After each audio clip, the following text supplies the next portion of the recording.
Another round of Winota in the Naya color pie, trying again to let's rock the lab coat. We're bringing back the lab coat. It's back. Lab coat's back.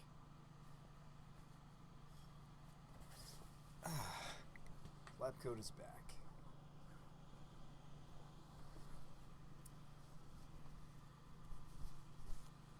So, we've got some cool stuff going on the list that I've not been doing before. Rokiric is pretty nuts. I started with just a couple copies of Rokiric, and then I very quickly realized that Rokiric is almost an engine unto himself. I actually have heard that there are people trying to just make Rokiric decks. This is a hexproof from monocolored, so even though he's only a 3-1, he is not getting toasted by Bolt, he's not getting pathed, he's not getting dismembered, he's not getting, fatal pushed. So people's multicolored removal is really at a premium with this card. Obviously, he still dies to things like Liliana, etc., but we don't usually have that problem because we're playing, elves and geese and such. So we have a whole bunch of multicolored spells that are working with this card. Everything from Winota herself to some of the human finishers I've decided on. I'm playing very specific finishers in this Rokiric build. The finishers I'm playing, besides, of course, Winota just pulling a bunch of seasoned Pyromancers. Against the fair decks in the format, that's good enough. But against some of the more unfair decks in the format, we need to give everybody double strike, hit them for 12, the yada yada. Haktos is the newest addition. I'm giving him a go. The card is very resilient. I don't know, I sat there for a while thinking about like Maja again and all sorts of other threats, but I've actually found that Haktos is usually good enough, and it's low enough on the curve. It's easy for me to go general to Haktos. The Metamorphosis help because a lot of the time we'll have a lot of green sources, admittedly, so these Metamorphoses go a long way to casting the Blade Historian and the Haktos. So I've actually really liked the Metamorphose. They also make my sideboard white cards like Apparition and Prelate a lot easier to cast. Linvala too. The white is sometimes tough on her. We're back to running 2 Timely Reinforcements. Timely Reinforcements is really good for our sideboard plan to get some of the more aggressive decks like your Burn and your Prowess because, well, not just to gain 6 life, but the 3/1/1 soldier tokens can block, but more importantly, they are not humans to trigger Winota Joiner forces. So I'm kind of going bigger than a lot of these other Rokiric decks. It's crazy to me. I mean, it's not crazy. It makes perfect sense. This card's kind of stupid. I mean, it's kind of like a young Pyromancer that has hexproof from a lot of different things. It's not protection from monocolored, so he can still get blocked and killed. But the hexproof from monocolored really does in a lot of matchups. Like, he can't get bounced by a cryptic. He currently certainly could be countered by a cryptic, but we've compensated for the surge of blue decks that people are playing with a whole play set of Cavern that we're naming usually human, but we also sometimes name elemental in this build. So it's basically just human and elemental is what I need to name in this deck, which is really clean, which is good. Post board, we might need to name weird things like Spirit. Endurance is also elemental, which is nice. Endurance is sweet. We certainly have enough green to pull off Endurance. We have this much green. We have 25 green in the main deck. And an additional 4 green in our sideboard. Fiery Justice is back. I had room for it. Or I should say I made room for it. Card's great. We could be playing Collector Oath. I'm not playing it currently, though. But we could. There's not really any anti-synergy for us at all in the deck.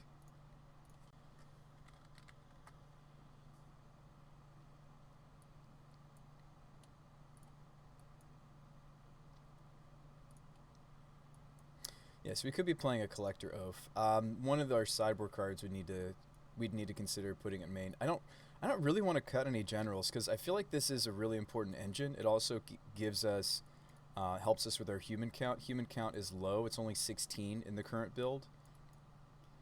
So we are missing sometimes. But I've actually really liked how the deck's functioning now with the Rokirics.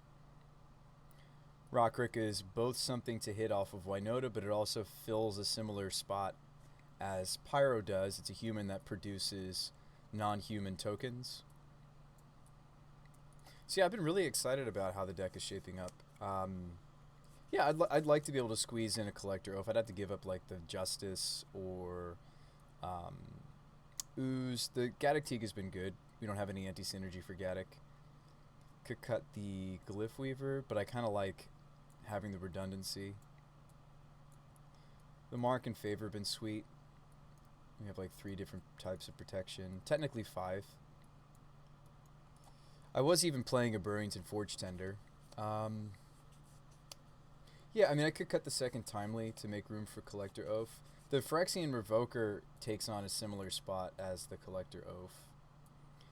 Quite a few things that Revoker could stop, I'm able to just remove with Skyclave. So, I mean, maybe I should take Oath over Revoker, actually. Let's go pick up a Collector Oath. We weren't running it for a bit, mostly because I was playing some stuff that we had a lot of anti-synergy for Collector Oath. But that's not the case anymore. That is no longer the case. Wow, they're about 5 tickets a pop. But yeah, General Ferris Rokiric. Just kind of a fun name, right? Ferris. Ferris, I believe, means iron, and Rokiric sounds like rock, so he's got these stone soldiers he's making. Pretty cool card. One of the coolest Boros legends we've seen in a while. I mean, this deck is built around 2 Boros-colored legends. Cool, huh? The deck's been functioning quite nicely since I switched into some Modern Horizons 2 cards. Really only a few, right? Just Prelate, Endurance, and the Rokirics. That's about it. Also, the Yavimaya. The Yavimaya Cradle of Growth has been great. Thanks again for this donation. You know who you are. Thanks again for this, because it's been really making the Sacred Foundry, it's been making the Caverns not as awkward in my Eldritch Evolution deck. So it's pretty impactful pretty much every time I've drawn it. Oops. Yeah, pretty much every time we draw the Yavimaya, we're pretty happy. It either saves me some health, or it gives me some extra green for the sideboard scoos, or it's helping me cast things like Eldritch or Endurance that just need a lot of green mana. Lets us put Utopia Sprawl onto different lands other than Forest, which is fascinating too. You could put Yavimaya alongside some of the new Forest Walk cards as well. Alright folks, well let's go ahead and run this in a league. Pretty confident with some of my testing today that it's actually ready for a league already. I think Rokiric is just really strong. Having a token generation engine for our deck that is hexproof from most of the removal that people may be running is pretty bonkers. A pretty bonkers enabler for Winota, that we just have this, you know, turn 1 ramp, turn 2 play Rokiric, turn 3 slam Winota. Has been pretty good for me. Now, the matches, of course, don't always go that cleanly, and certainly we have people interacting with us, right? But more often than not, I've even had some games where I didn't even need Winota. Like some games, the general just takes over. You just cast a couple of Metamorphoses and a Voice, and it's like you have 12 power.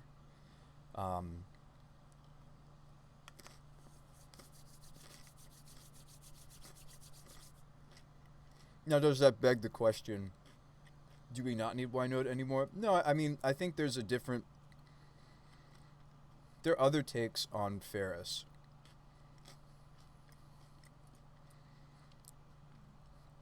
It's fascinating that, there are other decks out there trying to make use of this card. Someone in our Discord community was telling me that there's straight up a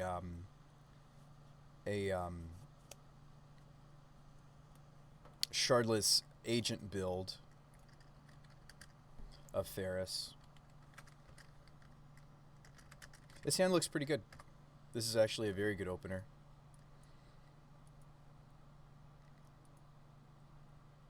We also won the die roll, which is huge. Let's go ahead and switch into magic mode. Switching to magic mode. Switching to magic mode. So I don't have to use up the food token yet. I'd rather go goose into voice. They might be killing my goose here. They might be taking my voice here. They might consider taking the evolution.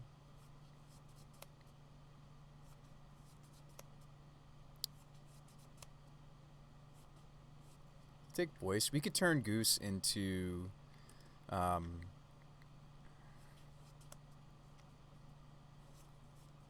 Spyro. In this matchup, it's not guaranteed to live anyway.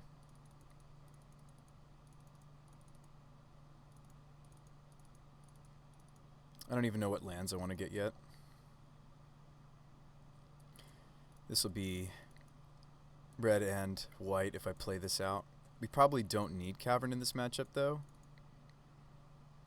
I might even just want to get the second basic forest.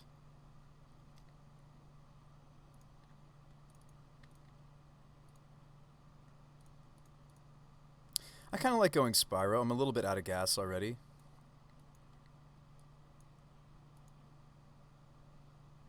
We're also really far away from doing Winota. I might just dump Cavern and her.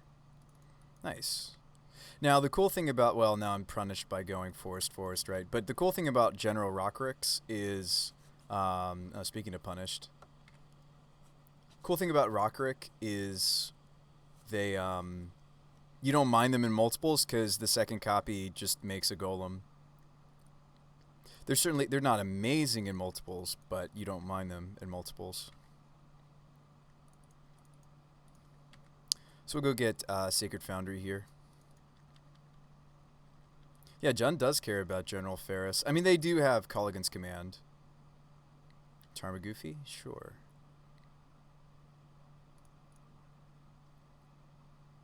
Hey, what's up, Corpsey? Giving the Rokiric Winota a try. In a league. Cavern, okay. So this means I don't have to use up my food token. We're fine with that. Jund is a tough matchup for us, but not unwinnable.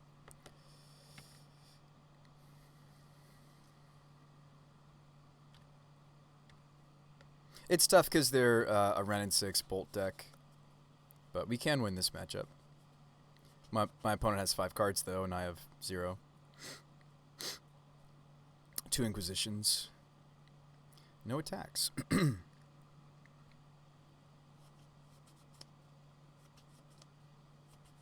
K command my general, make me discard here.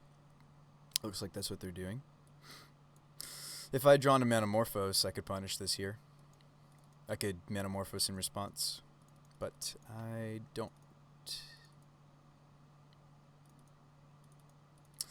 I want the Pyro to die, but I think we're just gonna lose this. They've been able to strip. They stripped voice. They stripped Rokiric. They K commanded a Rokiric. Awesome. They're finally starting to attack. Good. Block. Easy block for us. We have red because of Goose. I'd certainly give up a food token to get this going. Another Tarmagoof. Okay. I mean, we're on the draw Winota plan, you know. Winota could certainly get us back into this. Didn't draw it there. We did have the mana to cast her as well, just so you're aware. Just so you guys know. We did have the right mana to cast her if she was drawn. We didn't draw her, though. But a lot of live draws left in our deck. You killing my goose? Bolting my goose? Okay. I'll make a food in response. Goose down.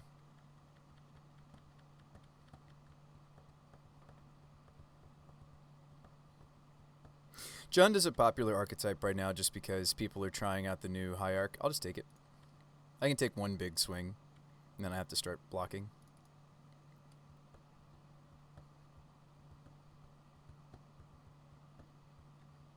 Liliana. Okay. Alright, Winota off the top. Ferris off the top. Okay.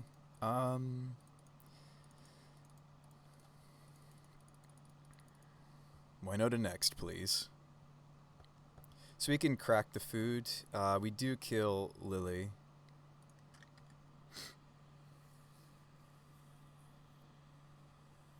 Hey, it just takes a Manamorphose or two. They have to respect this card again, perhaps.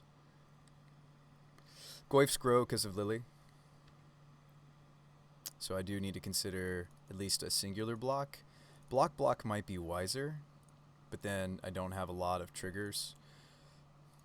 If I don't block this one, I have to eat the food before damage is dealt. Just out of respect for Bolt. If they have Bolt, I'm dead. That's fine. I think I need to be getting multiple Winota triggers if my hope is to top deck out of this with a Winota. So go to 8. Spyro for my opponent. I don't know, we just kind of ran out of gas there. Happens. Maybe I was a bit greedy by ditching the first Winota actually did get ditched for one of these elemental tokens.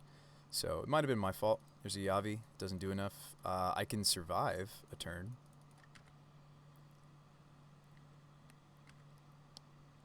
Can really only survive a turn, and then I need like something really good.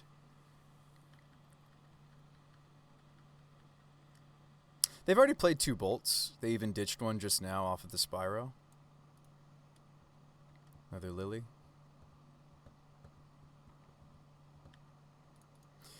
Oh, this is coming to a disappointing end.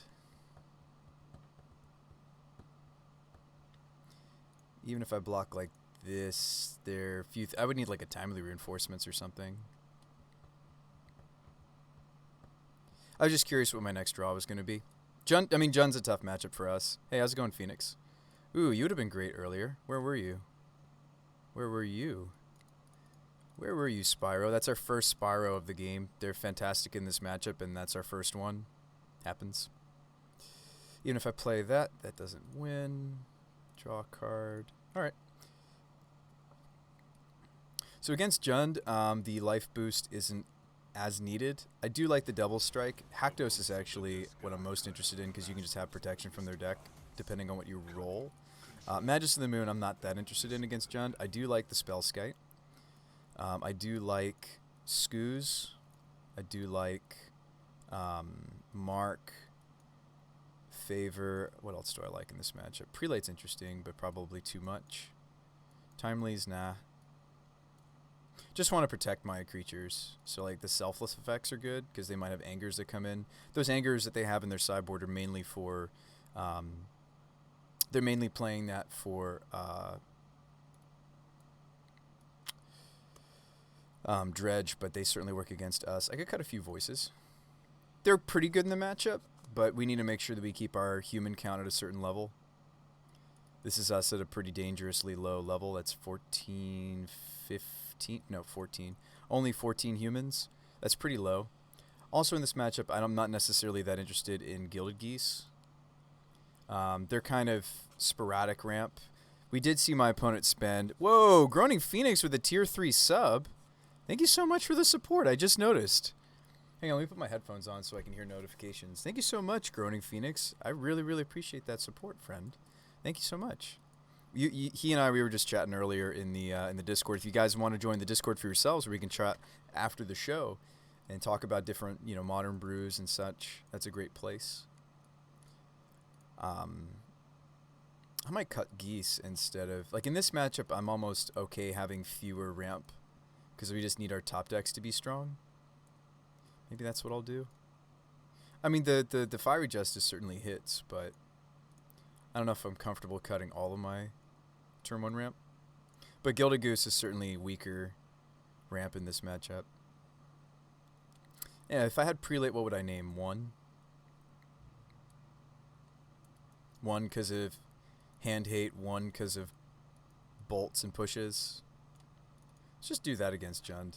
I'm okay of us going a little bit more slowly with our ramp if we've got just more sideboard power. Keep. Sand looks good. Like, our opening hand looked great, but Jund doing what Jund does was able to pick us apart a little bit. Totally normal. Like, I had trouble with this matchup before Modern Masters 2. Modern Horizons 2, I mean. We had trouble with this matchup before. Nothing new. Take my voice again. Oh, since I led Forest, I can't play Rokiric, can I? I need to stop doing that. I need to start remembering that if I want to cast a Boros spell turn 2, I need a shock. I meant to shock. That's really bad on my part.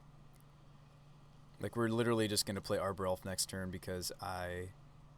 And granted, like last game, they did have the Call Against command for General. But there's some decks in this format that just really won't have an answer to this card. So they take Voice again. It's frustrating that I didn't set us up for the victory here. I guess I could even just play Selfless. That might even be better. Might be better. Yeah, Sacred Foundry is not going to help me get into Rokiric. Let's go with Stomping Ground so at least I can cast Spyros. Ooh, but now I can't cast the Glyph Weaver. You know what? I've got an idea. This seems a little awkward, though. I'm considering just evolving for a Spyro.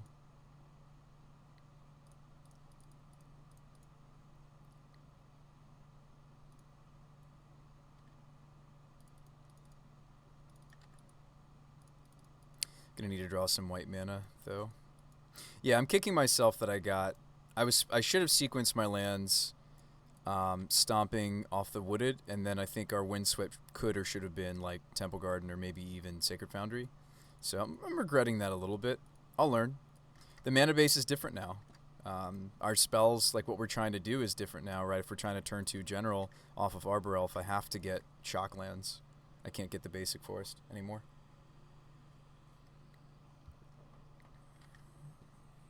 Which one would you like? Can't cast any of them. They still take the Mark of Asylum. Their hand is a lot of hand hate. We're going to put them to 10, or to 9 actually here. Drew a Selfless. Yeah, that's my bad for getting the basic. I'm really hurting us here. I think we might lose just because of my mistake. And that's okay. It's not the deck's fault. That's my fault. Not the deck's fault. That was my fault.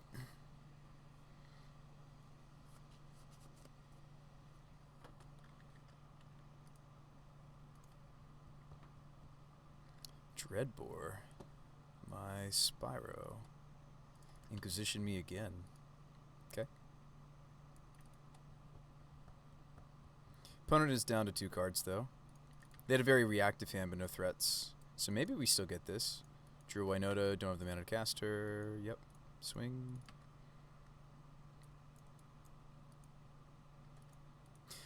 Back-to-back land is actually my best draws, maybe.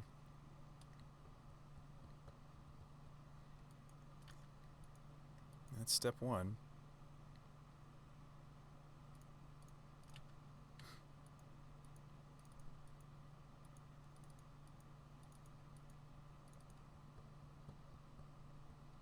So I'm going to discard the Winota.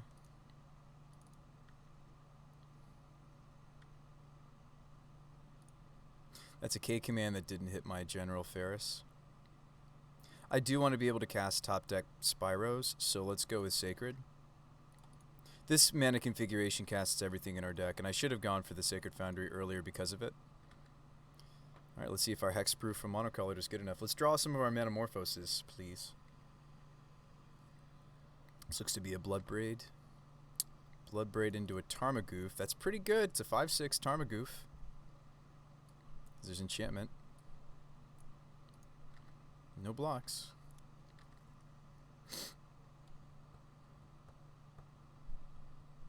That's pretty darn good.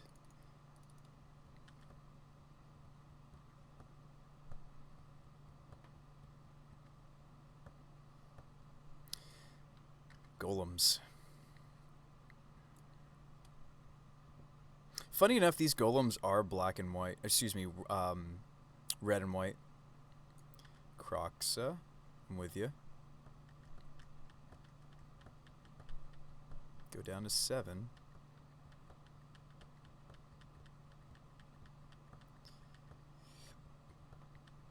Renin 6 to kill my elemental.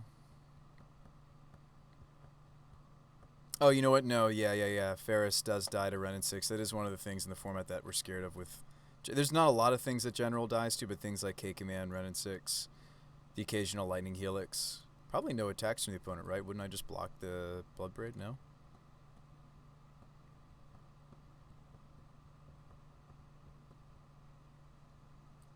Opponent not sure if they should attack with their Goy if they decide not to attack. Drew a Windswept. That's unfortunate. So, I could try to hit the Renin 6. But I'm at 7. So I think we're just going to have to lose this Elemental. That's unfortunate. Yeah, lots of little things screwed us up here. I could have cast the Selfless if I hadn't tapped wrong. Like, there's a lot of what we were doing would have happened at least a turn faster if I hadn't been silly with my fetching. This is them Croxa-ing.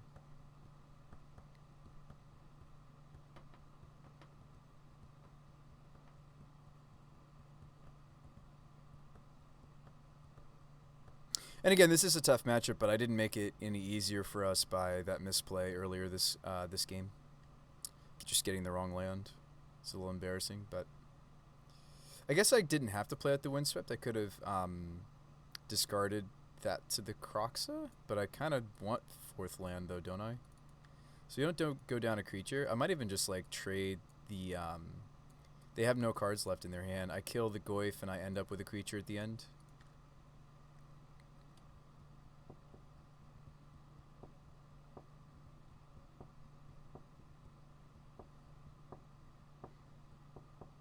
There's also this Raging Ravine, so I'm not very hopeful that we're going to get this game, folks. Okay, so we end up just trading our...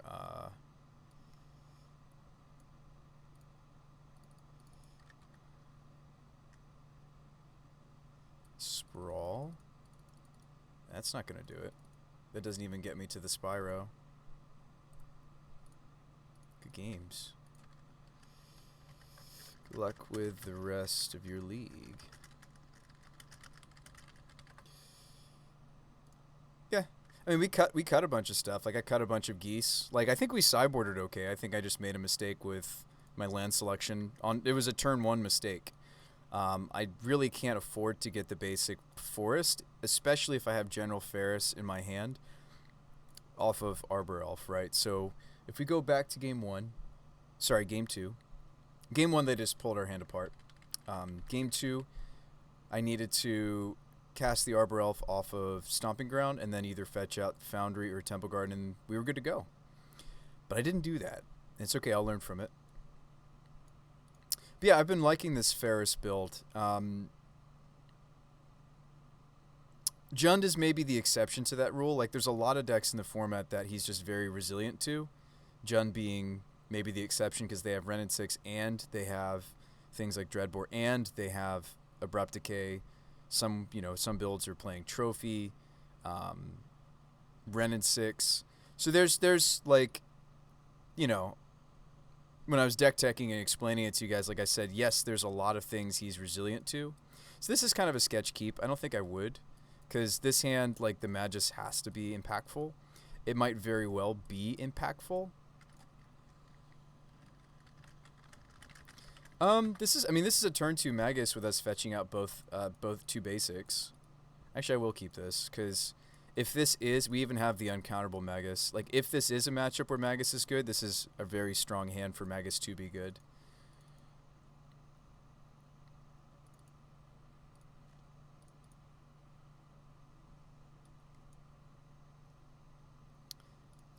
Now, if we want to turn to the Magus but still fetch out our basic, we need this to be a red source to still turn to this.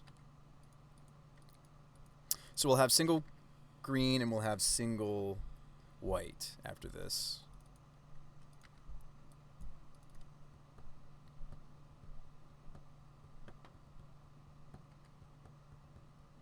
Now, they are playing a deck that cares about us mooning them. They're playing Niv without Yorion. Looks like they're playing Niv without Yorion. So we're still going to go for it. And I just hope that I can draw into some other stuff. It's unfortunate that they have two colors here, essentially. Well, it's either they tap it for green or something else.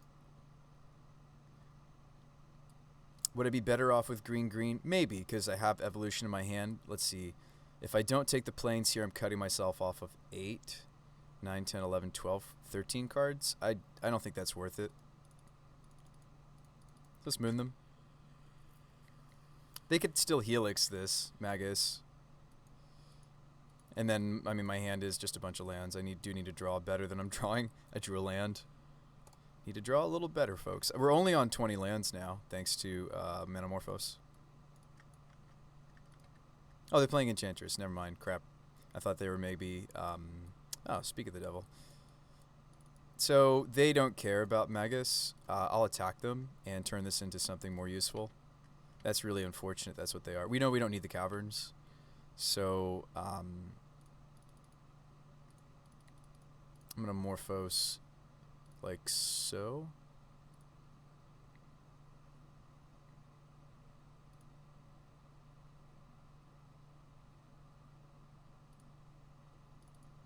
Drew a Yavi.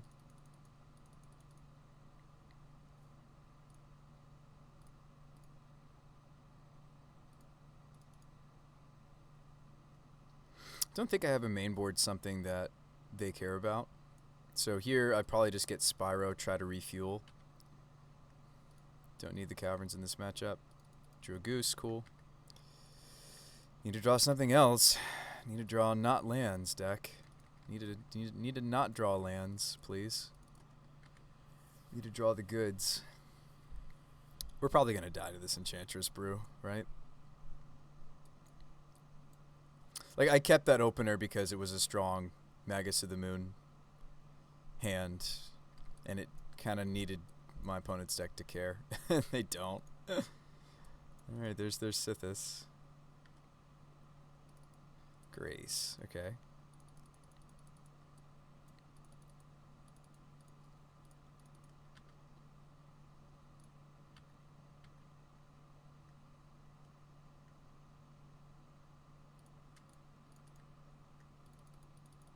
I hit you for 3.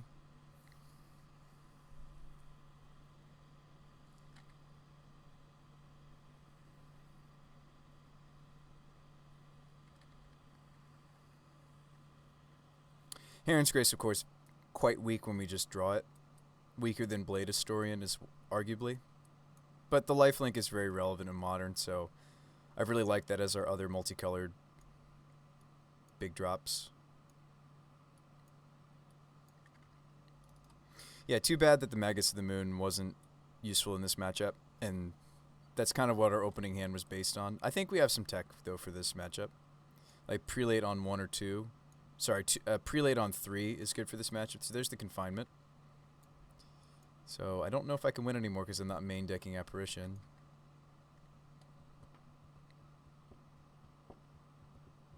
See, this is where, like, Magus of the Moon would be the impactful thing. I can't really see us winning this anymore. Kind of just need to sit back and see what they're doing.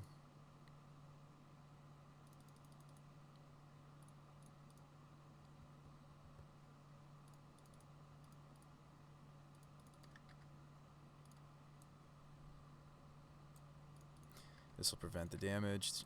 We still gain life, though. It's still worth attacking with Heron's Grace because I still gain life. Oh, no, I don't because it's prevent. Never mind. It's not like they... It's not... yeah, if damage isn't dealt, then life isn't gained, actually. They should be able to combo off from here. It's cool. Like, so Modern Enchantress... Sorry, Modern now has pretty much all the pieces you need for Enchantress to work. They just need a draw engine. They discarded the Temple Garden.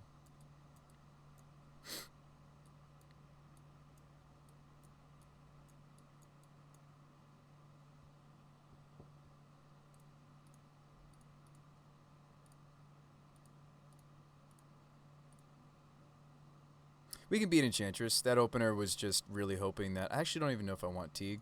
It looks like they're just playing the... like, they do have some high drops in their deck. That's what I really need for this matchup. The Prelate and the Apparition are the biggest pieces for us. The life gain's irrelevant. So yeah, these two as tutor targets are huge. Other than that, yeah, we could play Teague. Justice might hit their engine, but a lot of the time they do have the protection. Yeah, we'll play Teague. I don't really need Haktos. I don't need something super resilient. I just need to stop them. You could cut like a voice or something. Honestly, now that we're on 20 lands, I probably shouldn't cut any of this 12 package. Like, I probably shouldn't cut any of this 16 package, and I've been tempted to do so a few times. I don't really think I should. Yeah, we'll run Justice with the hope to tag their build around. Made some changes to the affinity list of Shore Corpsey. I'd love to take a look. Let's mulligan this. Let's mulligan this too. Man. Just can't keep lands. So is this going to be Sprawl and the Foothills?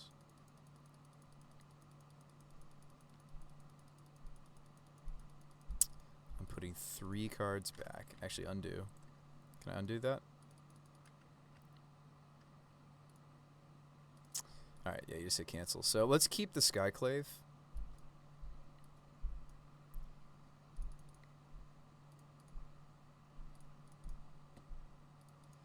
Oh yeah, Phoenix. Let's go Garden into Paint It Red.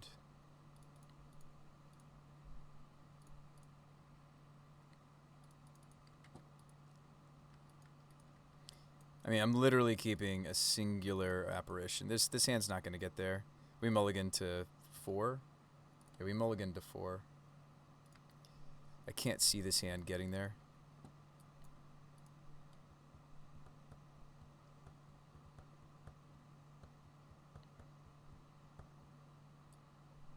So we're going to name Human still.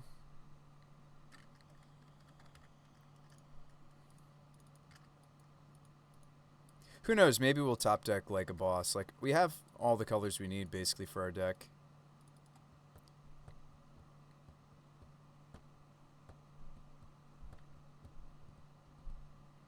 Could just hit this Grove. Grove is a tutor.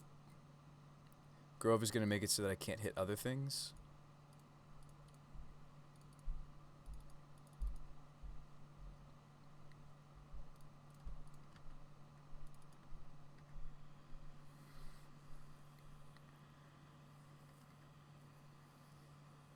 Yeah, it looked interesting, Phoenix. Another Grove. Okay. Interesting win condition choice. Interesting choice.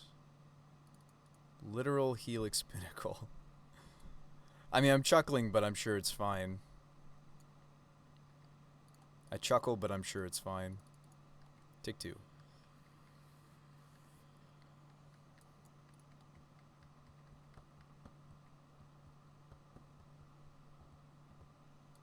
Yeah.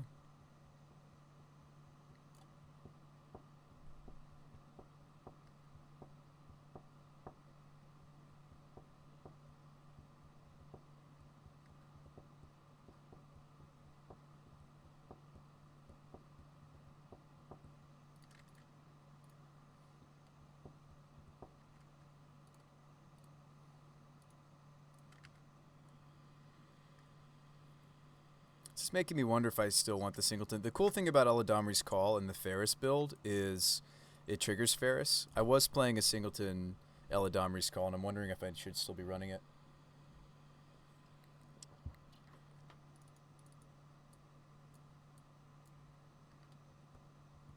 Oh wow, they're a champion build? That's funny.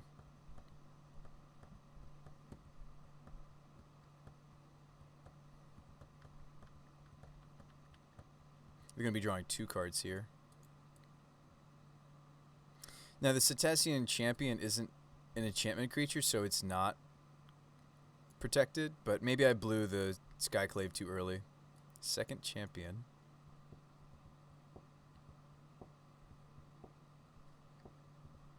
Alright, so they're just going to put a charge counter on their pinnacle. Well, for drawing like this, then it doesn't matter.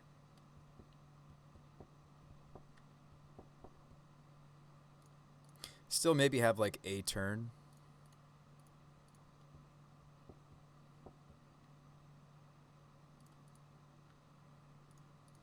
Yeah, maybe still should have been green. Yeah, so we have like a turn.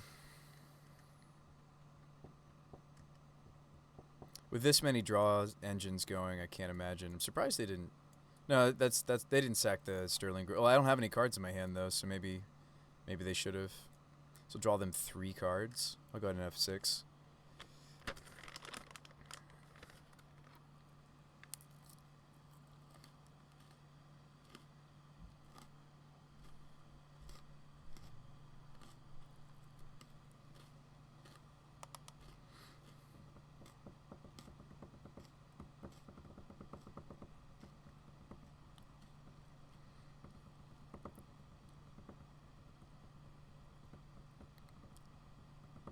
Oh, they are playing Sigil. I kind of wish I'd played Teague then. I think I was playing Teague.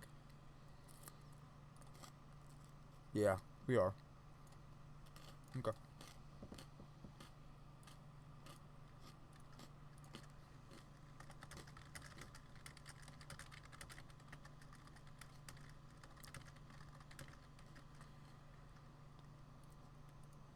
I don't want to sit here and watch paint dry. Sweet, they got us. They got us. We need to stop drawing lands. Oh, boy. Let's do that. Let's stop drawing. I mean, like, these 2 games have made me feel like I want the... I was playing an Eladamri's instead of the 4th Rokiric. I mean, the Rokiric felt... I was so excited about it in my testing earlier today, and then we came up against Jund, and I was like, oh, man, they just ran in 6 that. So, these do trigger general.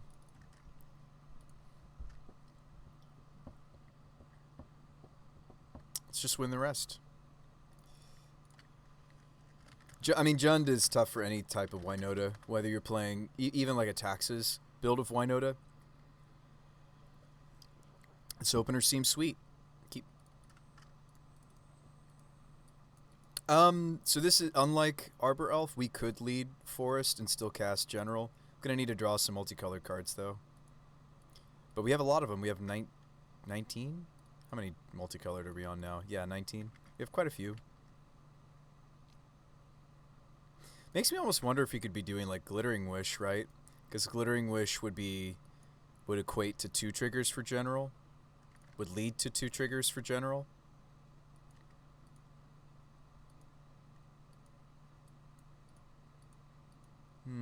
Bolt my goose. Is that what we're doing? Bolt my goose. No? Okay. Alright, human. White and red.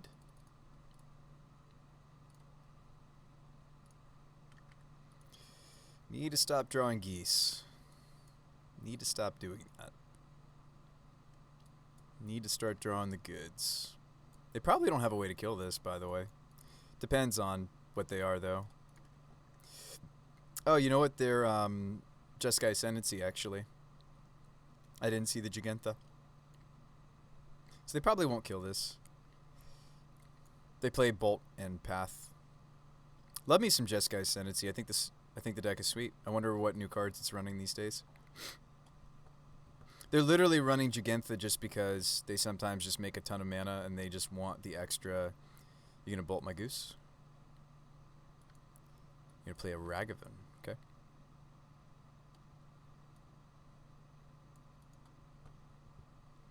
I'm not convinced that it's Ascendancy anymore.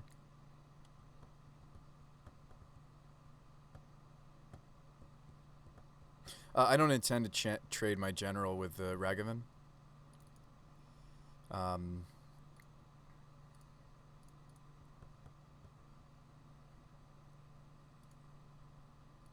It's not my intent.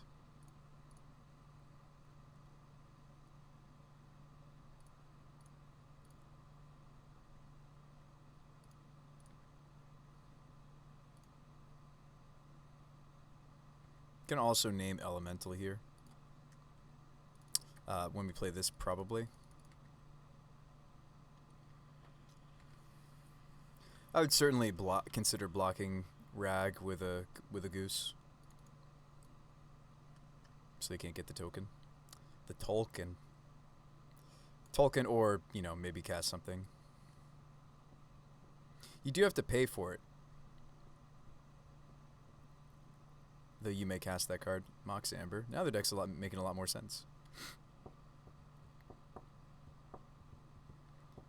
They're trying to flip an Arrayo. So they are a very different deck than I expected. I saw Gigantha, thought we were playing against like Ascendancy. We were playing against a Mox Amber Brew. Awesome.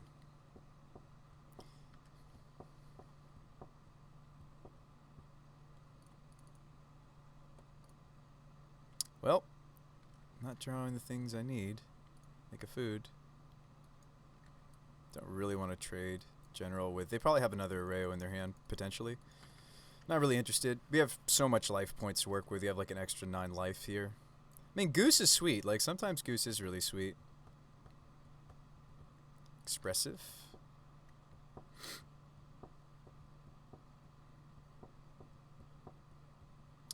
I would definitely consider blocking the Ravagant. But God, come on, deck. We have so many multicolored cards. I'm not even asking for Winota, although that would be great. Like, all of these are great draws. There's so many cards in our deck that are good draws. Do you see how many draws are good draws, folks? There's 27 of them. Well, technically 26. There's 26 good draws. There's 26 good draws. They're gonna bolt my elf. Okay. 26 good draws. So they will be flipping the Arrayo here, but we can play through Arrayo. We have Caverns.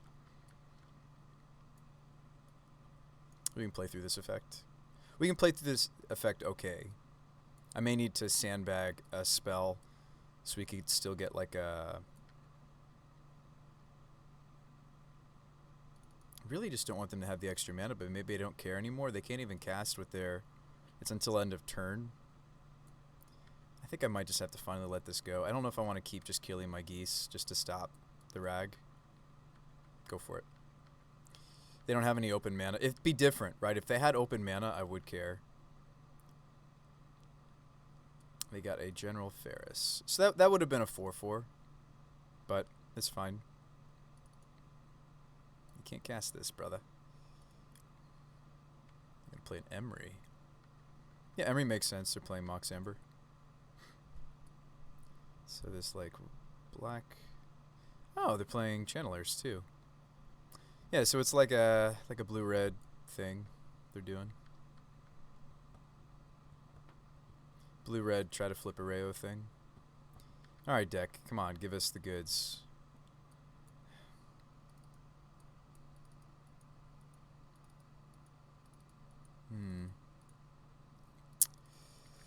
Yep.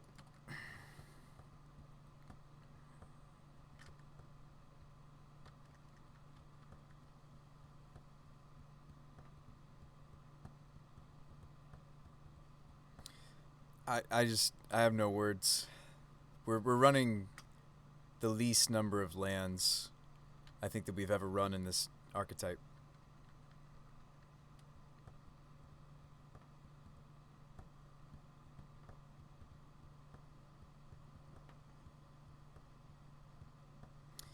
That sounds spicy, Phoenix.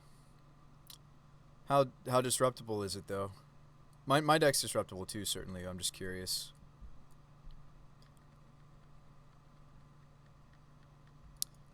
You said you've been goldfishing it. Have you tried it against an opponent yet?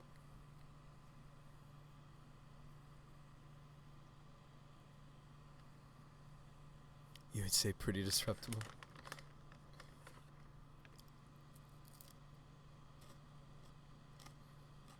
Doesn't mean it's not sweet. You're gonna stream it?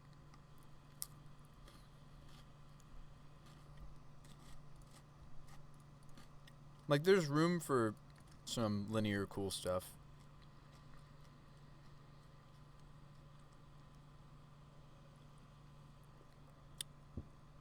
So they wouldn't be able to cast like a Voice of Resurgence if that's what they hit off this Ragavan. I might let it go. If they leave more mana open, I'm a little more scared of letting them take things, but we know what's in our deck. They're bolting a goose. Make a food. You put 2 upheavals in your Stormless and it's been decent. Nice, Raven. Down goes a goose. I mean, I do need to start eating these foods. I think I'll make one more, though. Down to 9. Windswept Heath. Thanks. Does this kill my other goose? Alright. Alright, deck. Please just give us, like, an actual magic card. That would be awesome. Can we have an actual magic card, please? I mean, everything we've drawn are magic cards. It's just they don't have text in this board state. No, that blocks Ragavan, but that's not what I was hoping for. Oh yeah, this gets countered. I was supposed to hold it, so we could resolve the. I played that too hastily. I was a little maybe a little tilt. I hope not though. I don't tend to tilt. That was just a little. Wow, Eldritch is not a creature type. What was I trying? Oh, Elemental. I want Elemental for the. That gives us everything in the deck. These are Elementals. Everything else is Cumin. I mean, I guess we could still wait. I could have used the Cavern to get the Arbor on the table to block the Ragavan. That was the other line. All right, swing for 3 because I don't intend to block with the General. I mean, one 0-2 brew deserves another, right? My brew right now is 0-2. We died to Jund. We got pulled apart, actually, is what happened. If we want to make the Jund matchup better again, we play Veils. I used to play a 2 of Veil. Channeler, okay. This card's great. This card's sweet. This is like what Delver wishes it was. Thought Scour yourself. Yes, show me more cards. What are you doing? Thought Scour to turn on the Delirium for Channeler, of course. Probably not going to see anything else. That's the 4th bolt.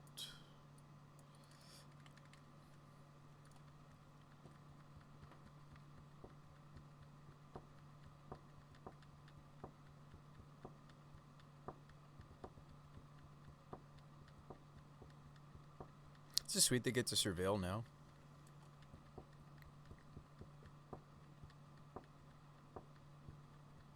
Put a card on top.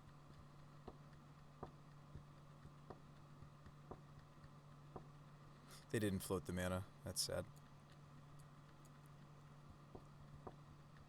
I like what I'm seeing. I'm not upset at all. Like if we're gonna draw this poorly, we don't beat anything. Like if my draw is literally a General and no multicolored cards to go with him, we lose against. We just lose. I can't think of a deck that this draw of mine would have beaten. Like if I draw, if we're trying to win with Winota, I need some non-humans. If we're trying to win with General, I need some multicolored spells happening. I would have even taken like an Eldritch earlier in this game. Certainly would have taken an Eldritch. Just cards. Just actual cards with actual text. It's too late now. I messed up. I should have saved the Arbor Elf because I could have gotten around the Arreo. Naming Druid or Elf here and then played the Eldritch after the Arreo trigger.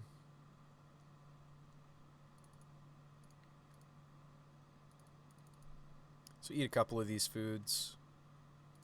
Still taking a Wallop here. So we'll go up to 15, still take 10. I mean, it's too late. I can't, like, draw Winota anymore to get us out of this. The best that I can do is draw, like, things that block Ragavan, things that block the Sprite Dragon. We're not going to win this. I'd have to hit, like, Metamorphose into... I would need, like, Metamorphose into... Oh, gross. They're going to get to play my Spyro. Well, that was going to be an actual card for us. There's the Eldritch. All right. That's fine. So we're playing like Prowess. Let's sideboard as if they were pretty much just a fancy schmancy Prowess. They have some graveyard synergies. Oath turns off a lot of their stuff they're doing. A reasonable amount of their stuff. They didn't have any permission. I don't know if I want voices. It's not like they're control. I don't know if I want Haktos. I'm interested in these two, though. Magus can go. Prelate on 1 or 0. Maybe Timely's. Mark. I don't know if I want these. They might be playing, I doubt it though, but they might be playing Kozilek's Return. Because they do have some creatures that live through that. Even though it kills their Ragavan, they might still be playing it because they may have just tried to adopt the deck into Blue-Red Prowess. I know it's a bit of a nombo for me to run Oath and Spellskite at the same time, but I think that's fine. If we do think they have permission, like the Metalcraft counterspell, then I do need to cut these, or not cut all of them, but turn them into something else. Let's just run it back and see more of what they're doing before I make decisions like bringing in the selfless creatures. I'm not convinced that they're on Kozilek's Return, but I suppose they could be playing it for a couple different reasons. I think this hand's fine. It's finally got General plus a multicolored card. It's got a Timely. It's got ramp that they can't interact with very easily. I think that's good enough for me. I might still name red on this because we have basic planes we can go fetch out. So let's go red on the Sprawl. Very Ponza start.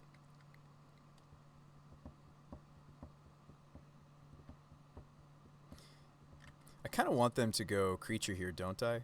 So I can Timely.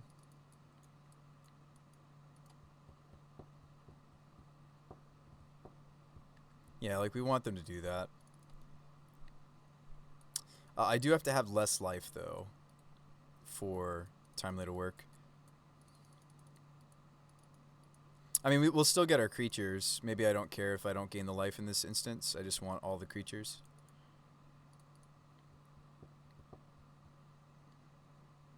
I think I'm fine with that. I don't want the Ragavan to get through, I don't think. Certainly it's going to have a hard time getting through. I mean, they could have like an Engineered Explosives here. Even if I fetched Shocked, I would have been at the same life total as them, and Timely says I have to have less life. Unless we'd gone like Fetch, which we didn't. We naturally had the Forest. But hey, maybe if we draw... There's 2 Timely in our list right now. Maybe if we draw the second one, we'll gain the life off it.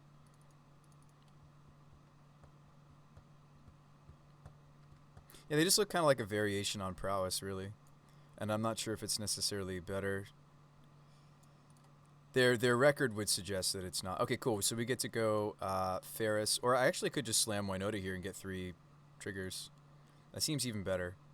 Let's just do that.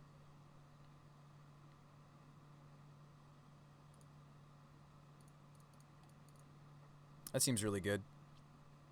They don't have any good blocks either for these soldier tokens. This seems great. Turn 3, Winota, 3 triggers. Let's hit, please. Please hit. Awesome. So we'll take this Spyro, dump. I could actually keep Heron's Grace over Rokiric. We might find a Rokiric, yeah, which we do. I could take Rokiric over the second Spyro.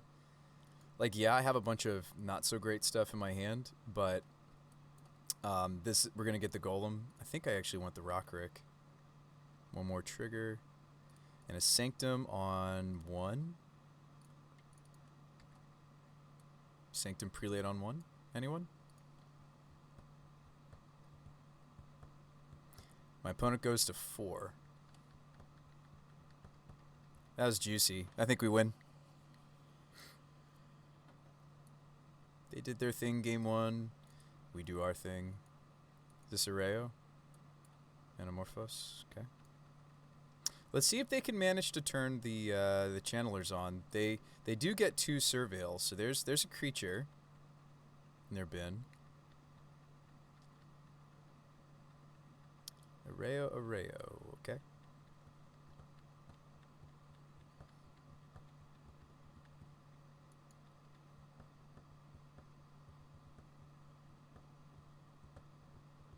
Yeah, you saw Timely being sweet there, right? Like, Timely is quite good for our archetype. We win. Sweet.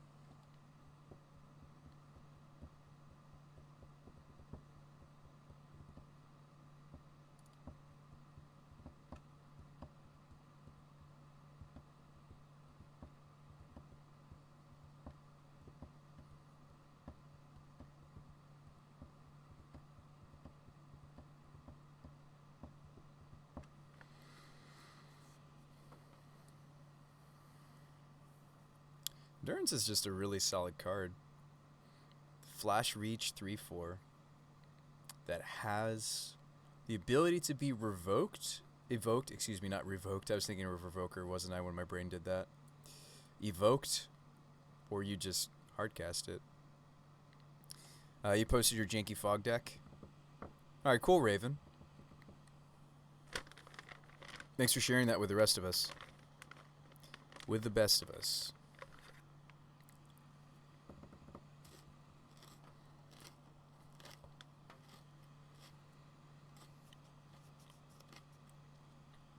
What if we got all those bad draws out of the way?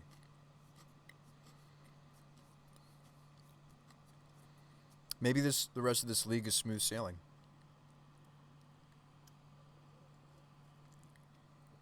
I think the saddest game so far wasn't even getting pulled apart by Jund. I think the saddest match that we've had tonight so far was the game against Enchantress, where I kept like a very solid, potentially Magus of the Moon hand, and they were a deck that just did not care. They were playing a deck that just did not care. I'm going to lead Sprawl instead of Arbor Elf in this matchup, I think. Oh, they don't have the turn 1 Ragavan. So this looks like a bolt to me, so I think I just want to sprawl it up.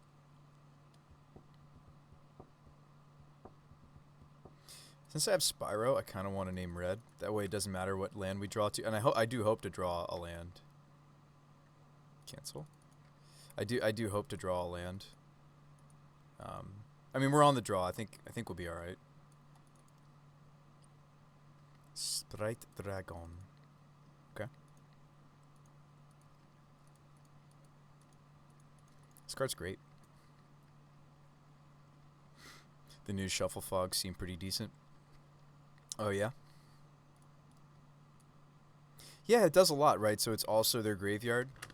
So it's attacking two very important parts of Modern right now at the same time. The combat step and graveyards.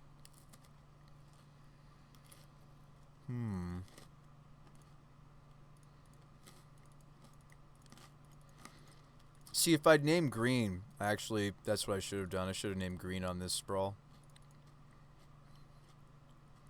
It's okay, lesson learned. Please don't bounce my land somehow. You could shuffle your grave. Yeah, against Mill. That's fun. Well, hopefully we draw a land and explode onto the board this next turn. And, yeah, hope for the best.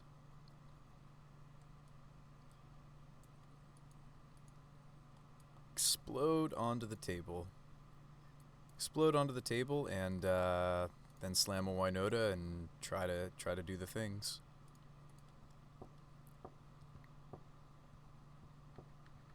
This is a pretty beefy Sprite drag. I mean, I'm not as scared because, I mean, I should be, right? I'm not as scared since they're not, like, normal prowess. But, like, this is still a Sprite Dragon that's maybe just going to go to the distance. It's a 5/5 already.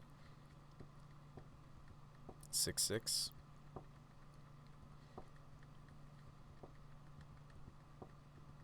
It's a Mox Amber that can't make mana. Yeah, we take 6. Maybe I'll take 10 next turn. Maybe we're just dead. Maybe I gotta play Goose and then they bolt it and I don't have a blocker. We would love a land, right, that I could sprawl a different... Like I could do anything. It'd be good.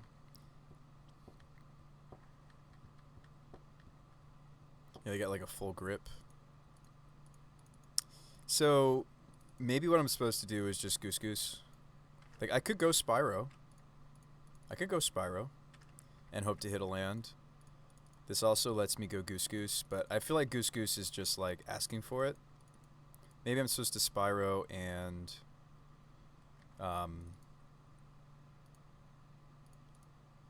hit. And I actually am, funny enough, I'm going to name Bird, which the worst part about this, I'm just trying to have a blocker, a flying blocker. So the worst part about this is this loses to Bolt very easily. I mean, this can't be my turn 3, what you're seeing happen here. Like, I just can't. I shouldn't have kept that hand, actually. Like, it looked like it was going to be fine, but then I named the wrong color on the sprawl. On the first sprawl, I should have named green. So then I could have played Goose Elf. It's fine. Like, I'm wishing that these were lessons I would have learned in the practice room. I did play this version of the deck quite a few times today, but I guess maybe not enough if I'm making these simple mistakes. But it's okay. It sucks, but it's okay. Bolt my Goose. Bolt this. Expressive. Digging for that bolt. Vapor Snag wins too. Just take out the flying blocker. It's not like Apparition's in to get rid of this.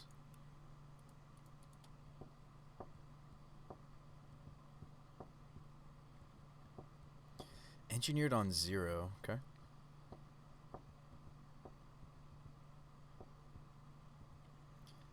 Amber. I mean, they gotta have a removal spell for this Goose, right? All this fanfare. Surely they've got the bolt for the Goose. Yeah, good games.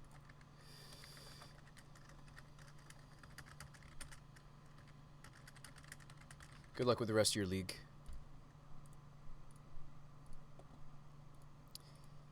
Alright, prelate was coming up. That's pretty good. Gosh, okay, let's just win the next two, please. I would hate to walk away with nothing. Just take the next two. Because we got something going on here. Like, I really like this direction, but it's good for me to know that Ferris is weak to... there's a few things we could adjust to make the deck a little bit less weak to Wrenn and 6, because I do think there's plenty of Wrenn and 6. The card's just a really good card, right? So we could go back to the 2 of Spellskite, like a 1-1 split.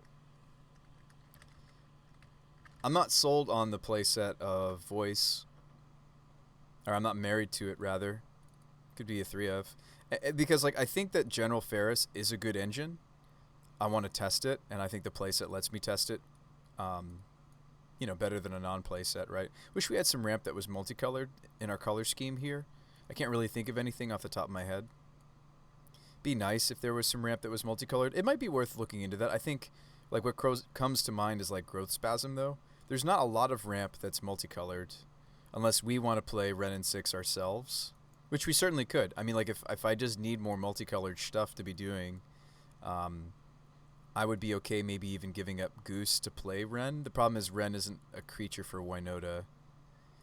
But maybe we would give up the Sprawls. I don't know.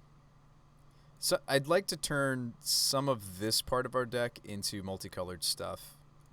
I mean, we could swap out of Evolution, which seems like a terrible idea, and play do a Glittering Wish thing instead. That seems like a bad idea. I think between the Voices and the Caverns, we're doing just fine against the blue decks.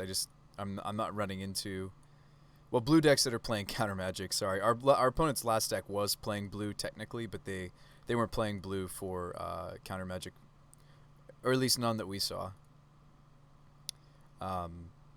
Yeah, funny enough, I'd like some of this to be multicolored, wouldn't I?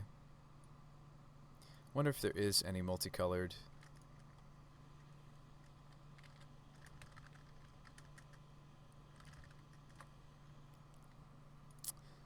Well, let's finish this up and then maybe we can keep going, keep figuring out.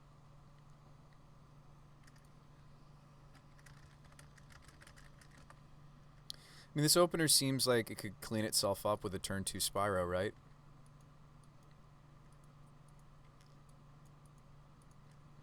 Bauble Godless. Interesting. Thought sees me. Take my Spyro, make my hand a lot worse. Yep. They take my Sprawl? What? They must have another hand disruption.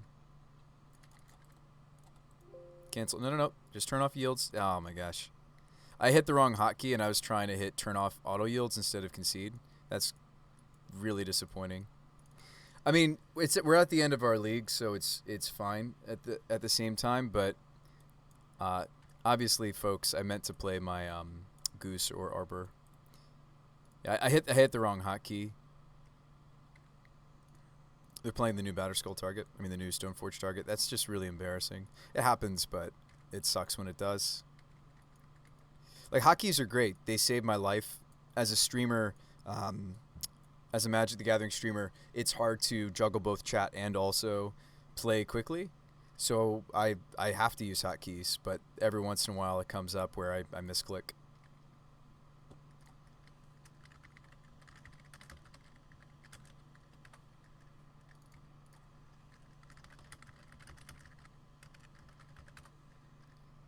This is the practice room. It's like, you know, maybe the opponent would give you some grace. Just do what Gab Nassif does in timeout. No, I like playing quickly. I'd rather like play actual Magic. Nothing you could do.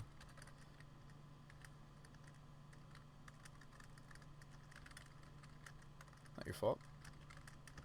Let's play on. My opponent is also having a poor league. They're 0-2 according to MTG Bot. All right, let's win it maybe. Untap that. Do this. Like, this is a draw that could do that. We could go from 0 to 60. Dump both of these. Keep the Winota. They don't kill my Arbor Elf. Maybe this works. Actually, if I keep the Eldritch... Well, this gets hit by Inquisition, though. I might just want to keep both. So yeah, seriously, I might just want to keep both.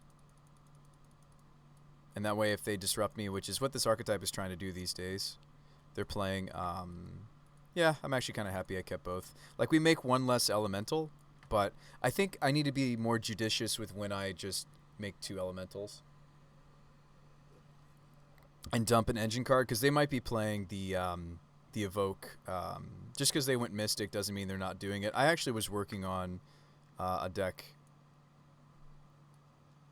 What was I calling it? Orzhov Blink? No. I was working on a Grief deck myself. Alright, so they're going to kill this. So, yeah, now I'm kind of glad I kept the Evolution, maybe. They pushed Confidant. Yeah, this looks like the Grief Ephemerate deck, perhaps. We'll just take this hit.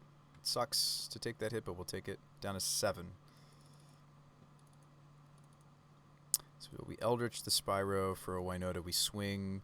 We have to hit. Right?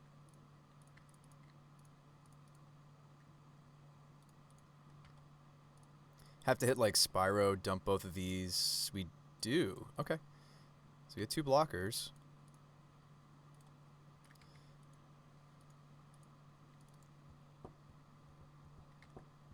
It stinks that they get to eat up my elemental. Confidant. Be funny if Confidant just like... I don't know if I like Confidant in my Caldra deck. It seems a little greedy. Maybe not. It's only a one of, right? That probably never happens where they get hit by this off of Confidant, right? Right? Vindicate? Gross. Yeah, my list had Vindicate too. I really want to pull it up because we're playing against it, because I wonder if they're running some of the same exact cards as me. I think I just take this and hope to hit another Winota. I'm down 2 Winotas though. Down to 2. Morphos. Maybe I should even thin first, right? I mean, granted, it makes the Stoneforge lethal, though.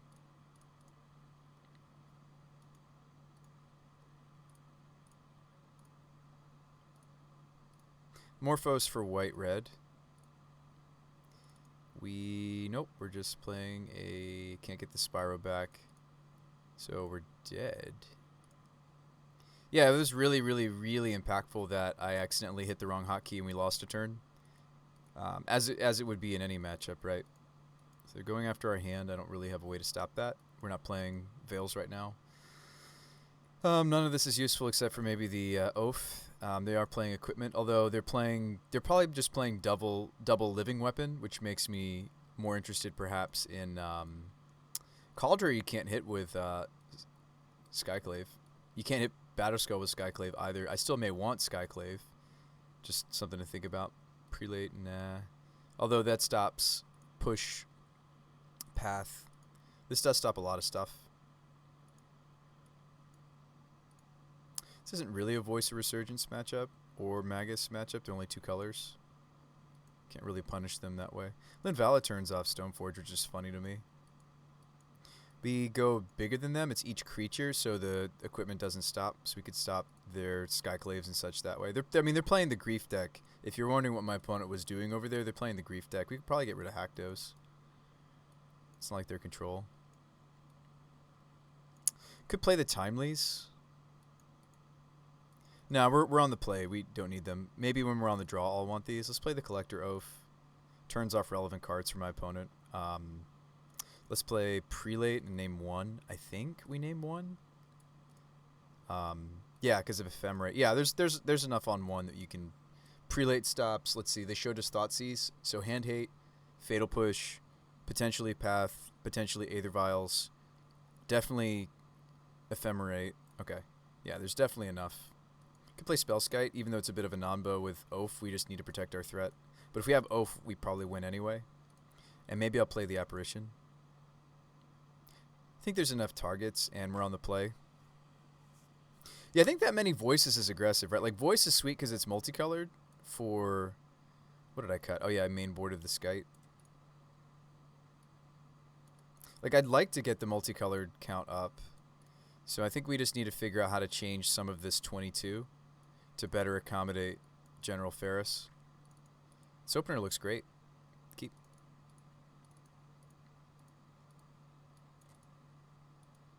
Probably just do a Sprawl. I've really been liking Sprawl on this list. I don't know if I want to change that. I like that we have some ramp that's very resilient, and the Arbor Elves pair really nicely with that. Like, maybe it's Goose. Maybe we leave this 8 alone and we just change up this 14. Like, this works really well for, like, Ponza. Sprawl Elf. They mulligan to Oblivion. Sweet. So we got a freebie there. Let's run it back. Although, in fairness, did my opponents not just get a freebie maybe because of my miss hotkey push? Maybe. Right? One freebie deserves another. I wonder if there are more spells like Morphos. I mean, there are, like, some free creatures out there. Like Burning Tree Emissary. I know that seems strange, but, like, I think this deck might even be interested in weird stuff like that. This would also help us not whiff on Winotas. I'm sure you're like, Bruce By, why would you want Emissary off of Winota? Well, I wouldn't. I would much rather hit something else, but maybe just more free spells would make Ferris just nicer in this archetype, and I try to slim in some other areas. This would certainly get my human count up, because the human count is what's really suffering right now, right? I'm only running 19, and I don't think the voices are actually... Sorry, we'd be at 20 humans if I did that. Played something like Burning. Like, I don't think we actually need all these voices. That may have been an oversight, because I'm already navigating the blue matches with the help of a playset of Cavern of Souls. Speaking of which, I don't think I can keep this in this matchup, right? This just gets disrupted over and over again, and then we lose. Although they're on the play this time. They mulliganing to 6 already. I don't know, against these hand disruption decks, I kind of just want to keep hands. Yeah, maybe we don't need voice.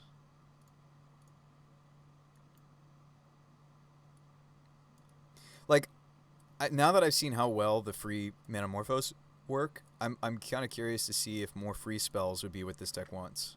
Well, sorry. Free spells that trigger General. Like, as weird as that looks, I'm kind of interested in seeing how that would function. And maybe we don't main deck the Spellskite. I started wanting to do that because of what happened with the Ren and 6. Is why.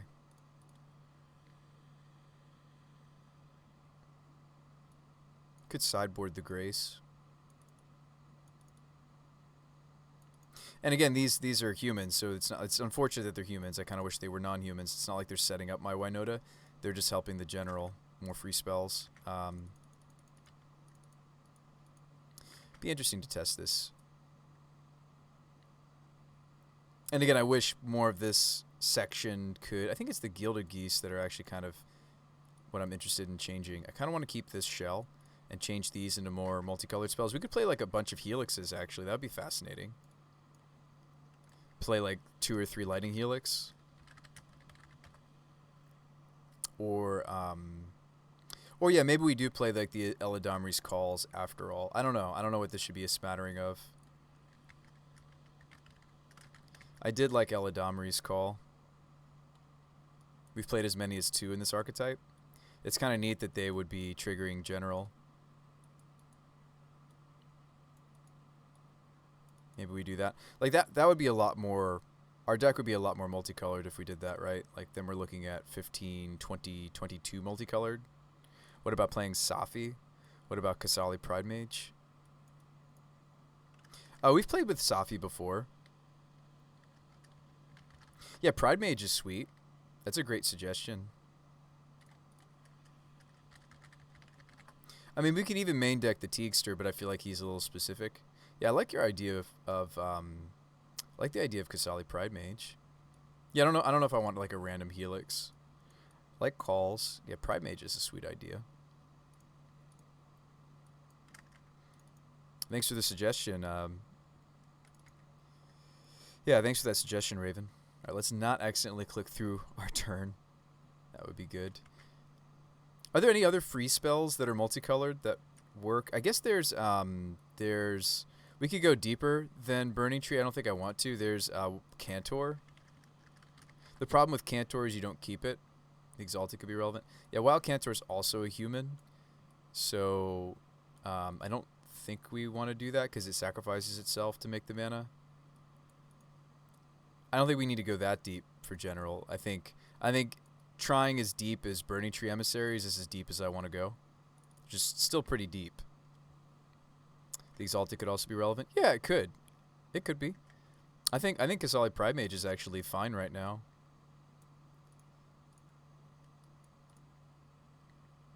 Yeah, I'm not convinced that Burning Tree is the way.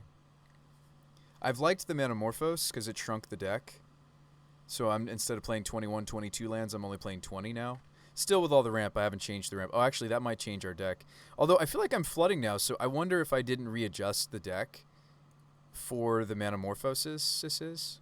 I don't think I maybe I didn't do that because like I felt like a lot of this league I was flooding. Or like I felt like I was either flooded or starved. So that definitely tells me that I think the mana's off somewhere. This is a lot of mana, speaking of which. I'm going to hold this. You could, like, float Voice of Resurgence colors, but I'm pretty sure I cut them for this matchup, didn't I? Yeah, these are just getting cut. I think maybe they're not right. Certainly, if we're going to try something like this, I want something that gets cast off of the Burning Tree. We could play, like, that new Kavu. The Kavu that everybody's talking about. The Kavu that lets you draw a discard or some other things. This one. It's only ever going to be a 3/3 in my list, unless I put like a random Triome in here. We could do that. We could put a Triome that gets us into the two types that we're not in. Like a fetchable green Triome that has literally the other two. It's Zagoth, right? Yeah, we could play a Singleton Zagoth over like the 4th Cavern. Actually, I'd play it over the over the 4th Cavern maybe. So you play like a Zagoth, and that's a fetchable forest that gives me both Swamp Island. So you could do something weird like that. You could do like Kavus. I do like Kavu actually. I think Kavu's actually pretty fascinating. So we have some interesting ways we could go with this list. Let's go basic. Oh, they're so kind to make me not have to fetch with their Urborg. All right, let's Spyro away the... I can't see myself Spyroing Herons. These Metamorphos are really only relevant if I have General. So I'm actually going to pitch both. All right, we're set up for Winota. We've got our colors. Don't take my Winota. They're going to take my Winota. Play the Sultai one? Yeah, exactly. Mm-hmm.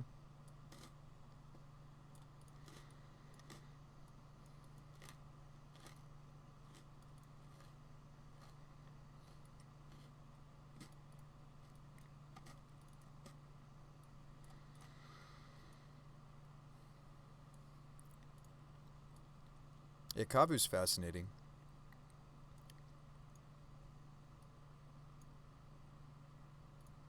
Yeah, I like the Pride Mage. Yeah, I don't know about the Burning Trees. I mean, maybe Burning Trees better. No. We'd still play Metamorphose before we play Burnings. Maybe it looks more like this.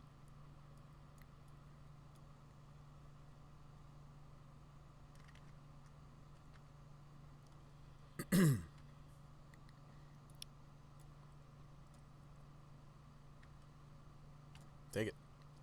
All right, Winota off the top.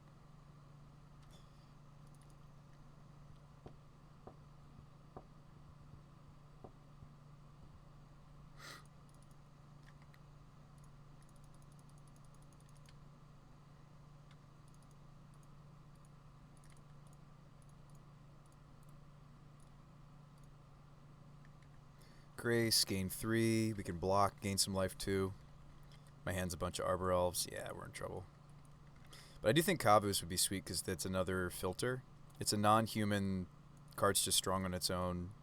Filters us. This seems sweet, and yeah, we could just play like a random Triome. Safi's cool because Safi lets me, against like the Dismember decks, get the Winota back.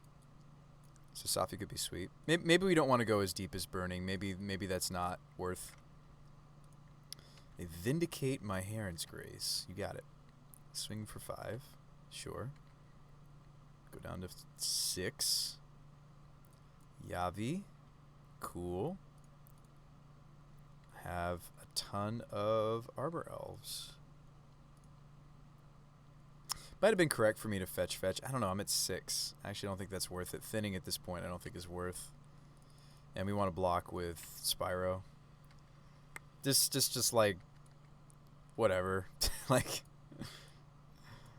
we're done with this league and we can make some appropriate changes. So you throw the whole team under this and then see if they have 2 removal spells. I hope they don't. Looks like they don't.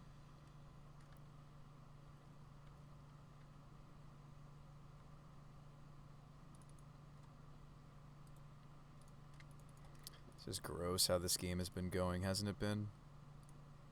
Hasn't it been gross? This has just been some really sad magic. Like I can even get Winota onto the table, but it doesn't matter. I mean, I'm still supposed to. Oh, you know what? Do I have to fetch? Dang it. I have to fetch because of the way I tapped, right? I need red. Sorry, we get white. It's so weird with both Urborg and Yavi on the table. Go get planes.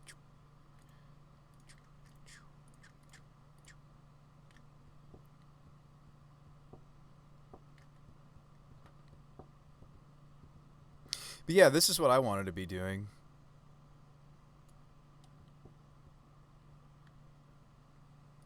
Whoops, I meant to take a land. Ah, I clicked done accidentally. I meant to take a land.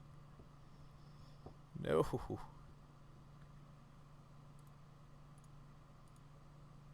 Just wrecked. It's fine. I'll play one more for funsies, but that was an embarrassing league. The deck's a lot better than you just saw. Not much better than what you just saw, but at least a lot. But yeah, I think this is kind of cool.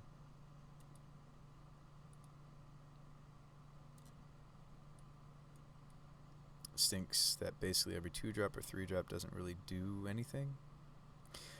Well, yeah, like, so Spyro needs me to have some cards in my hand to dump.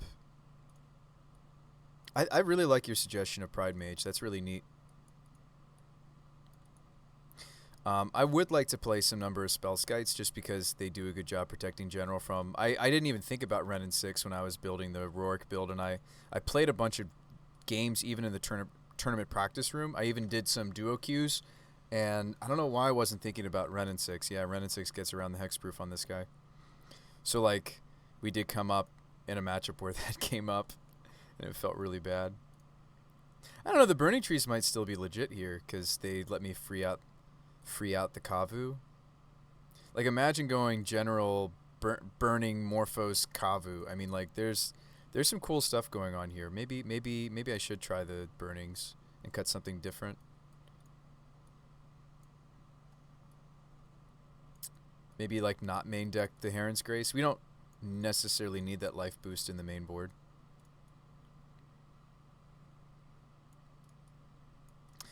And, like, the Burning Trees do make the deck technically at the number of humans that the archetype really wants to be at. Like, more like, oh, wow, that's 20? That might be too many, actually.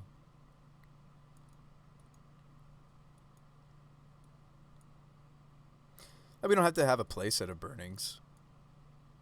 Maybe the 2 of was right. Maybe we start there. Because I think Spellskite's really good for this archetype. Because Rokiric hardly dies to anything, and when he does, we could redirect. See what our opponent's win-loss is. They might be in the same boat as us, just looking for testing. I'm just looking for testing. I want to test the voice build one more time.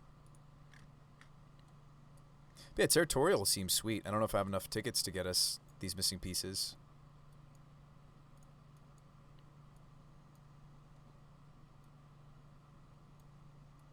Like Burning Tree is giving us mana in a different way than Gilded Goose does, right? This is just letting me poop, letting us, poop our hand. And maybe even instead of a playset of Kavu, we want more emissaries. I'm not sure. I bet that wouldn't be the case. I imagine that wouldn't be the case. You've seen a few different decks play Kavu?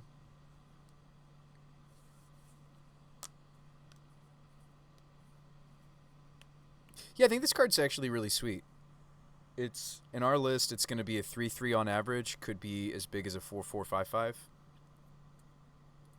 5/5 if we have the Triome, I mean.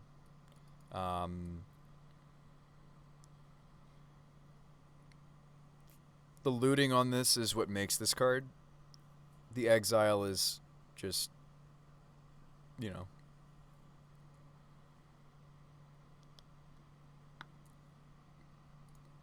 butter on top. The butter. The butter on top. Alright, so they're also having a pretty poor league. But they could still prize, so I'll let them know.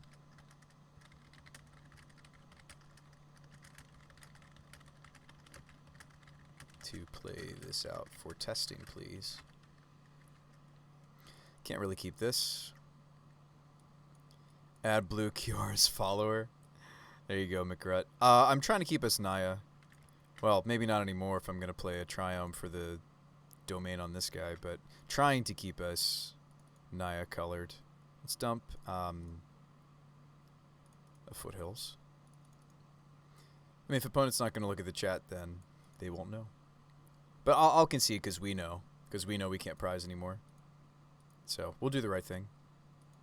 Ah, they're playing Enchantress. I don't care about these.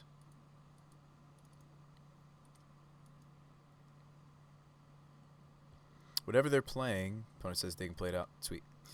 Whatever they're playing, hopefully it's some good testing for us. I'm a little suspicious, considering that they have a win-loss that's about as bad as mine right now. It's fine. Hopefully you guys see that I take it in stride. Like, we're back to the drawing board. Maybe something like this is more correct.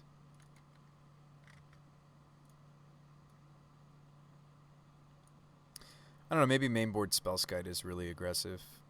It's just there's some things that this guy's going to die to, and maybe it's okay. And when we see them, we'll board accordingly. Do we maybe not need as much graveyard hate if we have Kavus? Maybe I don't need the Skoos. That's a benefit of this. Maybe I don't even need this much. No, I think I like the Pride Mage. So that would be a third Burning Tree. I'm not convinced it's a playset of Burning Tree is what I'm getting at, folks. But why don't we try like 3?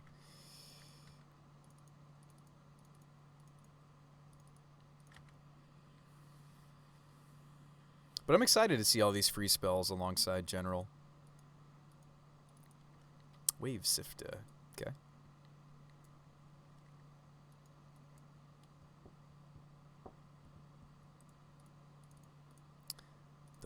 Doing the Wave Sifter.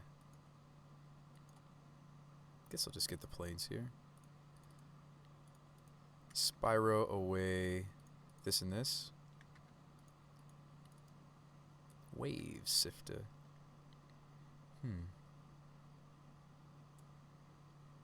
Mole Drifter. Nope, Violent Outburst.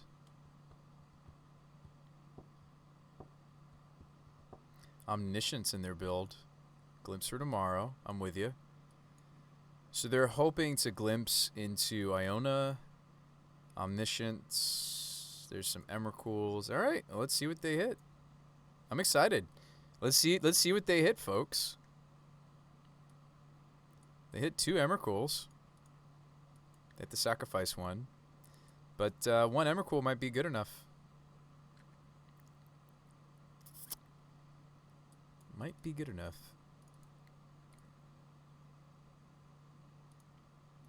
Too bad I don't have enough mana to Rourke and also do something else. It might be correct for me to just Spyro, by the way. Might just be correct to Spyro. Oops, red. Might be correct to Spyro and play the Arbor Elf. Because that's how we... I don't know. I don't think we're going to be making enough... Goose, actually, instead. I don't think I'm going to be making enough permanents to survive the onslaught here, right? Like, I'll sacrifice both of my Spyros, hoping to just draw Winota. We keep the Utopia Sprawl. I actually should have kept the... I should have played the Arbor Elf instead of the Goose. Because it's sacrifice food, plains, Spyro, elemental, take it. We have a land in my hand, so take it, go to 2, draw Winota off the top, but I can't imagine our Winota hits would be enough. That was awesome. I'm not even mad. That was sweet. Yeah. Shardlesses and Violent Outbursts, Ardent Pleas. I have some stuff that beats that, though, maybe. You just play, let's see. What do we need? None of this stops their combo. We just need a tutor up. Their mana look like it could be disrupted with Magus. Let's leave the Magus of the Moon in. I think it's just Prelate, right? Also stops what they're doing. Sweet. We don't need Heron's Grace. Maybe we don't even need Haktos. But I have room for it, so might as well. We could play the Spellskite because they might be running some removal in their sideboard. This is where I kind of wish I could have 2 Skites. Because Skite's going to protect us from most everything. Let's cut a Voice. We're moving away from Voices anyway. Maybe I'll just cut them all and just play the protection creatures, right? Or I guess I still have to run 1. No, not necessarily. I could still just play Favor. Favor's going to protect us from most things. Mark only protects you from burn. If we're going to be cutting the Voices anyway, let's just cut them now and feel out the deck without those things. And maybe we should also test the deck without the Gilded Geese. I'll keep this. This is a pretty quick Magus. This is our red source. We can go Sprawl for Forest, name white. We have all our colors. Leyline of the Void, sure. I don't care. I think that's just the construction of their deck. Well, let's see if turn 2 Magus is good enough. We'll be able to cast all our Boros stuff after the fact.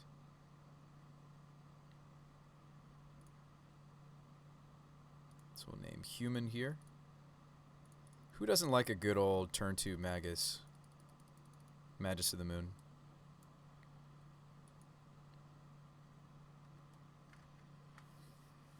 I think this build would also be a much better Eldritch build. Like, we sometimes don't have 2-drops, and Burning Tree could be that food for Eldritch. Really do need some Eldritch food. Quite a few of their Cascades don't work. Yeah. So that's good news for us. Do we just play out Winota? No, we play General first. Swing 2. I really like their deck, though. I wonder if they should be suspending that card, the Warp World effect. That's why they're playing Leylines, by the way, because just another permanent. Fascinating. Yeah, they're literally just playing it for that.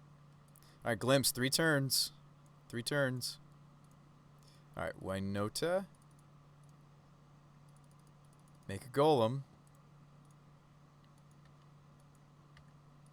Swing for 5. I think we have lethal next turn, right? 1, 2, 3, 4, 5. Yeah. We have 13.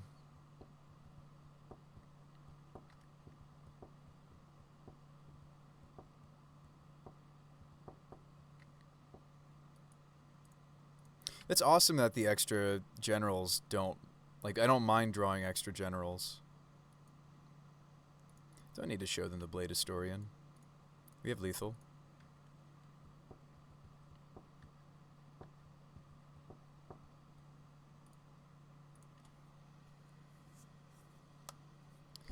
Let's run it back, right?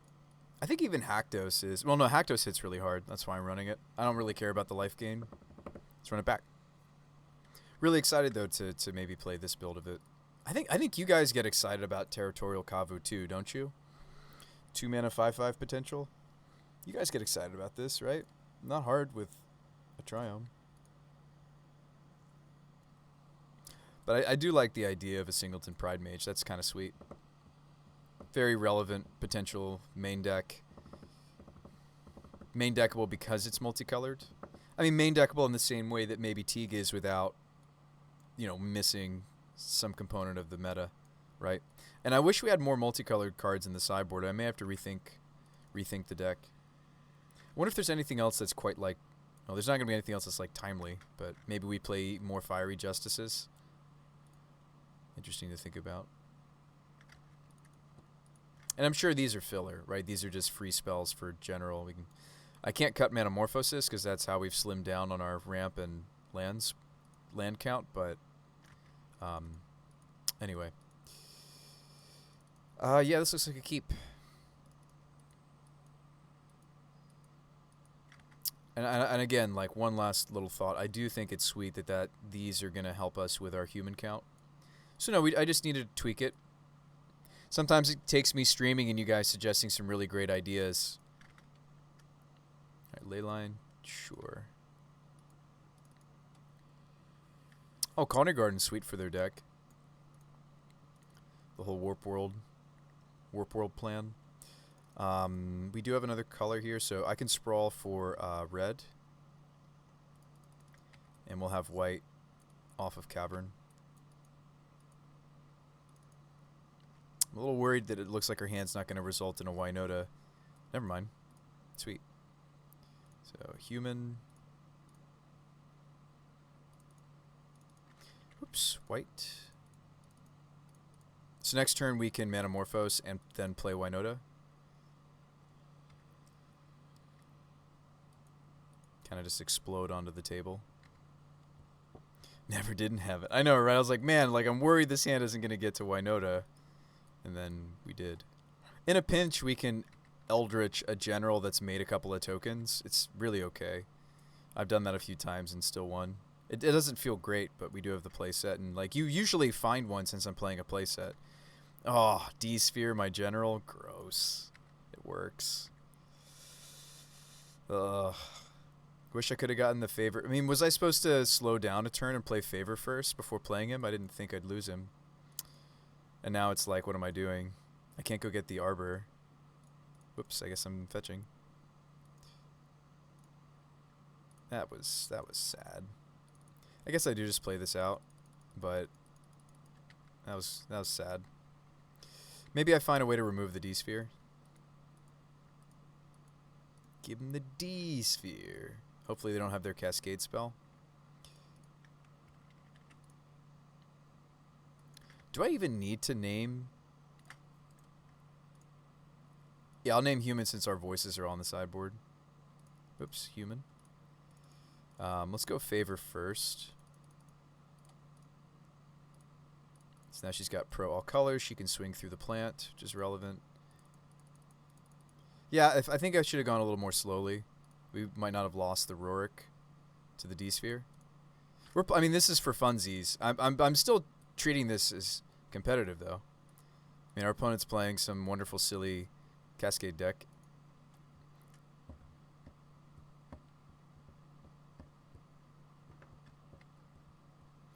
They could have the instant speed one. All right, Morphos. For green, actually. Oh, boy.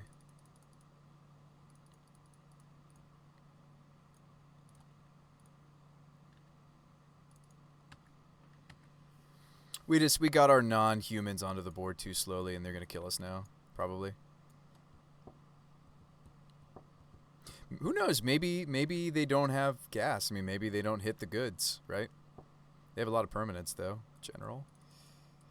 All right. The general. The general. Is it the general? Let's just play him out. Actually, no, we shouldn't, because I might hit one. That would be really dumb, and then I'd want to play it after the fact. Yeah. I almost made him big silly. I made him almost big silly. That's a whiff. Happens. Oh, prelate. We named 0. Sweet.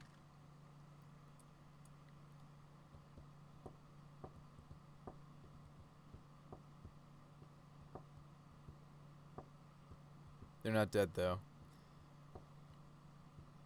I don't think I'm supposed to play out the general because I don't have a multicolored spell in my hand, and it's not changing the clock. We already have lethal on the table. Yeah, they go to 1. Could play out the Utopia Sprawl, I suppose. I don't think I play this out. It's very likely we hit another one here. Alright, opponent. Here we go.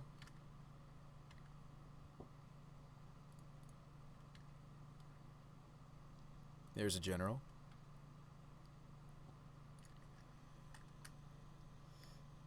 I'll scoop here. Enjoy the 50 points. Thanks for the testing.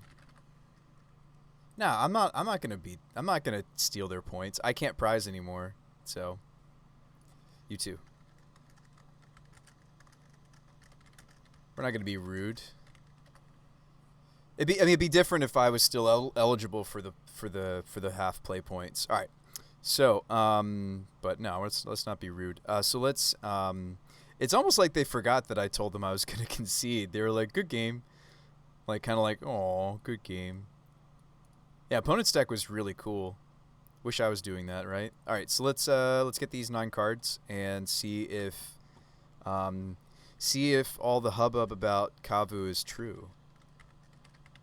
It's a pretty flexible 2-drop, and like this color combination is really wanted, something like that. They're not very expensive. Maybe nobody thinks they're gonna do anything. All right, Burning Tree, and maybe they won't. But I think they're a solid card for what we're trying to do anyway, for the nonsense that we're planning. All right, bunch of. I'll just get the 4th Burning Tree because we might want the playset. Let's get a pretty Kasali. I do like some of these old bordered remakes.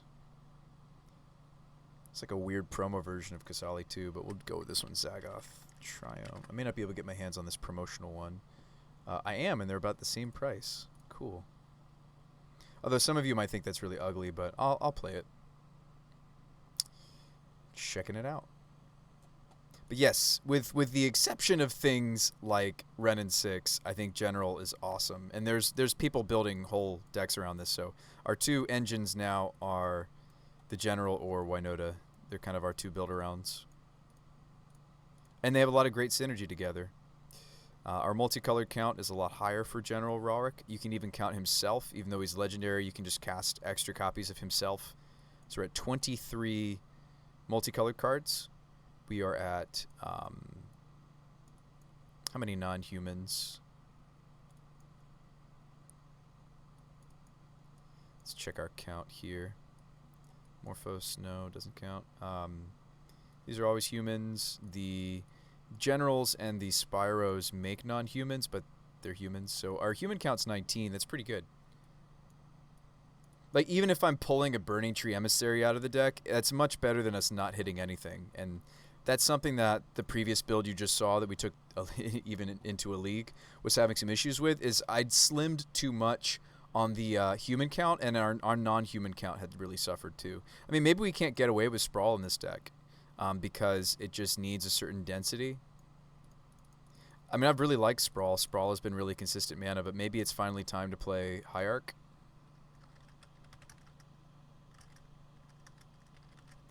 It looks like they actually have some available. Let me see if I have enough money for these. I do. Do you guys want me to pick up the Ignobles so we could finally play with them? Because like that's the thing with Winota is the deck doesn't typically play Utopia Sprawl. It'd probably be better if I had this many non-humans. Let's play the Ignoble Hierarchs. Let's do it. Let's pick them up. I have enough money too. Enough monies. Thanks again, Card Hoarder, for letting us play with sweet cards that I don't own. Ignoble, yes! You love the old border stuff? Yeah, me too. Yeah, like I got this old bordered Fiery as well. Because it was actually old bordered. They have old bordered some of these. Yeah, I'm excited. I'm excited to try out some of this new tech. We got a whole bunch of new cards from the new set in this deck now. Generals and Hierarchs and such. These are about 11 tickets a piece. These Ignoble Hierarchs. Thank you guys for being so patient. Sorry, I should have switched this into brew mode. Just waiting on these cards.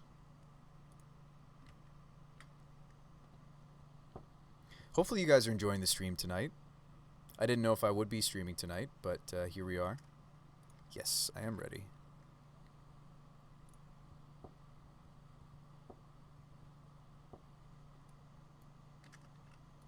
It's basically because it's from when I first started playing this silly children's game. Oh, man. It is a silly children's game. It's good to keep that in perspective, Raven. I appreciate you for realizing that. You've tested Affinity. You're happy where it's at. Do you want to test me with it? Do you want to Pokemon duel me? It's Corpsey. I gotta try this Burning Tree Emissary build out on somebody.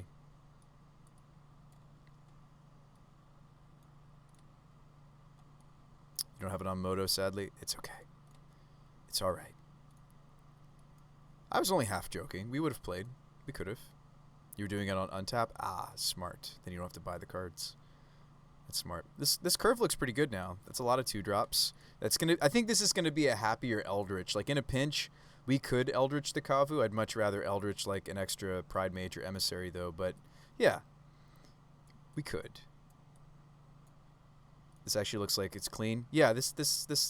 I think this is gonna be better. I'm even tempted to just run it back. I have enough points for us to do another league. It'd be the last league, but let's do it. It's time. Rokiric. Rokiric Winota. Let's do it. Alright, Nick says, old borders have a mythical feel. New ones are sharp. And clean. Ignoble will still allow for turn 2 seasoned. Yes, it will.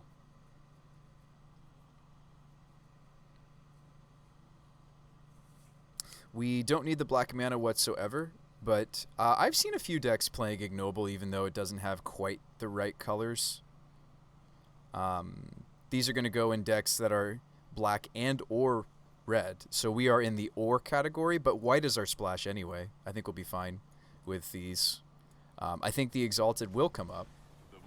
Oh, Macro Photo with the Prime subscription. 2 months of subscribing, Macro Photo. Macro, thank you so much for the subscription. Thank you so much for that support. You know, it's folks like you that help me continue to be a Twitch streamer despite starting my 30s. Thank you so much for that support. Hope you are enjoying yourself in the chat room with everyone else, and yeah, just really appreciate you. I am rolling out soon some sort of a program for doing donation decks again. That's on the horizon. Get it? Horizon? Because Modern Horizons.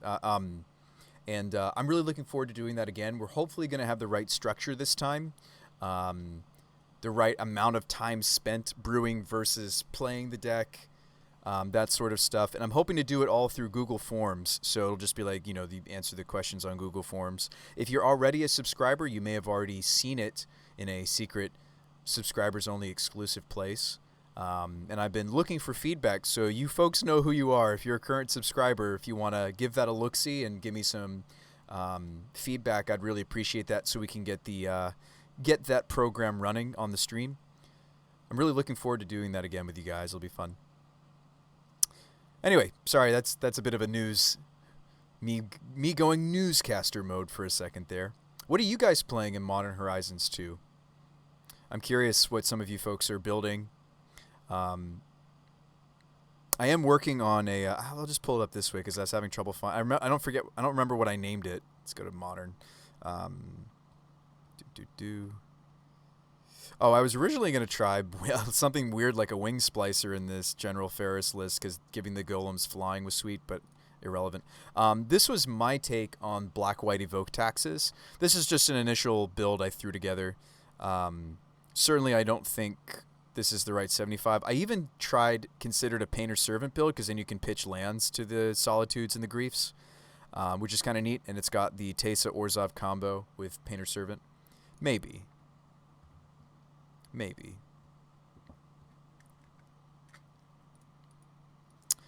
This opener has no ramp, but we're going to see ramp less often, considering we're only running 8 pieces of ramp now. I don't think I throw this away just because it's missing the ramp, right? Like, if they're playing anything control-y or mid-rangey, this hand's great. So, I think we'll just keep it, right? Like, if they're burned, we're very sad and we have to, like, you know, go to the next game, basically, but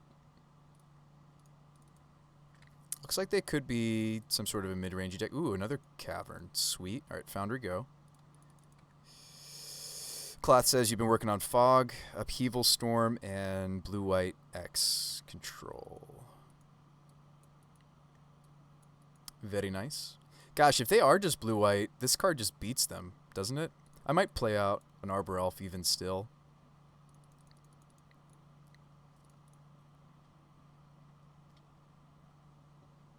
I mean, not straight up beats them. They were on the play. Arbor Elf, you're a little late to the party.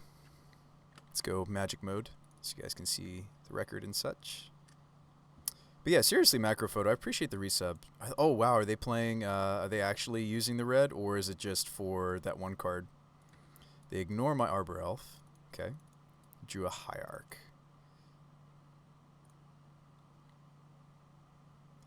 Let's go Human.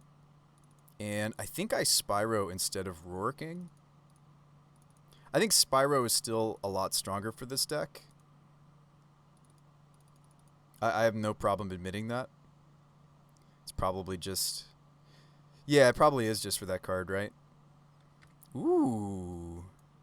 Piece of candy. I swing instead of playing the ignoble, right? Because we want to make sure we keep some gas despite the sweepers. Yeah, we want to make sure we keep gas. Me getting the point of damage on them is probably more important than just playing out the Hierarch. It says Archmages draw 2. Archmages take my Arbor. Now they're going to draw 2. Yeah, having Cavern in this matchup is huge. They'll try to field me off of Cavern, maybe. I mean, the benefit of playing out Ignoble was I could do this plus this, but do they want to field me? Ooh, we drew Winota. This is excellent. They might have Path even still. This could just be miracles. Yeah, we need to be aware of that. That's true. Could be like a Terminus incoming.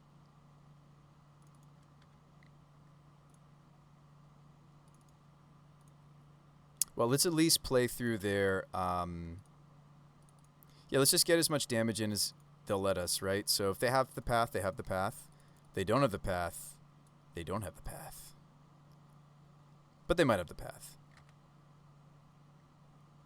They don't have the path. This is going to be a lot of damage potential. Let's see what we hit in these 18 cards, shall we?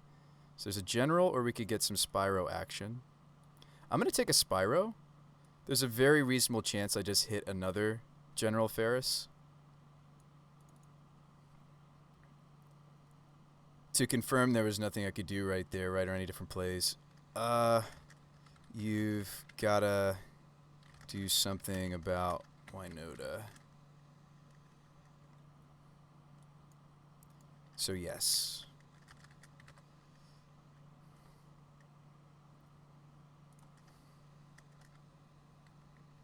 I think so. I'm playing more Caverns these days. Lots of people testing Counterspell.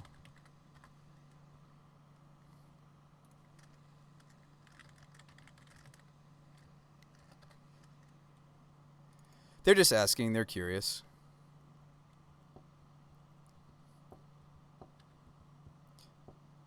They're talking about percentages now. Winota getting in. Good to assume the worst case. Yes.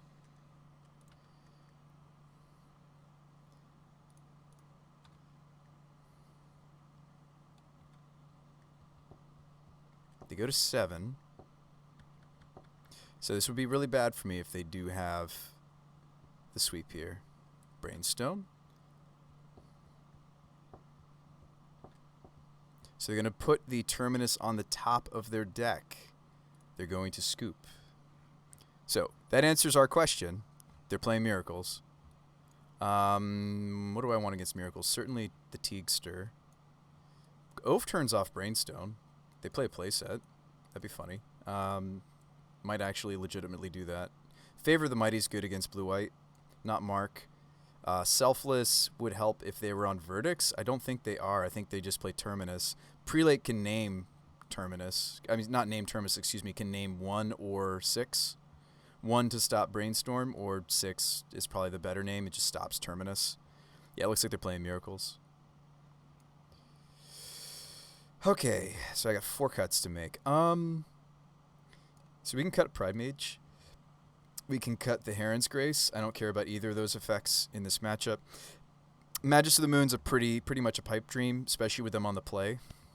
Evolutions are weak in this matchup for many reasons. One of the many reasons being I'm leaning into the Caverns to win this match, and these just get countered, and we're very sad. So we'll cut some of those. Spell Skites I could still play despite Oaf. Yes, it's a non-bow, but sometimes that's fine. A lot of the time that's fine. I just need to protect my Winotas. They don't have Supreme or Wrath typically. Sweet. So I have room for one more card, folks. What do you think it is? Do we want to play Endurance just because it's a flashy threat? I'm not even necessarily thinking of this card because it hoses, you know, a potential Snapcaster. I really just want this because it's a flash threat. Like in the same way that I like Heron's Grace, I like being able to flash something in on their end step that they, you know. We could play the Skyclave for Jace. They play 3 Jaces, right? Because they're Miracles. They play several Jace. But even then, I'd almost rather just have Endurance to flash this in and punch the Jace instead of getting this killed and then they have a blocker. You like the Skyclave more? Okay.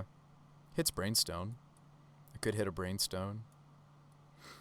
So you'd rather have Skyclave? Maybe I should cut some Emissaries even. Play 2 or 3 Jace. Let's play an Endurance. Not so much for the Snapcaster, but let's play an Endurance because I plan to just flash it in this matchup, right? Heron's Grace is interesting for flashing. It's a similar attack power, but it's 1 more mana. All right, let's run it like this. I'm telling you, Cavern can really carry us in these counter magic matchups. There's another Cavern. Tempting to keep this hand. I probably shouldn't. We're only playing 20 lands now.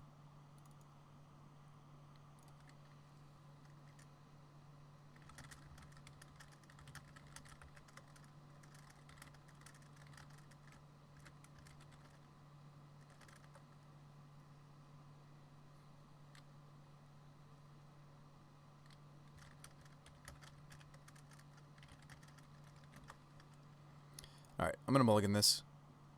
I'm kind of sad that I did. And I think at some point we're just going to have to keep.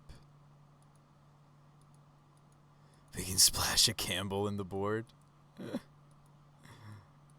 With our Zagoth. That Campbell's sweet against Burn, funny enough. I don't think I can keep this either. This hand is doable. Keep and tuck the Blade Historian, and I'll tuck the Metamorphose because the Morphos. Well, maybe I shouldn't because a second land would be great, but Morphos is just here because of General. Let's do it.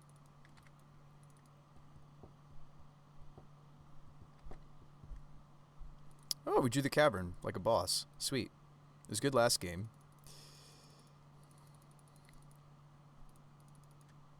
Hierarch lets me maybe play General. They probably don't have a way to answer General other than Terminus. I feel like if you're playing a Terminus build, unless they need this for their land drop, this is a very ambitious... Not ambitious, it's just... It feels like a bit of a waste of op to me. This is definitely Counterspell. So we just name human. White and red. They also have 3 fairy. Yeah, they do have 3 fairy to bounce Rokiric. That's true. Maybe I should have played the Spellskite, but the Spellskite would have gotten counterspelled potentially.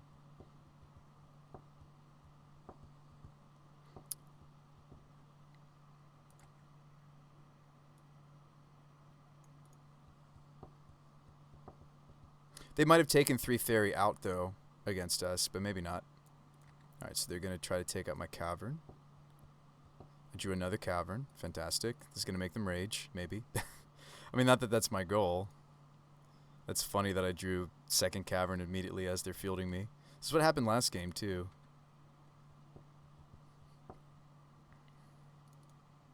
Plane's the better thing to grab since I already have Yavi. Okay.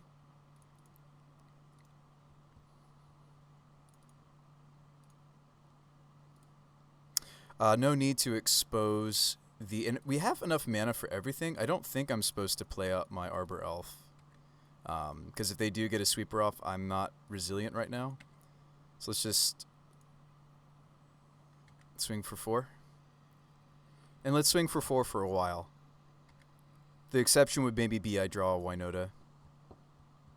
They also only usually play 1 field. I've seen more fields from blue-white than just 1. I would differ on that, Raven. I think it's greedy, but I think they do it because they want to skew the matchup against, like, the Snapcaster block. Ooh, Containment Priest. That does stop some things that my deck is doing. This stinks. Can you imagine if I had second, like, double Exalted going? I actually would have lived through that. I mean, it's good that we're killing the Containment Priest. It's okay, we've got game 1 under our belts. This is maybe just a Jace. No, it's a Teferi.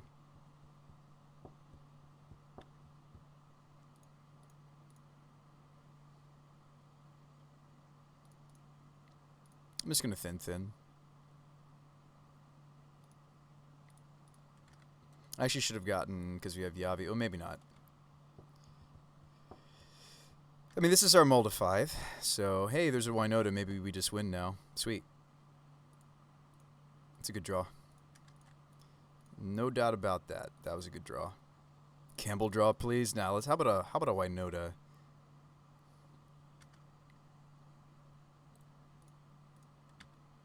Can we get this Teferi off the table? That would be great. Sanctum. We have Spellskite already on the table, so let's take the Sanctum Prelate. Choosing a number. Number's going to be 6 for Terminus. Punch the Teferi. Winota is also going to punch the Teferi. He actually doesn't die, though. Or no, he does die. That's 6. Sorry.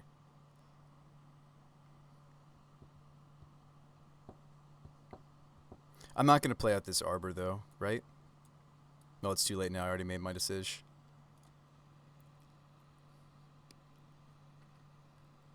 That was a great draw. Mystic Gate. Hopefully they don't have some Supremes rolled up in their mix of Terminuses. We hope their deck is just Terminus, right?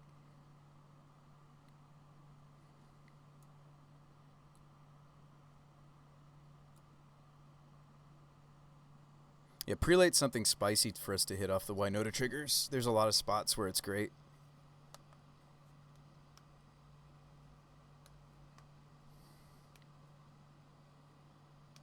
Is this Jace? This is Jace. Jace bounce Winota.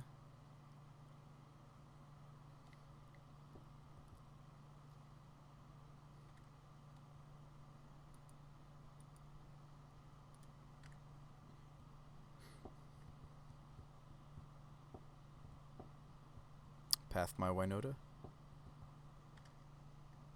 Yes. There's nothing for me to Manamorphose into there. So we'll thin first. So I can hit the Jace dead. That's good.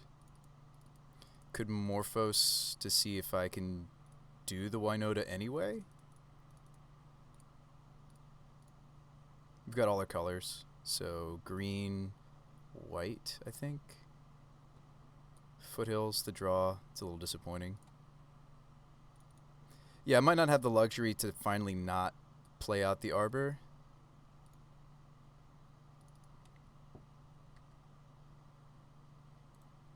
Punch the Jace.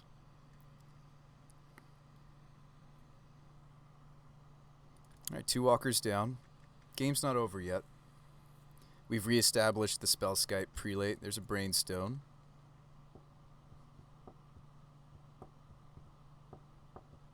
They're cracking their Brainstone. I probably should still thin, right?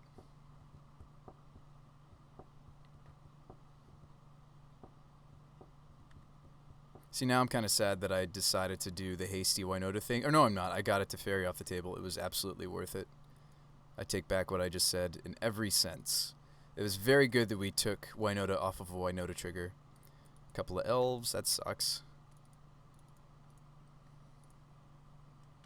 It doesn't actually add to my clock because we have the Exalted. Like, if I play this elf out, I'm not actually adding any damage to my board, so I'm not going to play it out. Because if they do manage to, you know, get prelate and get their Terminus off, like the exception is if I played both of my Arbor Elves, then yes, I would actually be adding 1 damage to my clock.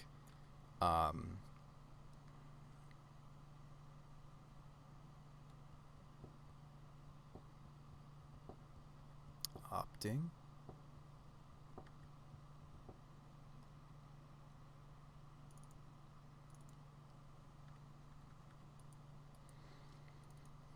I may unfortunately save them some life because of my Yavi. They're going to hit my Cavern.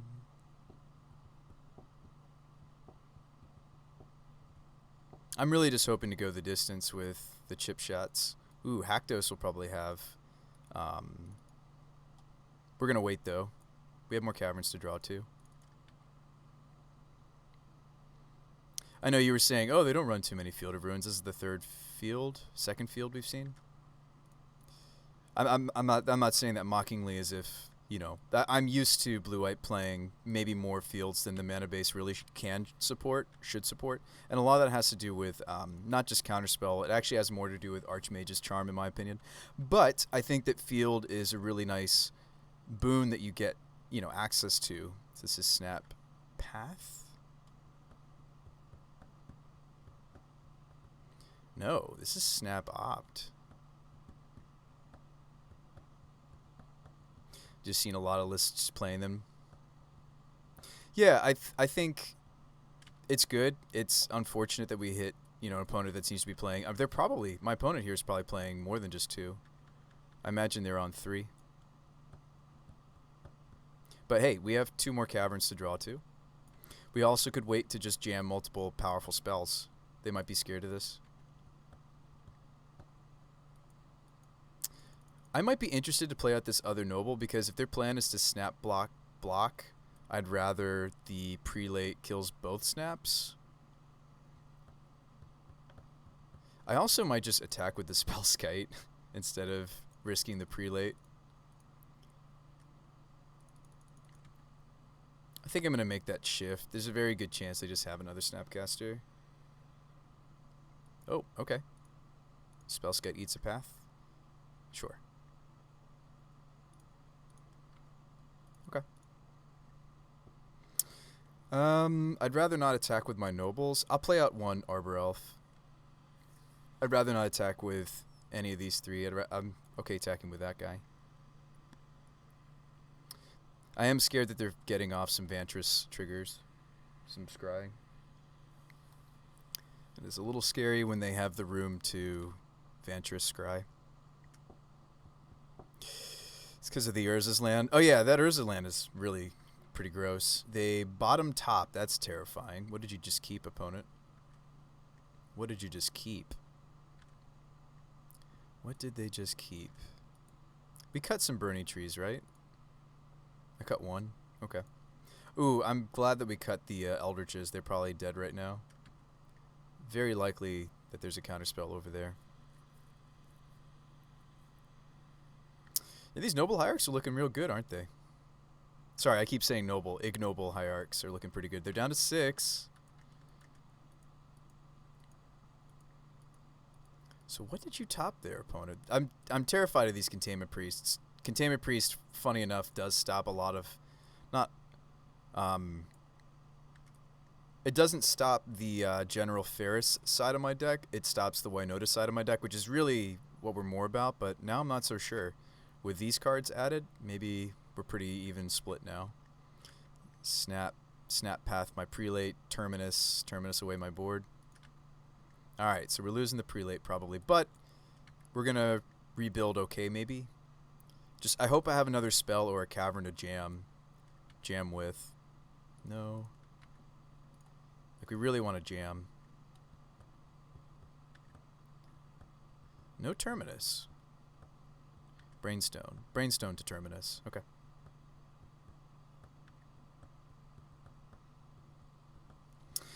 New Merfolk is pretty good against the Urzaland. Oh, is that true? The one that, like, is kind of like a Spreading Seas, sort of? Yeah, swing for damage. Why not? Why wouldn't you?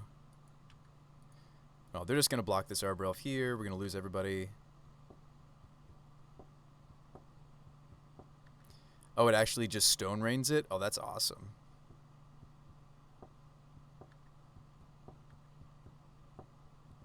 I mean, I'd be very, very surprised if they didn't just top a Terminus. We kill both of their snaps anyway. Show me the Terminus.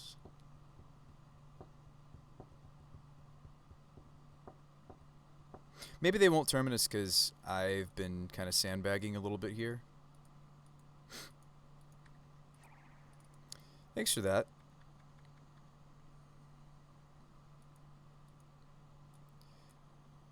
Avenge you I will.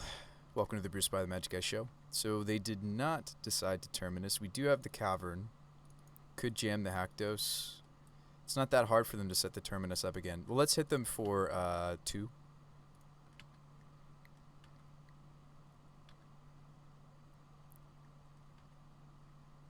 So uncounterable Haktos, is that what we want to do? Forces them to sweep. But I feel like they've set up the sweep. Like, why don't we just get... Like, even Burning Tree is lethal. Right? Just a 2-2 plus the 2 Exalteds forces them to do something. We just need to force them to do something. I don't want to play out the Haktos yet. Just want to present lethal. So, we attack with this. Play the BTE and Arbor. I'm just going to play the... BTE. Can't just let them keep Vantressing. They put 2 on the bottom. Maybe they don't have the Terminus. Maybe we're sitting here running scared from nothing. I imagine this is opt Terminus me, but let's go to combat.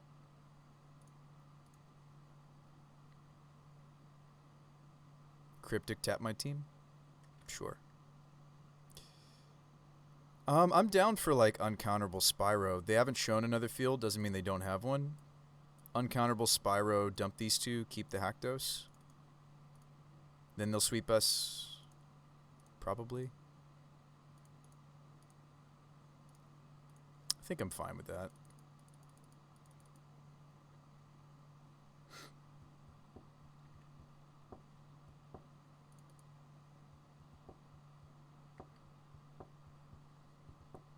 Wish I was rebuilding a little bit better than this, but Haktos can give control fits. He's always protected from path, at least, but he can be hit by other things. Ooh, wow, we drew the 4th Cavern. That's awesome. Go to combat. Tap my team.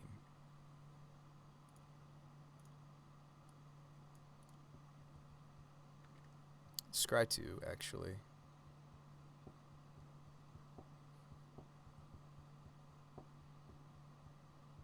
Opt. They bottomed. Does that not mean that they hit the... Oh, there's the Terminus. Nice. They bottomed and hit Terminus. That's pretty nutso, right? Maybe not. Just like they drew it up. It's crazy to see them bottom. All right, so let's go... I don't want that the most. Then this, then this, then this. Those are irrelevant. I think it's good to specific order and just not fetch if I can help it. Alright, second main, so we don't lose this Cavern. Let's go ahead and get Haktos out there. I think that's fine.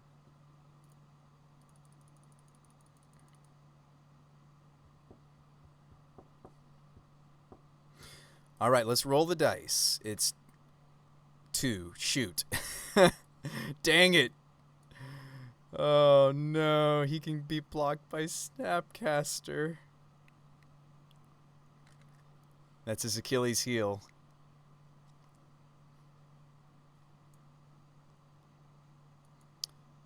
But yeah, forcing them to have to sweep again is good. At least this isn't bounced by Jace. They could have like a cryptic tap. Yeah, I mean, they need to answer this card. So let's just keep doing that. Just having cards they have to answer each turn. Wow, that's a lot of land. Oh boy. All right, here we go. Combat. Cryptic. Don't have snap block. They have snap block. Yeah, they have the 3rd snap. Remember, we did take game 1. That's so sad. Hackdos, why couldn't you have rolled a 3 or 4 even? I think 3 or 4 we might have won. We rolled 2. If we would have rolled 3 or... I mean, that's kind of fun to play cards with RNG. I actually really like that.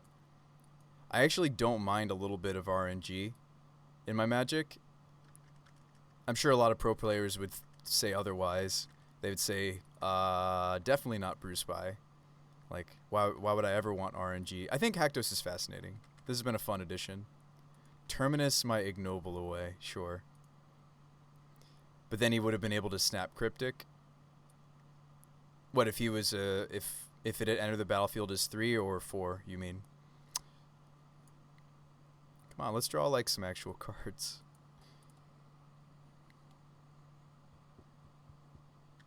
Seagate. Wow. My opponent just drew 5 cards. And we have lands. We have lands. We have lands. 3 or 4 would have allowed the bounce with Jace onto Fairy. I don't think he's got his 3 fairies in right now. So we were happy to have 2. We were happy that it rolled a 2. I don't know. I don't feel happy about that. I still feel like 3 was what we wanted, right? Because 4s is cryptics and Jaces, 2s is snap blocks. All right, this is a redraw. Let's do it. Let's do like red, I guess. Hierarch. Now we've lost this. We're playing it out because our clocks are similar. I can do a little bit of F6 the Gathering and make it so that my clock is higher than theirs at this point, maybe.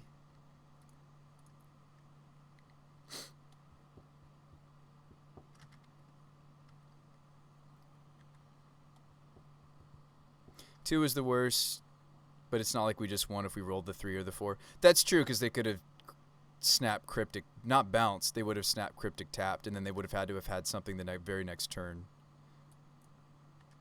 Prismatic Ending. I'm not fetching. Thinning is bad because we bottomed the relevant things. Oh yeah, they did have a Terminus. Blade Historian. Yeah, they did Terminus, you're right. They just get to Jace bounce this though. I mean, like I said, we're just playing because I can get the clocks close. So that is another way that we can win this. 3rd Terminus coming.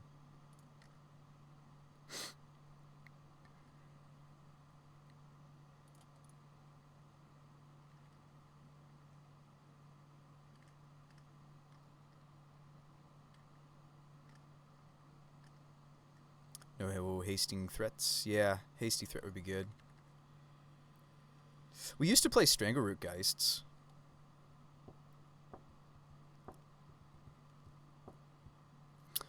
Teferi's gonna ult soon. Jace can ult in. Oh, I shouldn't play out my lands. That would buy me more time. They have Castle Ardenvale in their build. That's nice. I shouldn't have played out my land because they might Jace ult. Here's an Arbor Elf. Your move.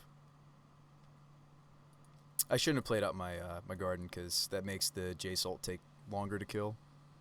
But it's pretty moot. Make a dude. Sure.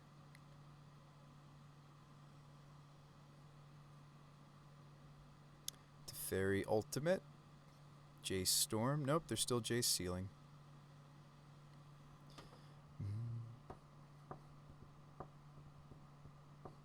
I probably should consider playing out a fetch, though, because they just put a card on top. So that's the benefit. Another prismatic. Collector Oath, huh? This is bigger than their human token.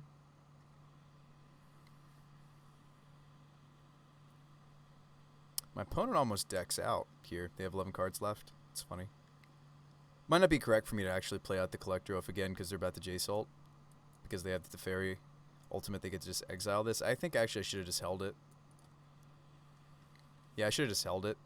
Anything I play out at this point is just foolish because of the Teferi emblem. I'm just making this kill us more quickly. So I will, whatever we draw, unless it's something very impactful, I will not play it. So we're going to be good Magic players. I could have had like 6 cards in my hand at this point. I could have almost had a full hand. That would have been quite a few turns. Opponent's clock is less than my clock by over a minute now. So we did what I wanted to do, which was make it so that game 3 can come down to clock and not necessarily us beating their Terminus Sissing. Because it's hard to beat Terminus decks for us. Like, we're a mono creature strat. J-Salt, okay. So just play a little bit of F6 the Gathering, get them down to below 11 minutes. That'd be good.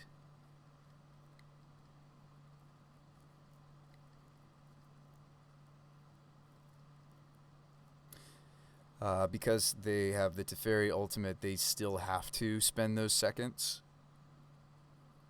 each turn. They're at 10:40 now. 10:35. I mean, it stinks. Like I'm very thankful that we took the first game off of the Caverns. But yeah, place at a Terminus, place at a Path, place at a Prismatic. Looks good to me. Looks like my kind of miracles right here. And they have the Containment Priest too. We need to be aware of that. All right, got them down to 10:20. So they got 10 minutes for this last game. A little bit over 10 minutes for this last game. We have 2 minutes and 12 seconds. Perfect. I don't think we need the Blade Historian. I mean, like, yes, that lets us win more quickly if we're kind of going off, but I just don't know. That last game made me feel like I didn't even want any dorks, right? And that's the wrong way to think.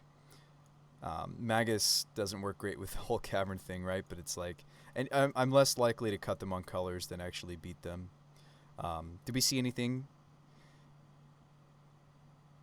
The Eldritches seem kind of foolish. But I also didn't see Counterspell. I wonder if they sided those down. We didn't see any. We just saw Cryptics. I wonder if they're compensating for my Caverns by just not running as many Counterspells. But if they did tag... if they did tag an Evolution, it would be really bad feeling.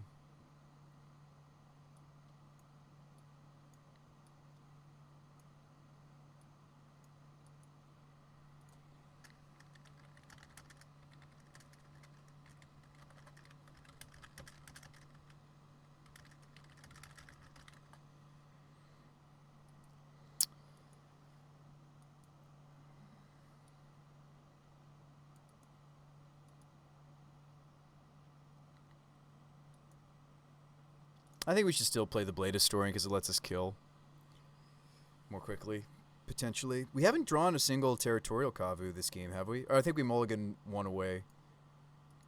So I'd like to try these out. We saw Snaps. Do we want to do something about the Snapcasters? Maybe Endurance. Well, no, Endurance was in. Yeah, I think that's all I have for Graveyard Hate right now, actually, which is maybe not enough. I have a Tutorable Endurance, and then I have the Kavus to kind of whittle away the grave. The relevant cards in the grave, rather. Yeah, I think we've just run it back. I think this is actually right.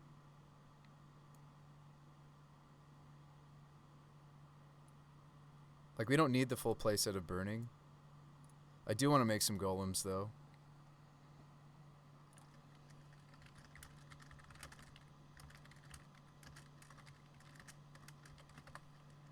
I have a little convo with my opponent. And it's lighthearted. It's good. They're talking about subtlety, and I'm like, yeah, I agree with you. I think it's... Or I told them it's a tempo card, and they were agreeing with me. Oh, hey, there's the Kavu. We could actually cast it because of Metamorphose. Again, I'm not necessarily going to be looking for hands that have the guaranteed ramp. I think this hand's a little weak, though, because there's no cavern, but hopefully we draw into it. Force go. Don't spell snare me. Yeah, don't spell snare me, bro. Don't spell snare me. Brainstone? Sure. Oh, that's good to draw. All right, so let's make sure we tap the right colors on the Metamorphose. I have been trolled by this card on Moto more than once. Okay, there's the Burning Tree. We just want to poop a bunch of dudes on the board here, right? I don't have the 3-drop, so don't we just want to go Burning Kavu? I can keep the other Metamorphose. And I may just be playing it next turn to try to hit a land drop.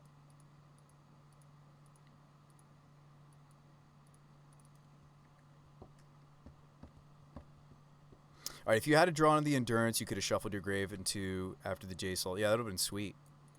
Would have been sweet. I did not draw a land. Let's go to combat first. I am going to dump the Blade Historian.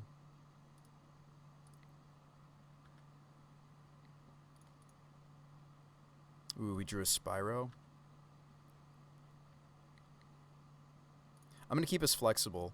I'm going to go red-green with the intent just to play the Arbor Elf and hope to make a land drop. But if we draw land... Okay, that's sad.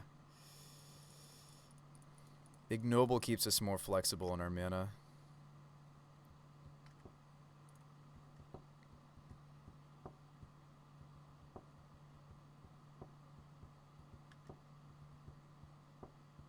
They might Terminus this. We won't really rebuild that great because my mana's not been the most wonderful. Looks like that is the Terminus.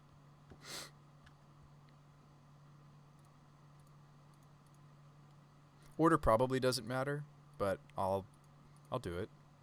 But it probably doesn't matter. They have 9 minutes. All right, so, well, we didn't draw the land.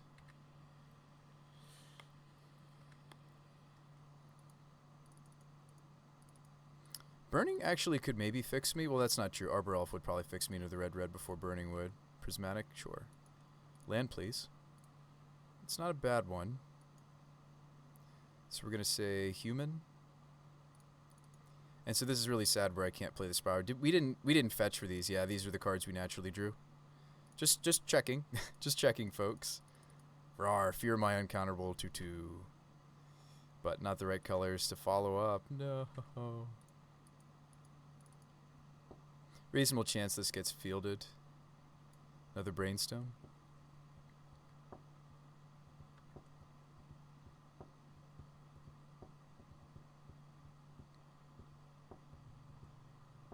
No, it's a tough matchup. I don't think that our draw so far is going to cut it. I think we're probably losing this. I'm not doing something powerful enough quickly enough. They have space to resolve Jace or Teferi. Need to draw 4th mana source for this hand to function. So 4th mana source, please. 4th mana source. Thank you. We Spyro, right? I don't think either of these is going to cut it. Winota doesn't trigger in this situation. Foundry would be... Well, we don't really need green except for Endurance. Let's look at our costs real quick. Let's count the costs. So yeah, I actually think I'm more interested in the Sacred Foundry. So let's Spyro. Like so. And let's just dump these two, make some tokens.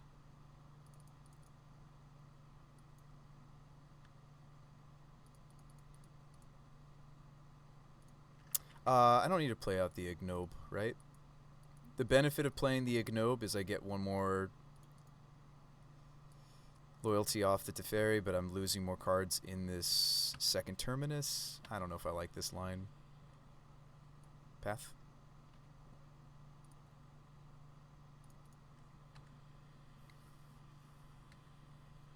Yeah, I mean, if they're spending a path like so, I feel like we're in a lot of trouble. I'm just down to a spell sky. I mean, the Terminus decks will prey upon us. I don't really care how you build Winota. Maybe Taxes would be the best build against Yeah, I guess I would suppose the Taxes is the best, perhaps, build of this deck to play against Blue-White Miracles or Blue-White Control or whatever. Tap my dudes. Yep. I don't want to put anything else on the table. So I think that means we're just going to lose to the Teferi, right?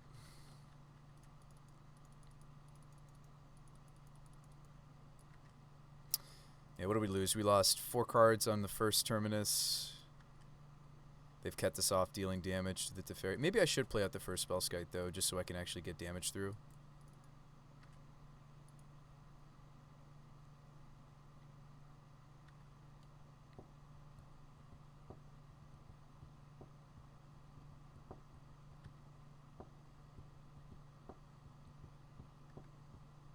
Don't have the endurance for the Snapcaster.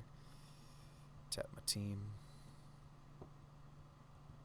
The frustrating thing with Kavu is against Cryptic decks, you don't actually get the triggers because it's whenever he attacks.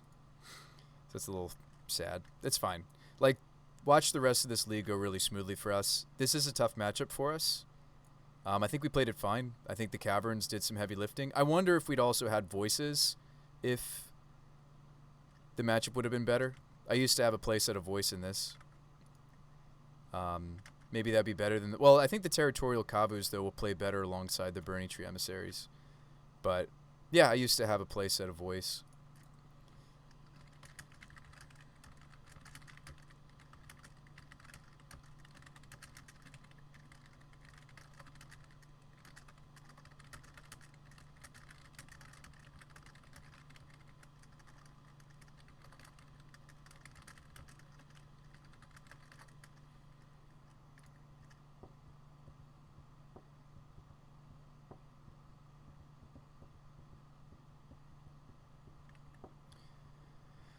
So they're pretty clearly in control here after...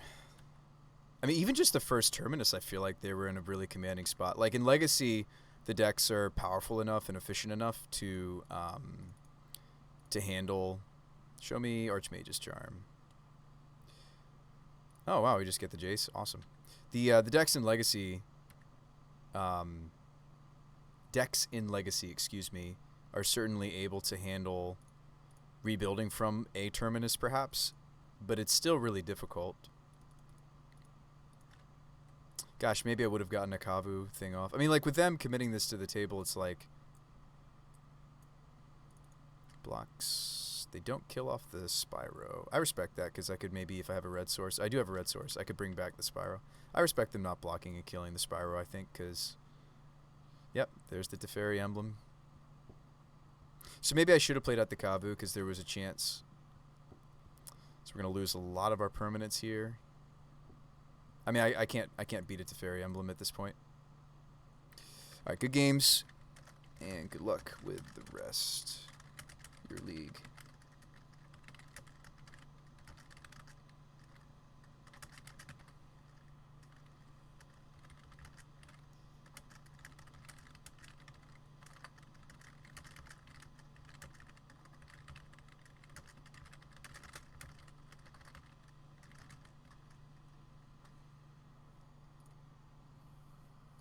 All right, so that's our first loss, but that's okay.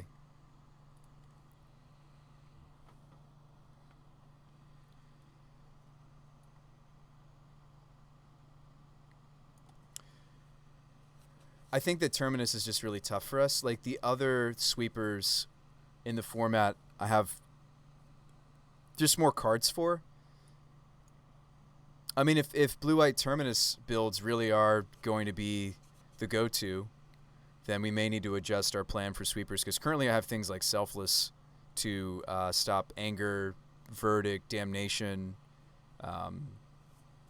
Those are more... I'll say were because past tense. Those were the sweepers I had to deal with.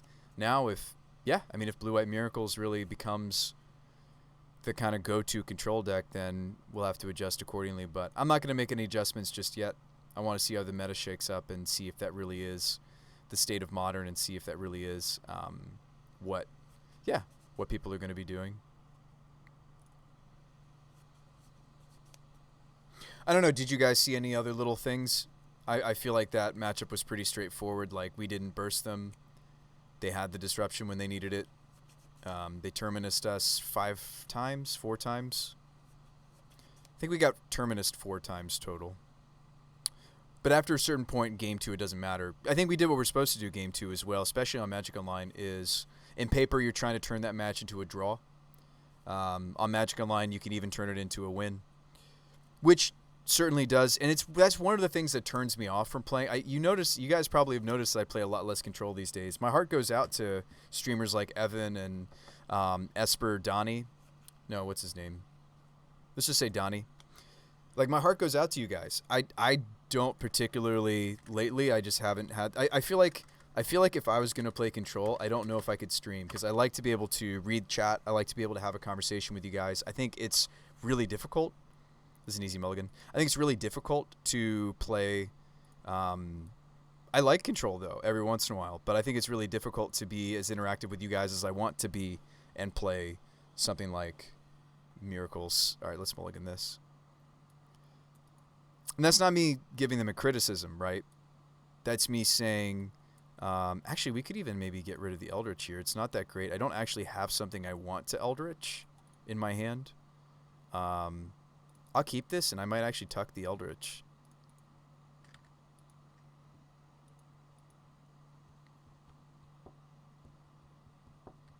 Ooh. Piece of candy. Oh, wow, he drew one. That's funny. Okay.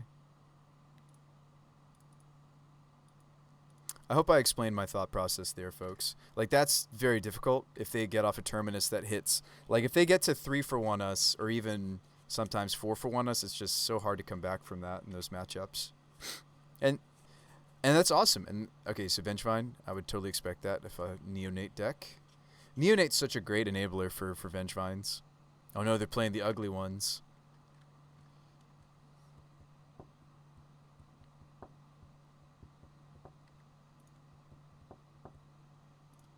Oh, we're doing our thing, though. This is our red source. Oh, did I punt again? I punted again. Wow.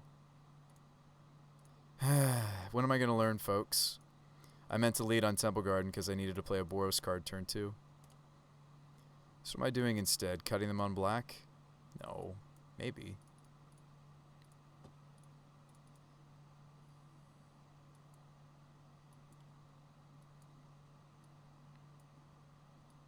Could cut them on black. I'm trying to remember what their black splash is for. It's for Fatal Push. I have my basic planes, and I can just play out General, then play out Winota. I might actually moon them. I think I will. They've played Fatal Pushes. Most builds will play Fatal Push. So they've got their cookbook. Greater Gargadon. Holy cow. That's not good for us. That's not good. Alright. Oh, sweet. We're going to have 2 Golem tokens at least. Moon hurts Kavu, though. I don't have a Kavu in this hand. But yes, it does hurt Kavu. It will make Kavu maximum 3/3 if I have the planes. It's going to be okay, Raven. We swear by the Tutorable Magus. It's very good. Not going to be changing that. They should swing. That was a freebie. Check this out. This is going to be sweet. So Morphos. Always yield. So we want red, green. Burning Tree. Oh, we're kind of going off here, folks. Yeah. That's kind of what we want to see. Couple of free spells. Play out the Winota. Now here's the real question. Do I even really need to get anything off this? Should I trade my General with the What's-Her-Face? Because she might kill my Winota. I might be okay swinging the General. General's already done what I need General to do, and I probably get another General off these Golems anyway. I think I'm fine trading it with the Asmore. Put a Bloodghast in the bin. They don't block. Sweet, we get 3 damage in. I'm fascinated by their deck. I mean, the Greater Gargadon, so this deck makes lots and lots of food, thanks to Cookbook. And they, I I guess their plan is, if they're not killing creatures, is they want to spend the food on Gargadon. That's awesome. That's very innovative. That's not what I've seen the Asmore deck normally doing. That's really cool. Lightning Axe my Winota. They can eat my Winota. We have a second one in our hand. Our draw was very good. Like, as bad as the games looked against the Miracles deck, look at us doing our thing. Like, there's a couple people out there playing Blue-White Miracles, sure. But, like, most people are just having fun with, well, that is their kind of fun, excuse me. And it's my kind of fun, too, I suppose. But, yeah, Bloodghast has good synergy with Garg as well. I don't know if I love this direction. I think it's very cool. I don't know if it's... all right, let's try to go to combat. I should have played out my Cavern, actually, but it's okay.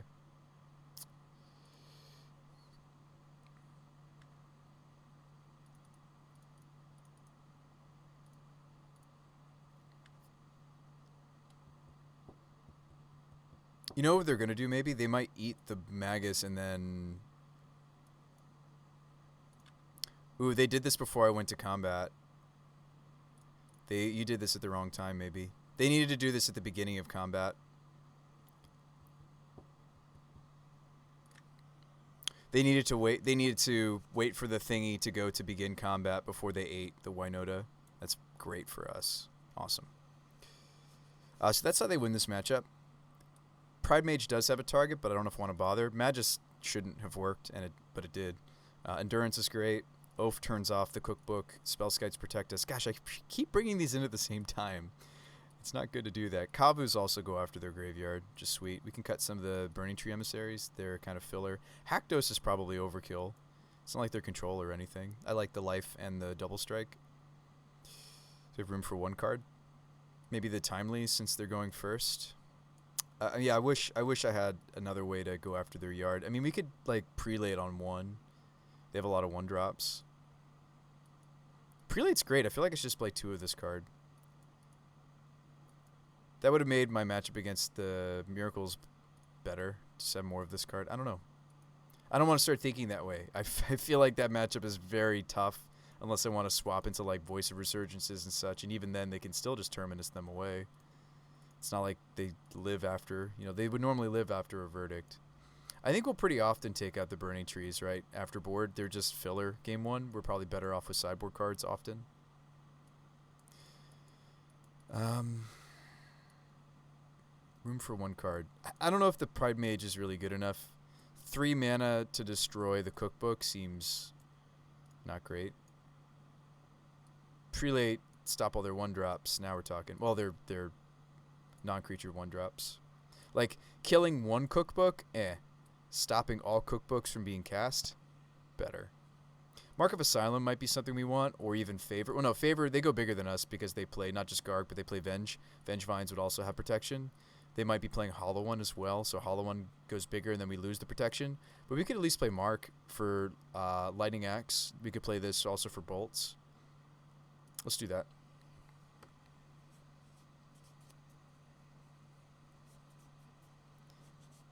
You're not saying we should, yeah.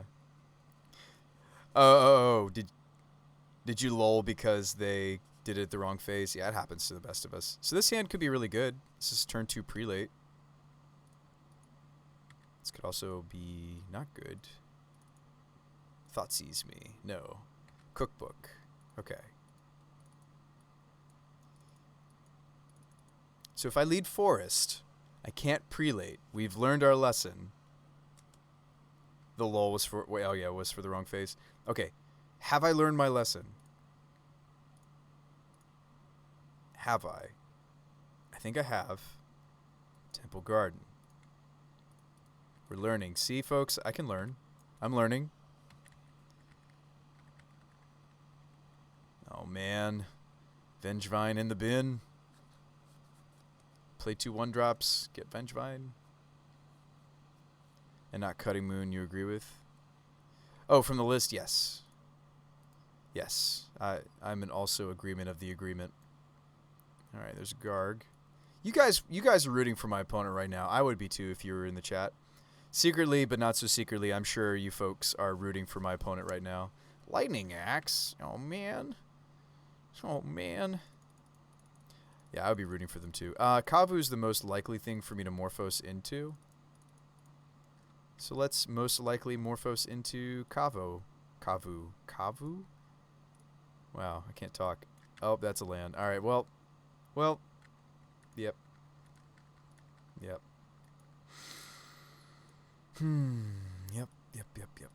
Yep. Okay. Too late, though. On a different plan now. We still name one, right? Axe, push. I mean, their deck is trying to be very mana efficient. There's a couple of cards that we stop if we don't choose one. But, yeah, so human. She also just protects herself by choosing one, but, like, I'd like her to stick around. But yes, stops multiple cookbooks. It's crazy. Cookbook, not a legendary. It's awesome. Cookbook, quite cookie. Ooh, Lotloth Troll? Lol Troll? Yes. Yeah, you gotta have those discard outlets for your Vengevines, yo. Stitchers, yeah. So this is them going 1-drop. Goblin Bombardment? Oh, man. Their deck is so much cooler than ours. Gargadon, sack this. Oh, man. We have to hit their yard, like, right here, right? Opponent is very much the good guy.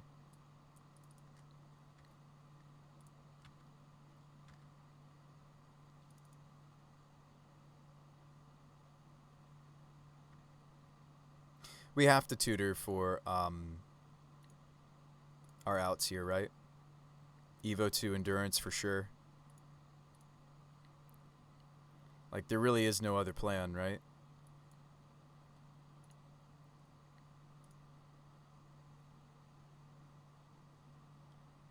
Yeah, so we're going to hit them. All cards. Awesome. Granted, they're going to get to refill with the Stitcher. So I commend them for not blocking. And we end up with a 3-4 at the end of that. That's way better than the Selfless Spirit we were doing before. It was way better. This game's not over just because we tucked their graveyard back into their deck. There's a Stitcher Supplier. They hit a couple of Asmores. It's not great for them. And a Garg. No Bloodghasts. No Vengevine.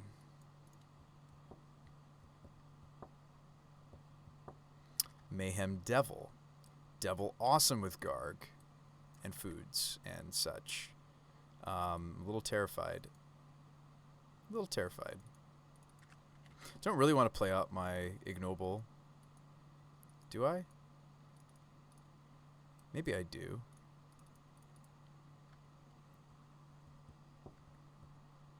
Try to go to combat. They may kill the Ignoble before I go to combat. They will Schust. Endurance is swinging. Oath is coming down.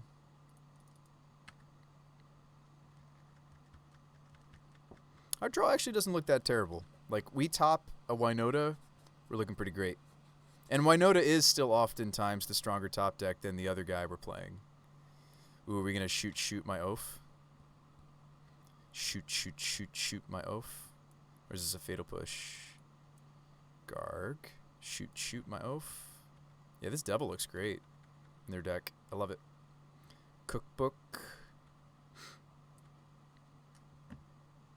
Oh, even if you don't have a card to discard, you can still make the food? Oh, that's absurd. This thing's awesome. Did they not have a card in their hand, or they did? Now they're shooting my prelate?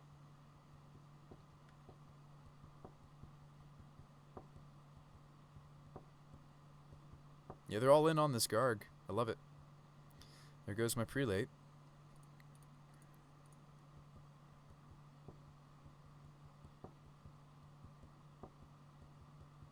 Oh, I shouldn't have fetched, should I? I may have just made us dead. They discarded a Blood Crypt. Gosh, did the fetching just kill us?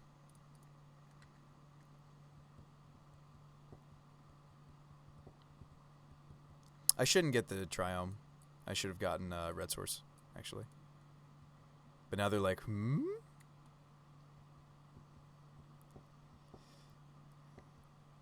Because it's got the colon, right? I thought so. I didn't see them discard the Blood Crypt. Thank you for that. I was confused by it. Yeah, now I'm just dead. I shouldn't have fetched. We would have been at 1. I mean, like, I don't think we can do a whole lot at 1 though. I'm like really liking this Gargadon build of the deck. I wasn't so sure, but now that I've seen the Mayhem Devil, I mean, granted, Devil. So there's a lot of things I could say about Devil. I think because you can react to like a bolt and such. Good thing we got game 1. Goodness me. All right, let's have like a better draw. Oh, we still end up at 1, but I draw planes. Hey-ya.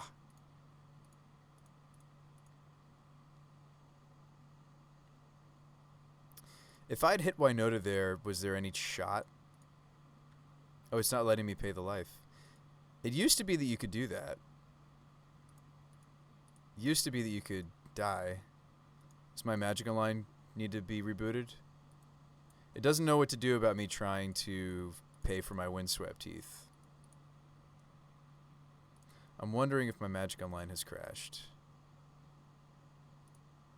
Yeah, it should let us. It used to let us.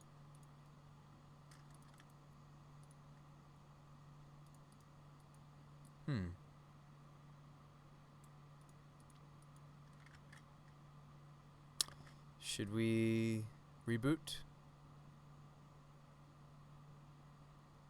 It shows my clock is ticking down, yeah. Or no, not concede, not concede. Stop! Ugh. Not concede. I meant to just close Magic Online. Holy Hera, did I really just do that? It says active. Hang on. I think I may have actually let it... Hang on. Log off, go back in. We had one more game against that guy. Hang on. That was just like... I rarely concede. Why would my brain go to try to push that?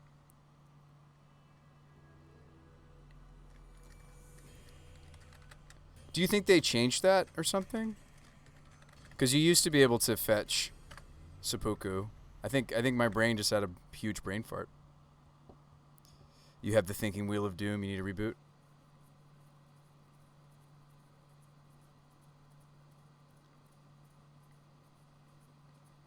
Well, that's a good sign that it's trying to load me back into a match.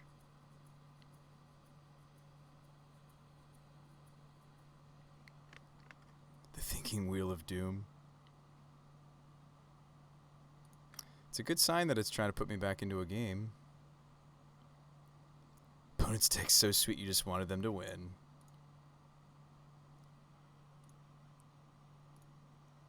How about hide event?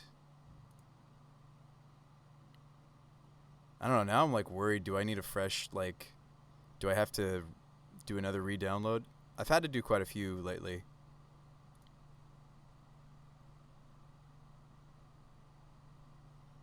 Let's see if I can load the deck. We'll start there. Deck is loaded. Oh no, we're missing art though. Of course we're missing art. Not like this. Not like this. Oh, it's loading. Art is coming. Okay. Constructed.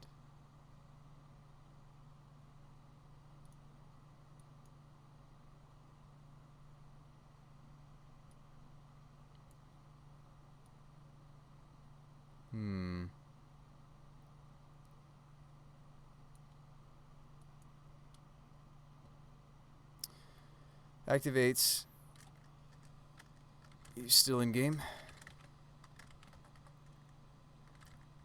Oh, it's not even letting me talk to them, see?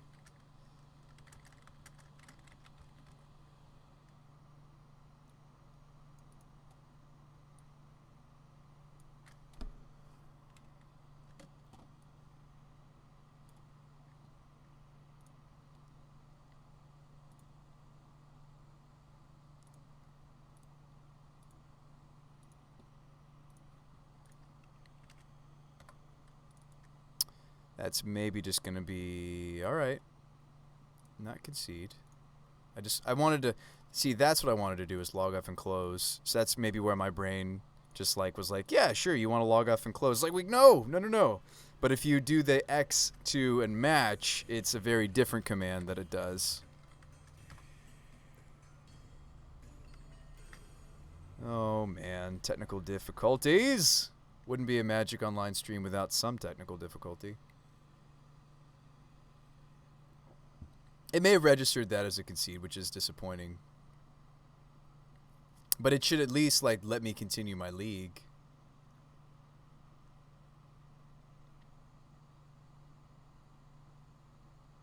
Yes, quality indeed. All right, let's wait for it to finish loading before we try to get back in there.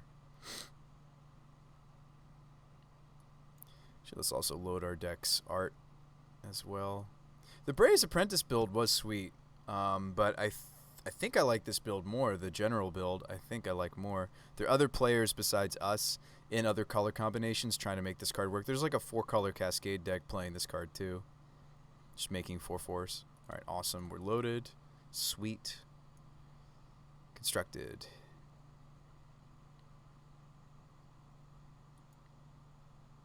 So when I go to, okay, enable to join queue. Current match pending. Please wait a moment before attempting to join the queue. If the problem persists, please contact game support. Oh boy.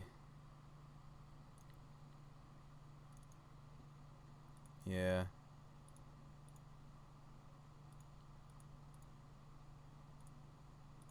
No, I want chat. We want chat. I can't even see chat anymore.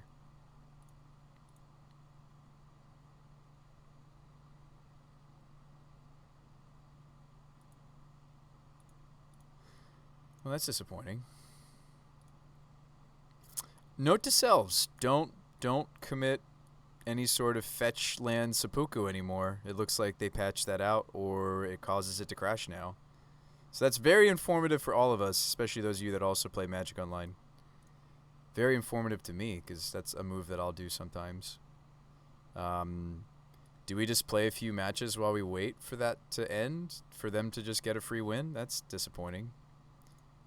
I could sit here and talk to support. That also is very boring and doesn't make very good content.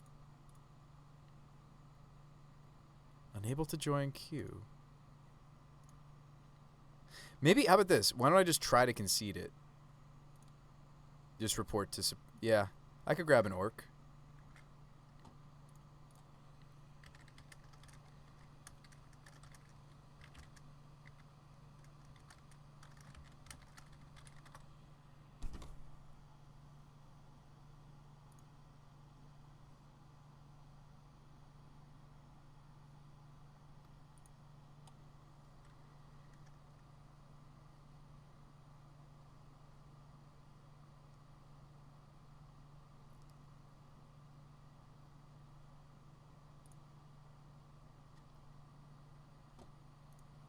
I'll bother with that after stream. I already took a picture. I'm not worried about it. Let me just do this. Let me see if it'll let me concede it.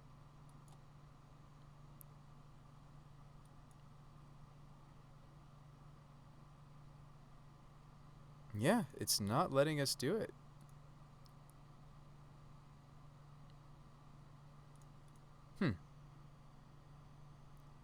That is so lame. I've never seen that before, folks. We've run into all sorts of weird bugs before, but I've never seen us just not be able to continue a league. I mean, we certainly still could have won that match too, right? We had one more game to go, but to not like get to continue to play. Let's go play a 1v1. And ooh, do I not even have 20 play points? Yeah, I think so too.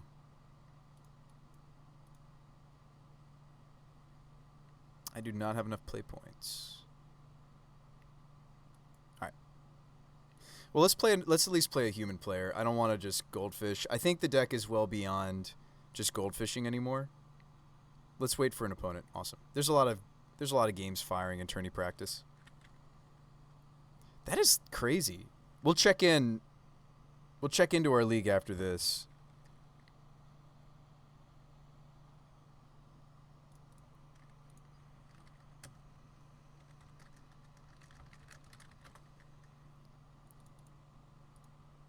Yeah, I think so too. I think with some of these more experimental ideas, like I think we could even start I mean, I'm not just saying this because our the bank of Bruce Buy is low on tickets right now and points, but I do think that we could certainly be happy just jamming some tourney practice. Like the tourney practice room is very active right now. It's not always this active.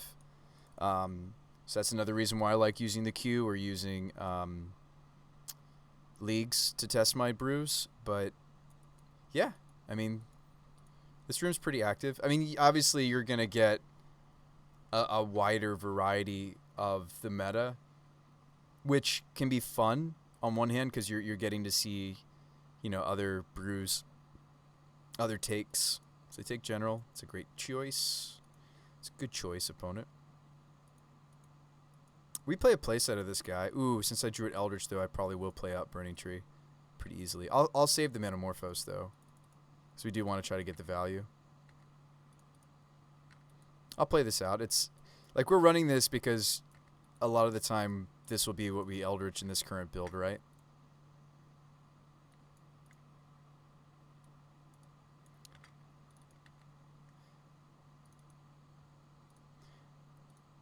Yes, very helpful indeed. All right, so let's Eldritch this and make some tokens. And before they play Counterspell on my Eldritch, make us very sad boys. In this matchup, we do need to draw the Caverns. So if we don't draw the Caverns, it's like I did have a build of this that was playing a playset of Voice, and it was better against like Esper, the different Counterspell derivatives. I think you just have to jam it there, right? Because my hand was really nothing. I don't think it was weird for me to try to jam there. Did I forget to attack first? I think I did attack first, right? Please tell me I attacked first. I don't think I did, actually. I don't think I did. Gross. So they should be at 13 right now. That's my bad. Yeah, they should be at 13 right now. Gosh, I didn't hit them for my free 2 points? No. No. You think Voice is maybe worth it? I don't know. We did play 3 or 4 Voices for a while because when Modern Horizons was out but not drafted yet, like the cards weren't circulated yet, there were a lot of people jamming their Counterspell.deck. So they were just practicing, you know, Grixis control, Esper control, Blue-Eye control. So I was just playing a playset of Voice with Caverns. It was great because people were practicing those decks even in the leagues for a little bit. It's dead. But I do feel like the Voices do kind of fall off, though, in some other areas. You were citing them out a lot last league? Exactly. I was. I'm actually going to get the Triome. I feel like I should try to fetch this more often since we play Kavus, but maybe not. I can't cast... Actually, I could. I could Morphos into this. Let's go red-white. I don't want to get my Spyro countered. Let's just get this Blade Historian countered. Oh, that resolved very quickly. Did they not have a counterspell? They're just pretending. They were pretending, folks. They pretended to have the second counterspell. Yeah. Caverns is really important. I mean, that was the nice thing is I wasn't relegated since we adopted a playset of Cavern thanks to things like Yavi and such. Hierarch, I think, makes this better, too. Because I can name Shaman. That was one of the reasons we were excited about Ignoble, is I could name Shaman and still a lot of other cards. Actually, especially this build. Try to attack for 4.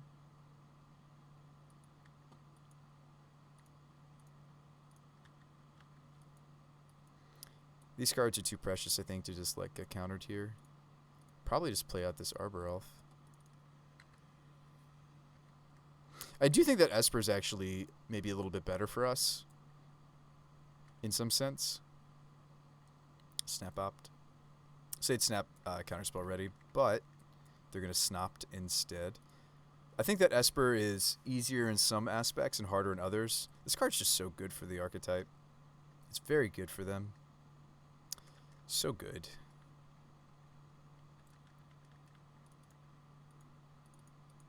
I mean, we hit our Caverns in some of our blue matches today. Let's see if we hit them now. Yeah, card is very good. We block, right?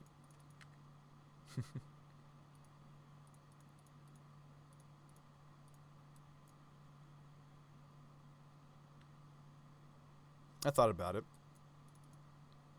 Because it looked like they might be just following up with another sweep, but hey, we get to resolve what we need to. Probably Spyro, right? Oh, I can't, actually. That's too bad. Yeah, I shouldn't have gotten the Zagoth. I'll have to figure out when we're supposed to get this, right? I probably shouldn't fetch for it unless we already have a Kavu on the table. Let's just maybe not fetch for it unless we have the Kavu already. Maybe? Or, how about this? We can get it as long as I've made sure we have the colors for everybody else. And I don't have any main deck white-white requirements, but I do have main deck red-red requirements. If you have Kavu in hand. Yeah, if I have Kavu in hand, if I already have red-red, I think it's fine. Yep, push. They have 2 cards left. They didn't have a counterspell earlier, but they now have it probably, right? Just jamming more of these into their counterspells.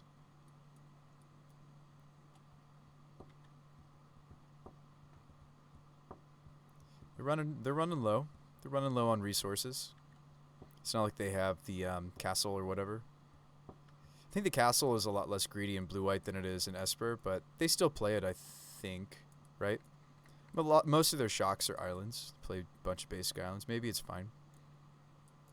Ooh, Tar Pit.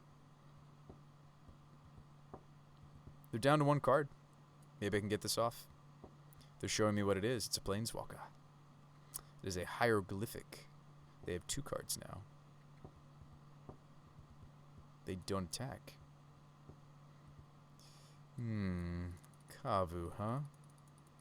Alright.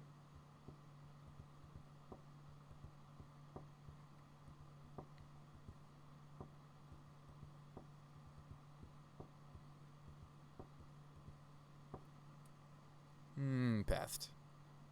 I'm not running the basic mountain in this build.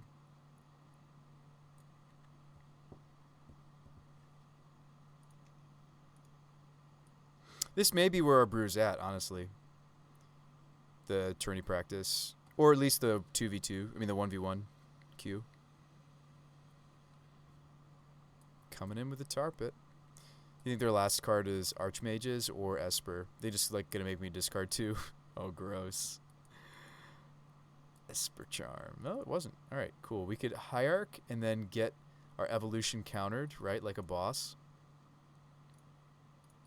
Seems like a great idea, right, Bruce Spy? Get this countered. Oh, they don't have a counterspell. They're F6'd. Alright, so we go Spyro. Try to rebuild. I draw 2 1/1s. Yep. I do have Mana Dorks in my deck. Opponent is on 2 cards. But they have this Tar Pit. The Inquisition, one of my... I don't know how I feel about Inquisition in Esper. I don't know. I like a couple of, like, sideboard Thoughtseizes. Just don't know.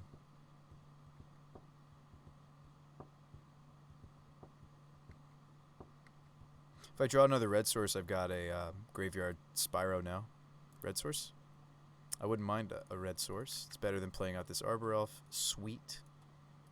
So, I think I could justify swinging 3. They're at 9. They probably consider blocking. They do.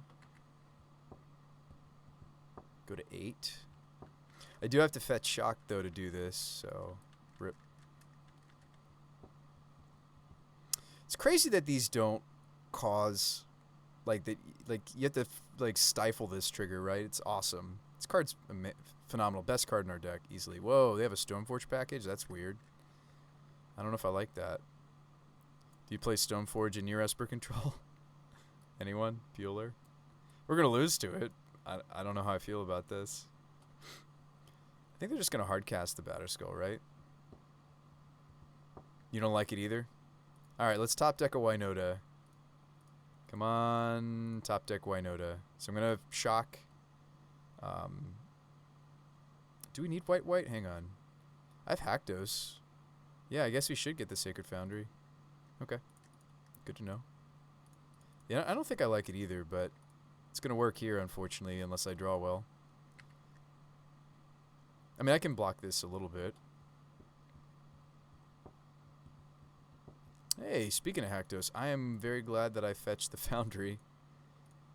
Oh, you know what? I still can't cast him. We're so close. I need the Arbor Elf, right? Because white, white, red, red. I think I'm still better off... that's not true. Because of the Haktos in my hand, I probably should play the Arbor Elf and chump this. Yeah. Yeah, I can't play the Haktos, right? So this was wrong for so many reasons, right? Like we ended up doing the Kavu and then it just got pushed. But I think yeah, I agree that we shouldn't grab the Triumph unless it's time.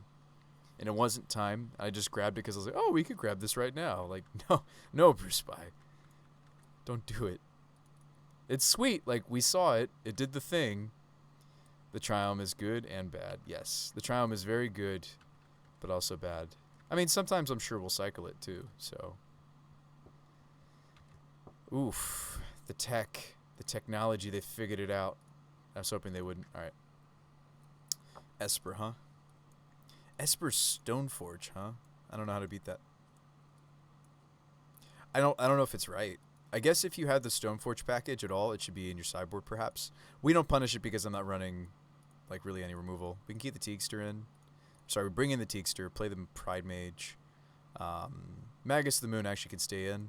Heron's Grace goes. I think Blade Historian might even be overkill in a matchup like this. When it comes to, like, control, you can kind of... I feel like earlier I should have cut my Blade Historian. I feel like Haktos is fine, and just like Winota-ing into value is good enough. Just like hitting the Spyros and the Ferrises.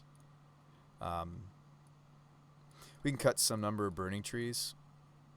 I can't cut any of these since we've slimmed down to 20. I can't cut any of this, actually. Skites are good. Favor's good. Prelate on 2 is good, because then they can't cast Dam. These let me survive the Sweeper. I don't think I go after their Stoneforge package too hard, right? Like, I could play things like... Not Endurance. I mean, yeah, it fiddles with their Snapcasters. I don't know if I want to bother.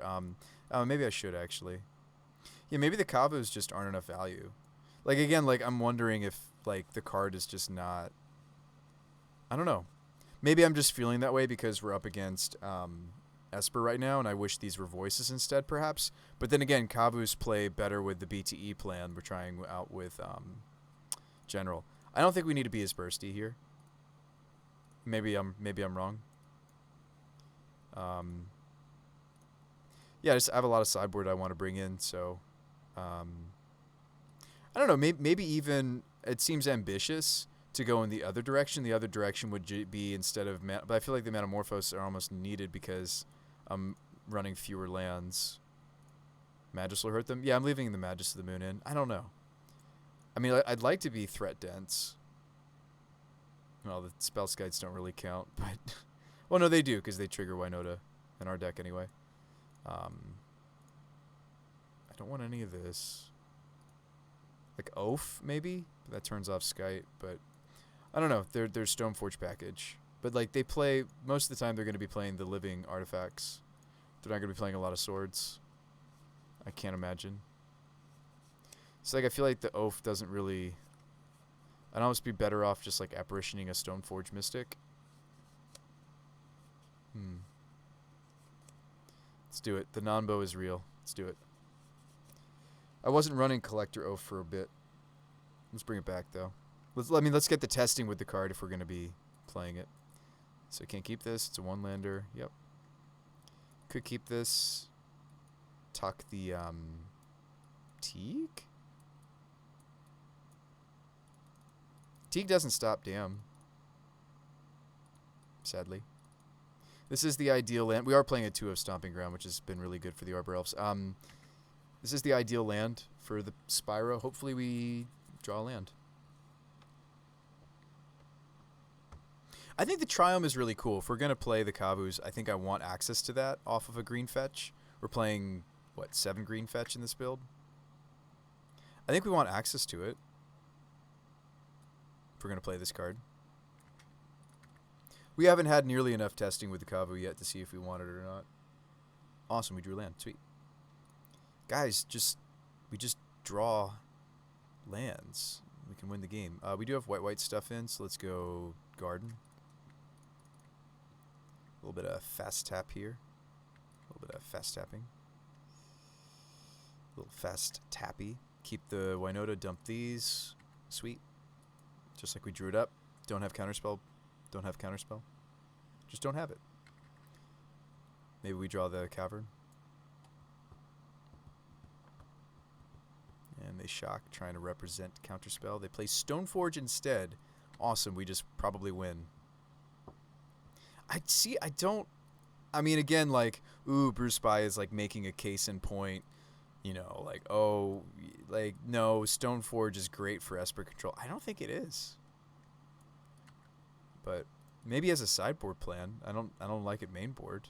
But I know, here I am being critical, right? Let's not be critical. It's the practice room, right? We're just practicing. Alright, let's hit the Magus of the Moon. Let's look 12 deep, find Magus. Okay, we didn't. Oh, Prelate. Prelate on Dam. Seems good. A lot of their 2-drops are strong. 2, right? For Dam. Stops a couple other cards, too. But mostly for Dam. And a Spyro. Not too bad. Well, I'm sad that we're left with lands, but hey.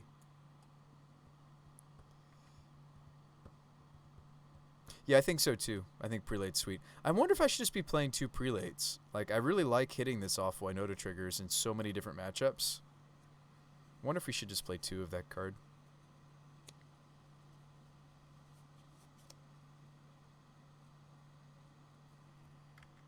Makes me wonder.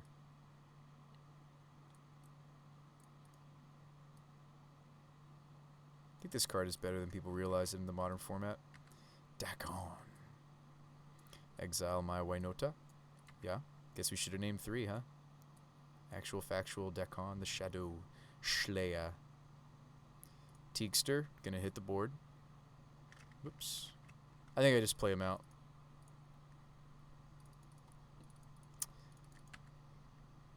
Okay, this would be an instance when we... I think I do want to give up an elemental token to push through one. No, that's not worth it. It's at 6. I think I will fetch out the Triome, right? We have another fetch in our hand. We have access to red. I think this is an instance when we... Oh, no, we pitched it. Never mind. I'm sitting here, like, talking about this card as if it's a choice. Alright, if you own them, you'd be playing them in your modern Death in Texas. Oh, yeah. Do we like our sideboard plan? It's a little ambitious to not have the Manamorphosis CCCs, considering we're only on 20 land. Bit aggressive. Bit aggressive. Let's do it again. It might not be wrong against these slower archetypes, because I don't want us to spin our wheels. I want us to just hit things, but maybe that's wrong.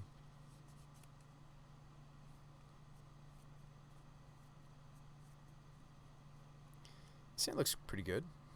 Maybe.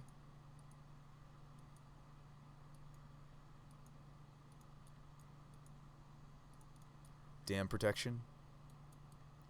Maybe you would even just go like Spellskite into Selfless before you even play a general. Gonna lead stomping.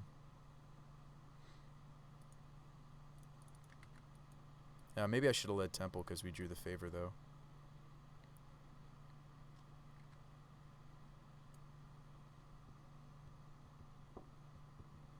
They're trying to do the whole Dakon thing. Oh, we're going to get to resolve our Spellskite, actually, maybe? No, let's resolve the favor. This card's a lot better than it looks in this matchup. You'll see. You'll see, chat. You'll see. You'll all see.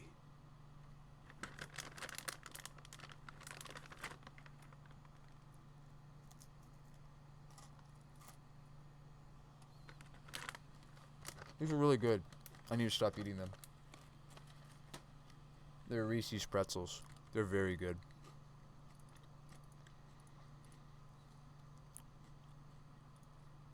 But, like, aren't they sitting on counterspell here? I mean, I'm all for maxing our mana.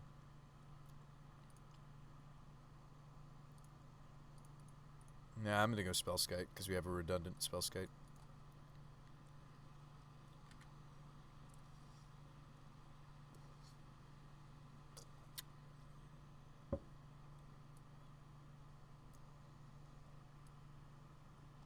Some of you guys might not even really know this card. Although I find that hard to believe, right? I mean, if you're in a modern stream, you probably know a lot of different weird cards, right? Why don't you share some of the pretzels with the chat? They're very good. I'm sorry, Pyro. I'm sorry that they're so good.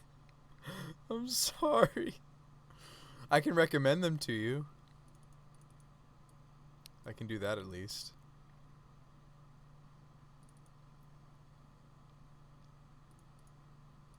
We go Ferris next, right? Because I have a redundant Ferris.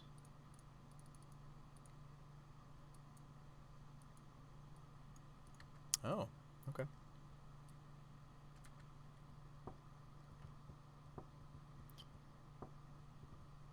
We're just getting damned, right? Isn't that what's happening? Push. Okay.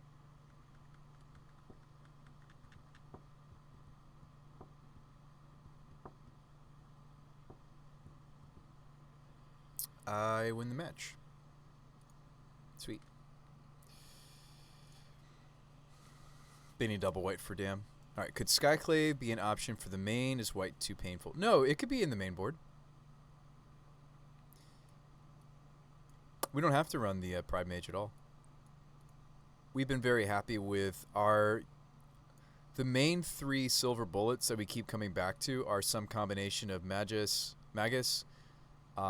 the Scavenging Ooze, and then something else. I mean, like, Endurance is just a really good card. I wonder if we could even main deck it. Check our league game, see if it unfroze. Yes. Alright, so it just made it a loss-loss play match. That's just really sad. I'll learn from it. I'll maybe even do some support stuffs. Endurance is the best in the evoke cycle. Yeah, I wonder if it could even just be main decked. But like, I feel like with our place at Akavu, it's not like we're completely ignoring the graveyard game 1. Yeah, because it's a reasonable creature. Maybe we don't play the Pride Mage after all.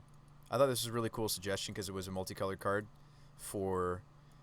I mean, I feel like we have enough multicolored stuff for general now. I do sometimes need to search this out, and we don't have it in our main right now. It's my guy. Hey, what's up, Rudy Rude? How you doing? How's it going?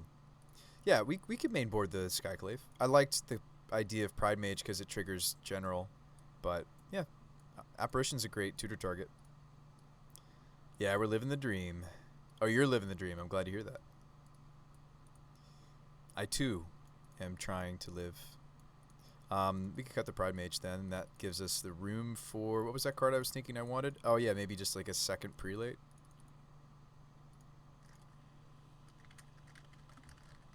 Guys, it's a human Chalice of the Void. On whatever we want it to be on. It's kind of like, seriously, it's almost like got that meddling mage kind of a feel. I think that's why I like this card so much, is it's kind of like, we've kind of got something that feels a bit meddling magey without needing to be in blue.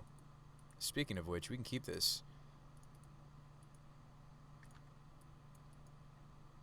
I can turn 1 forest and still do the Spyro on time. I imagine this Arbor Elf might be dying, though. Hey, good luck and have fun.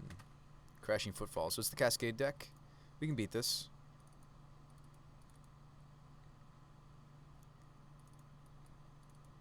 Yeah, the fact that we get to sneak them in with Winota is sweet as well. That is very true, Rudy. So we could be 1-1 right now. We did get robbed of our... If you're wondering why our record's a little sad today, or right now, we did get a little bit robbed. It wasn't our opponent's fault or anything either. It wasn't like they did anything shisty. Magic Online cost us a game.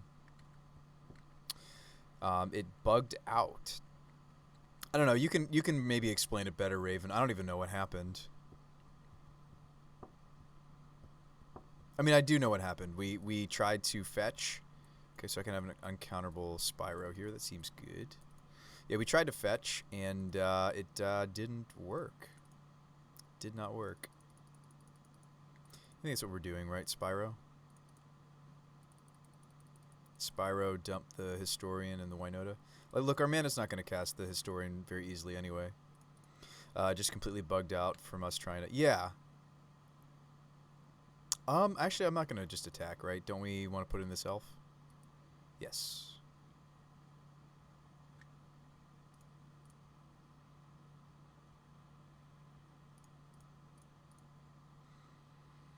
They've got a Footfalls coming off a couple turns or sooner. Borrower, sure. Borrower doesn't block non-flyers. I don't really care too much. I do care about this coming off. I do hope they don't have some sort of like main deck Aethergust nonsense.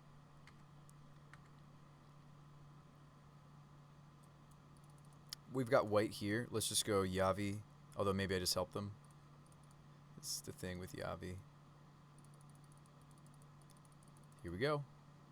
Maybe they have another Brazen. Doesn't look like it. Here we go. 4 trigs. 4 triggers. Alright, there's a burning. Hey, you know what? That would have been a miss before. That would have been the voice or what? Those are misses. Wow, everybody's in a cluster. Okay, hang on. Let's take a second here. How much life would I be gaining if I took Heron's Grace? We're not going to have the double strike, so Haktos is just going to punch him for 6 here, and maybe... He'll have protection from the tokens, though.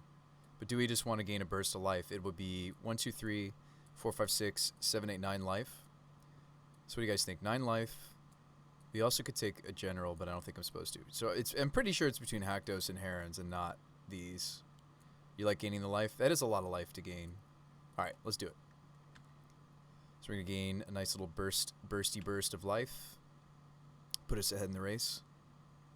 And it deals a little bit of extra damage, too. It's kind of the icing on the cake. Hey, we end up with a general after all. Let's take the general over making Winota hasty. I don't have a Manamorphose here to play, but that's okay. Which could sometimes come up with a Burning Tree. They scoop.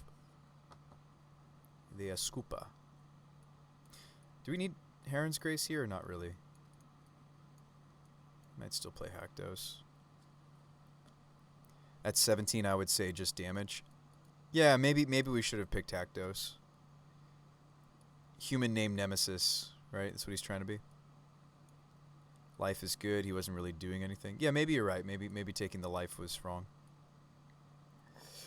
It was about the same amount of damage, though, right? Because we were pumping 2. So Haktos would have been 6. Heron's Grace ended up being 1, 2, 3, 4, 5. Right, if we did that math again, because we had 2 other humans. So Heron's Grace was 5 damage. Haktos was 6. Raven says, but the life was also an Anthem. It was very close between the 2 of them, right? This was just 6 damage. He also attacks every turn if able, right? So it's not like you get to choose to like hang back on him. So he's not really a true name Nemesis. That was a weird call. Yeah, it is a tough call. It is a strange situation. So that's what they're trying to do. Wish I had some sort of way to stop the cascade other than Prelate. Again, I feel like I need 2 of this card. Magus of the Moon maybe could go. That's not true. Well, they're going to be Rug, right? So maybe we don't bother with this because they can still bolt the Magus. I don't know. Let's cut the... I think the Kazali is just actually getting cut from the deck. I was excited about this initially, and I think I'm quickly changing my mind. Are they just not playing red? I was so confused by their draw. Well, Favor favors us because we go a lot bigger than them. We can cut some Emissaries. They're filler, but we may still want some. Do you want Skites because I just don't know what they're doing? Yeah, let's run Favor and Skites because I just don't know what they're doing. Do I want a Canonist effect? Yeah, I might. Although, Prelate stops the Cascade decks as well. We could play Canonist. Canonist is a human. Hey, do we want Magus or is this wrong? I actually think it might be wrong. But like their mana would have gotten last game a bit, right?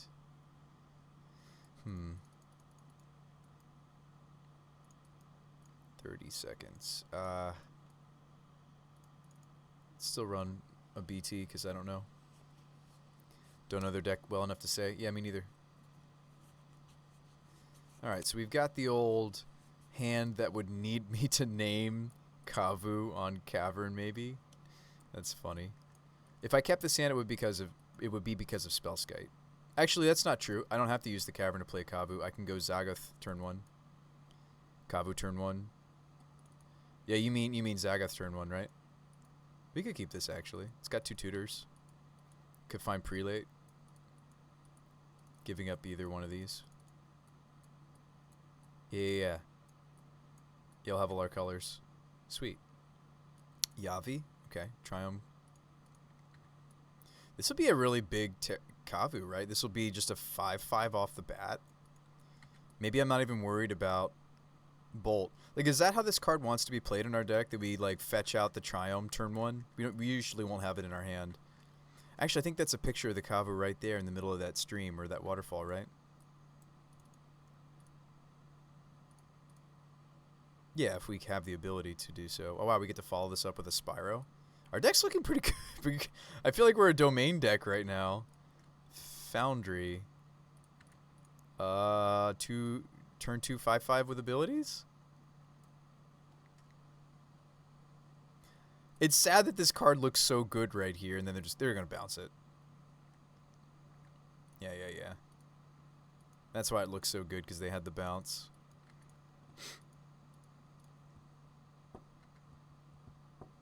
And they're gonna cascade into their silliness.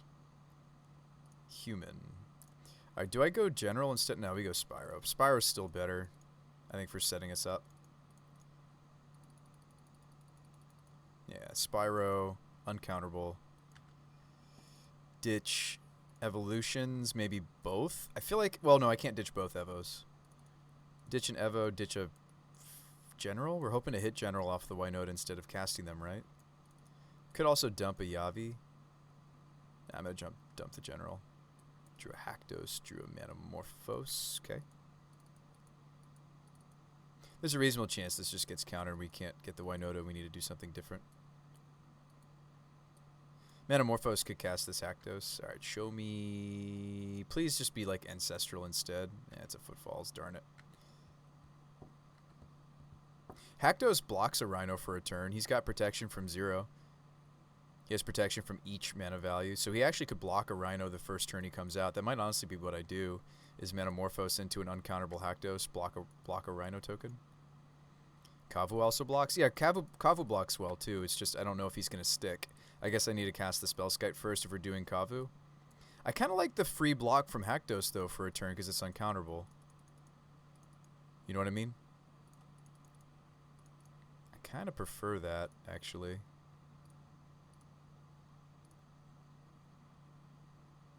Yeah, both do what we need to do. We just need to block something here, right? Maybe the Kavu Skite was better. Since these trample, I don't really want to hang back. Good thing we took game 1.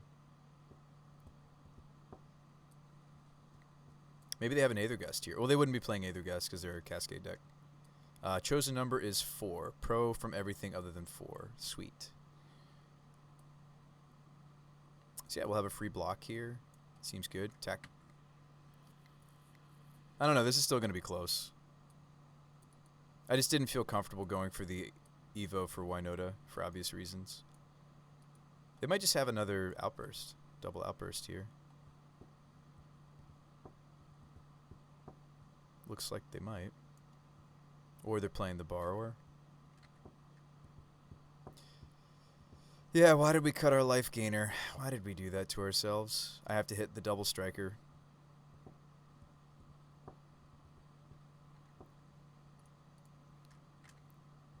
I'm dead to any sort of burn effect. Oh, you know what? Haktos doesn't block very well. I'm stupid. We should have gone with the Kavu line. I mean, I'm not stupid. Sorry, I didn't mean to say that so quickly. Excuse me. It's not that I'm stupid. I didn't think it through. Haktos, yes, has protection, and yes, can block and kill a token. But he's not blocking all of the damage. Oh, this hand's awesome. Hang on. I was a little sad there, but now I'm less sad. This hand's sweet. Because they don't have turn 1 disruption unless they're running some weird, like, hybrid Like their deck is probably just playing the adventure cards, right? I think their deck plays the adventure cards. It plays Shardless. This is an almost perfect draw for us. Yeah. I mean, it's missing it. Well, no. So we just go. They play Fire Ice. Yeah. They could be playing Fire Ice. They probably are, right? They can play Stomp, and they play the bouncy. Kavu's only a 4/4 here, though. Well, I think we actually lean more into the Magus of the Moon, right? Instead of the Kavu. Kavu can grow later. We might even just ditch it to a Spyro. I think I just slam Magus. Because I have the mana to... Oh, yeah, they're tapped out. Sweet. Give me another fetch. Okay, we have another mountain coming up. No Raisin to take damage, then. Because this is going to not make us take damage. Sweet. You have a mountain. You have mountains. Ooh, subtly. Okay. Never mind. Subtly pitching force. We could top this. We could top this.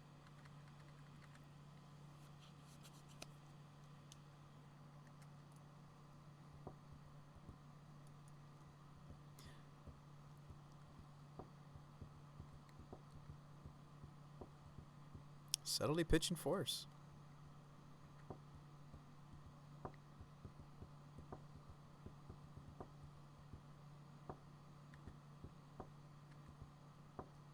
I'm sad I topped that.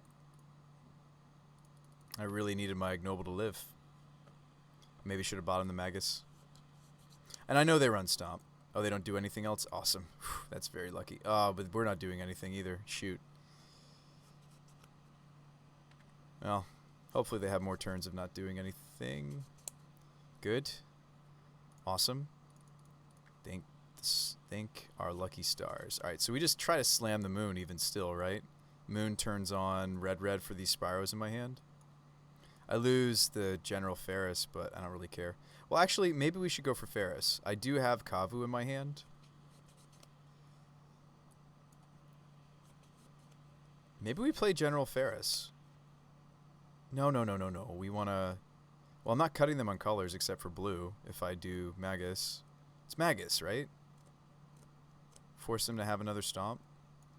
That's the benefit of General Ferris, is even if they have Stomp, I'm working towards our deck's game plan.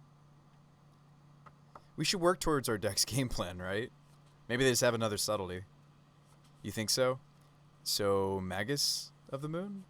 Was that a yeah, I think so for Magus, or work towards our deck's game plan? Oh, okay. Slamming it then. Slamma-jamma. Yeah, maybe you're right.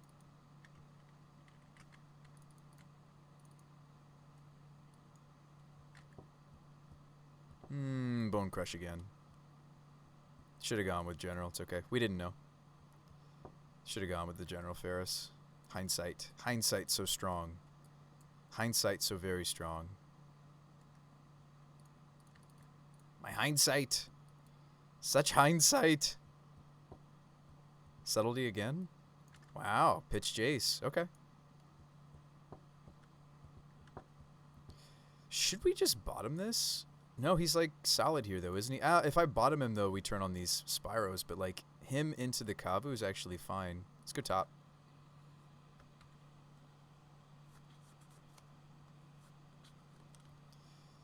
All right.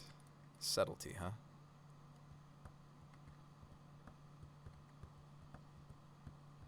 What's cool is this whenever you cast, by the way, even if they counter this Kavu.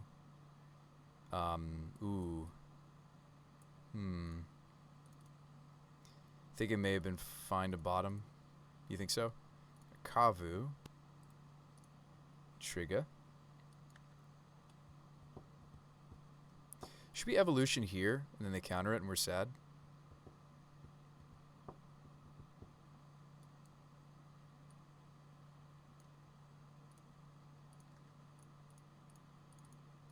They've played out a lot of these, though. Him countering the Evo's fine, though. Yeah, because then the Spyros will resolve. have a higher chance to resolve. Do we just go get Winota, or is it time to prelate what their deck is doing? It's probably time to prelate what their deck is doing, right?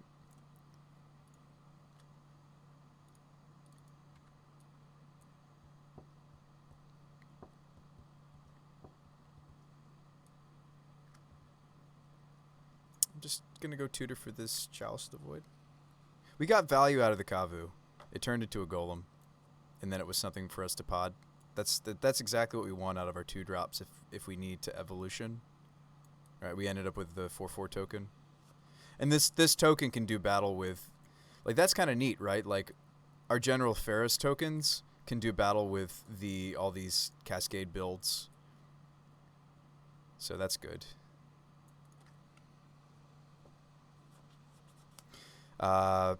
Nick says we should be playing like they have an outburst. Yeah, I think they do have one.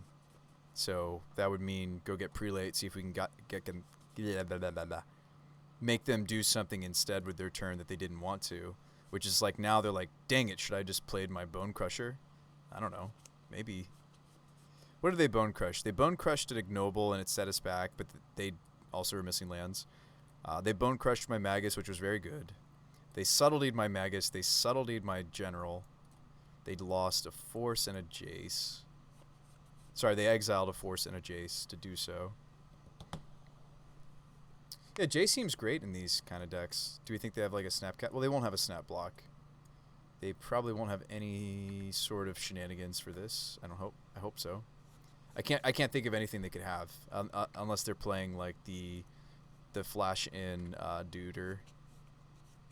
Imagine this is end step bounce my prelate then, right? Yeah. So we did slow them down a turn, maybe, but they're just going to slam it here, but then we slam Spyro, right? Or do we want to just get this on the table? Another Ferris. I think we just Spyro, right? Like, it might be correct. I can't get the prelate on the table. Oh, no, I could. If I play prelate, they just do it. I can make another token. That seems not great. I think I'm supposed to Spyro, right? If they want to get it off, they can now. I mean, like, this might stop further cascades, though. Actually, that seems correct to just get this back on the table. This might stop later cascading. So the cascade in response here, but they... so they hit a Footfalls. Yep. Prelate keeps them from 2. It's so close. Yeah, it's close, right? We'll still prelate name 0. It's too bad we didn't like hit a land drop, actually. A land drop would have been nice. We can block here. This is a Jace. Gross. Jace number 2. Jace bounce my Golem. Smash. And then we... What do we do? Play Spyro? I mean, like, we're not out of this. Just let's remember they have a lot of creatures still. These adventure cards are really grindy sometimes. Like, if they can make the game about... Well, their deck is a mid-range deck, and if they can make the match about mid-range, it's really good. It stinks that we were kind of slowed down earlier because of some mistakes. Right? Did I fetch in a good way? I'm not so sure. I think we fetched and were, like, looking for basics because we were trying to make Magus the plan, but then that didn't end up being how the game shook out. I feel like you just gotta bounce the Golem, my friend.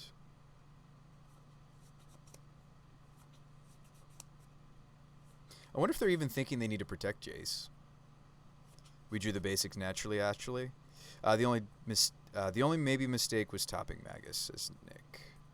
Yeah, I mean, it's pretty vulnerable. It's also not the most great in this matchup. I thought about taking it out, actually, once I presumed that they were the Cascade deck. We didn't see red in their first game. This is game 2, isn't it? Is this just game 2? Yeah, I think this is game 2. Awesome. That's great. That's very good, considering we might be losing this. Yeah, I think this is game 2.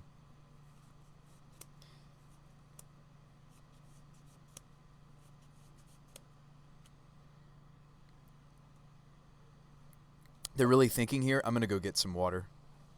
Need to hydrate. Be right back.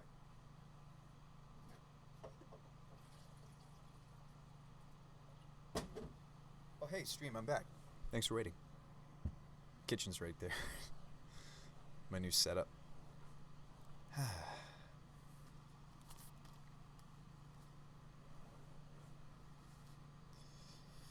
So how are you folks doing tonight? Anybody playing anything sweet? Nick, what are you playing from, if anything, from Modern Horizons 2? It's good to see you in the chat.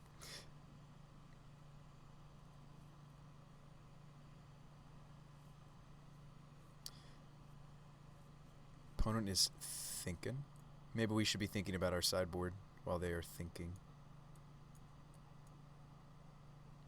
So we're seeing these adventure creatures.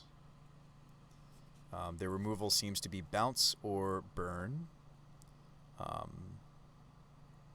Force negation, huh? I wonder, yeah, with subtlety being a main thing they're trying to do, I feel like we should take out our evolutions and try to just win off of either naturally drawn generals or Winotas.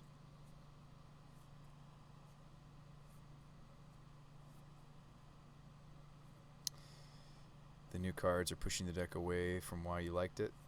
Yeah, maybe it's time to do something different. There was a Warp World opponent we played against tonight. Let me see if I can't find spoiler. There was the Warp World build. Do you want to play Baby Shark? I have a shark list you could borrow. Do you want to play modern Shark Tank? Does that seem like it would tout your fancy? Does that seem up your alley, Nick? It's built around Resurgent Belief and Shark Typhoon. This is the suspend return all enchantment cards. Yeah, we did see a really sweet build of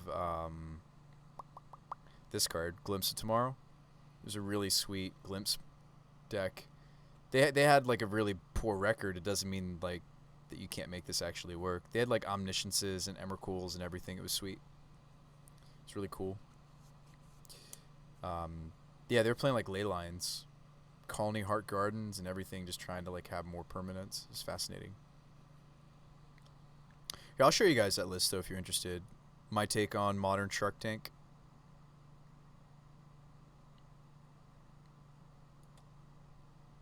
So I basically just took my legacy list and then ported it into modern.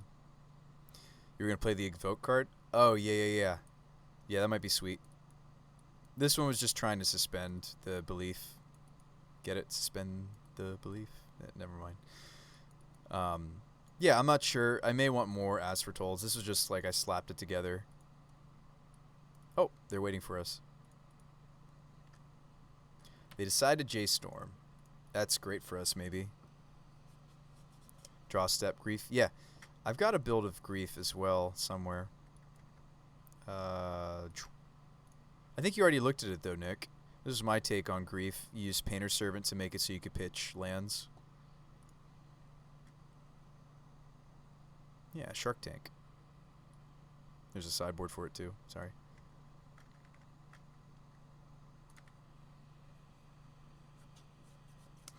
This 1 mana won't be doing anything. Ooh, wow, we hit the Metamorphose. That's awesome. That's fantastic. We could maybe play double Spyro if I go red here. That would be gross.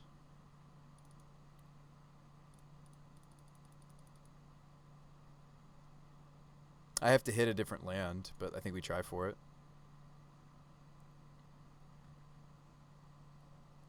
Ditch this, draw a different land, still get the Spyro. Come on, let's do it. Ah, we didn't, but now there's the Winota. Awesome. Alright, so can we pressure the Jace? If we want to, we're giving up both General and the Sanctum.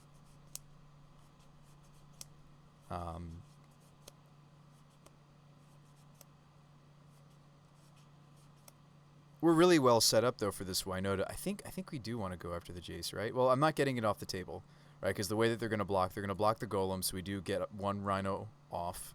And then they block and kill either General or Prelate. That seems bad.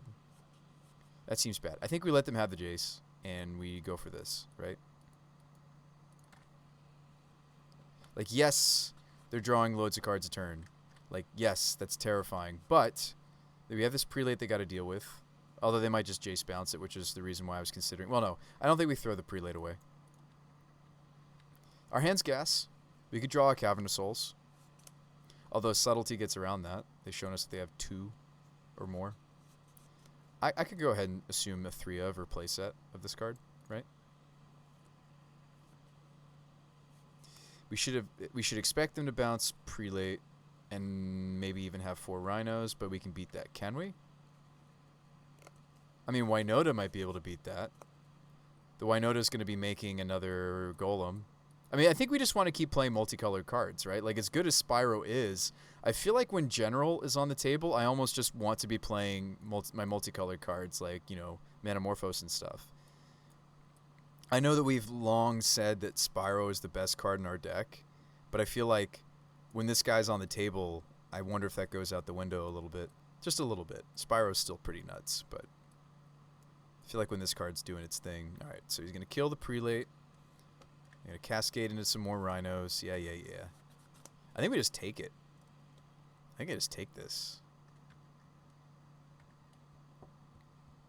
I think I just also ignore the Jace and just go face. Oh, they're tapping out. Perfect. Shardless into rhinos. Yep. We could maybe beat this. I know you're like, wait, Bruce, but how could you possibly beat this? Look at their board. No. Winota's pretty bonkers. She's pretty legit. Card is pretty legit. So we're going to make a golem. They're going to have the subtlety. At least I get the golem still. That's so annoying. Oh, we're going to top her because she's exactly what we want to be doing. Can I survive, though? I guess I can. I'm sad I don't get the Jace off the table, though. Gosh, they had subtlety again. Pitch another force. I mean, force is here just for blue count. It's not good against us, really. I guess it's okay because they can hit evolution. Oh, you know what? We have another game even if we lose. That's right. I'm sitting here like, no, it's over. It's not over. We have another game to play.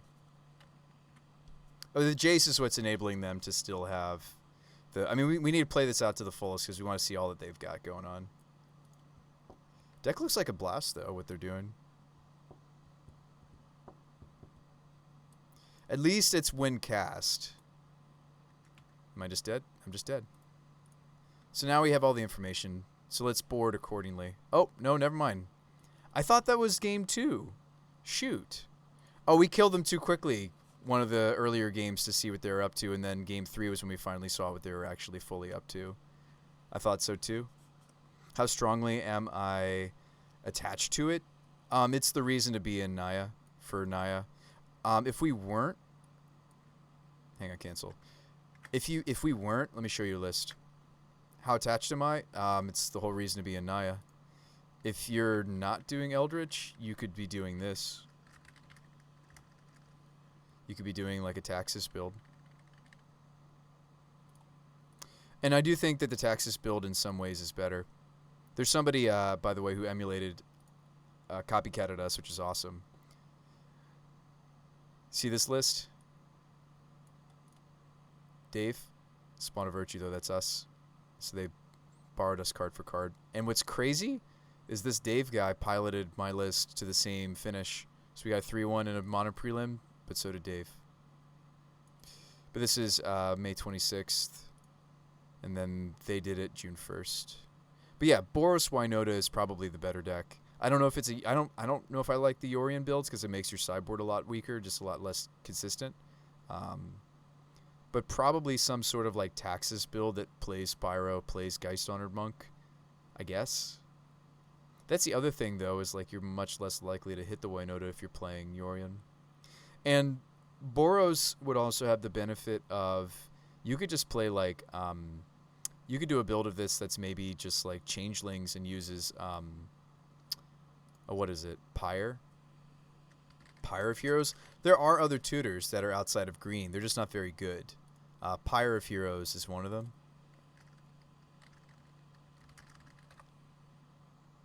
But yes, to answer your question, so this is the sacrifice a creature, search same creature type, equal to 1+. So you could play this in a Boros build. I think the benefit of the Boros taxes um, is you have the taxes strategy on top of other things. I think this is more bursty and gets to play silver bullets. That build, though, would be interesting to explore and try to get some silver bullets into it. I feel like this would have a huge anti-synergy, though, with one of the biggest parts of taxes, which is they want to be built around a playset of Leon and Arbiter. So I feel like I think I want to stick with this for now. I think that General Ferris is actually very strong. There's some folks literally just brewing around that card exclusively. I'm not really doing that here. There were already a lot of multicolored cards in the deck, and so we've just tried to increase that number. General Ferris is similar to Spyro in that it's a human that's also going to produce non-humans over time. Well, Spyro does it immediately. He does it over time. Actually, let's see our creature count now.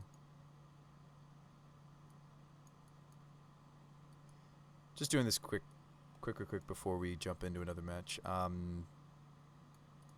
Non-humans. These are spells. So these are always humans. These 10. These 11. Excuse me. These 8 are humans that are also non-humans, and these 13 are. Although I think in the league we don't have the Skyclave main board, right? Yeah, we don't. We have a Pride Mage in that spot. Okay.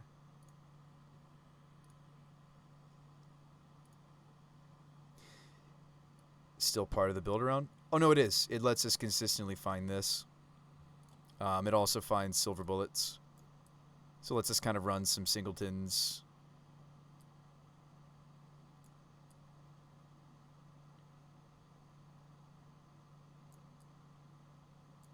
Yeah, I think the Pride Mage I'm moving away from, but I think we have enough multicolored stuff going on. I mean, if we weren't main boarding the Apparition, would it just be the 4th Emissary and we just try to be bursty game 1?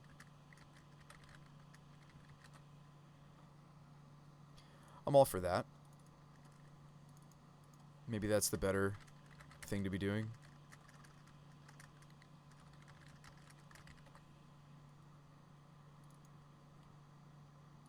I wonder if that's better.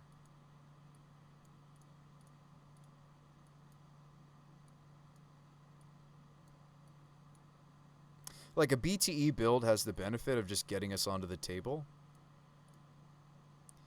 We're often naming human on these caverns anyway.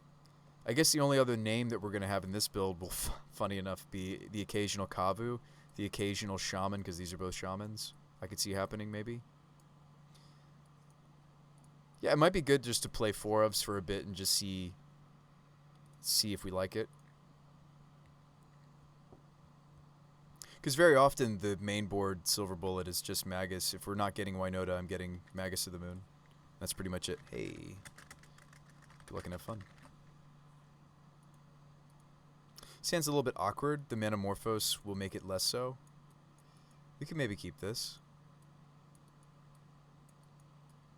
My opponent is apparently double queued.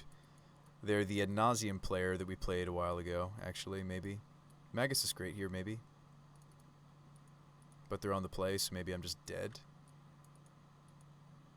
They might not be on the same deck. No, they're on their same deck. Okay. Thoughtseize my Magus of the Moon. We can Kavu turn 2 for a 4/4.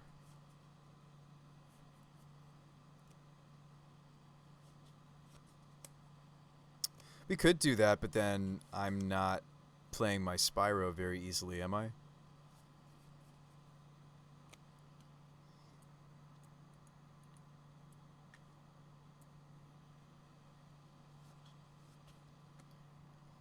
Yeah, so they take Moon. We'll see if we draw a different land. Maybe we get... Okay, so cool. So we drew Cavern.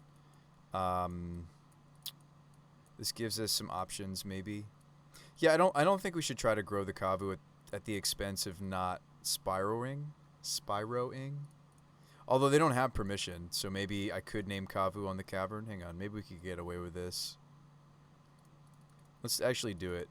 So we're going to go for the... It's going to come in as a 3/3 Kavu, but we're going to make it a 4/4 and potentially 5/5.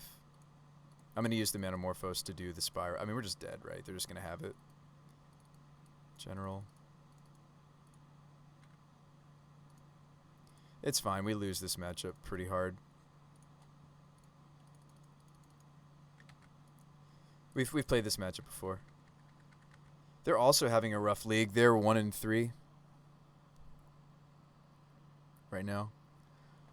Oh, they're playing tutor. Fascinating.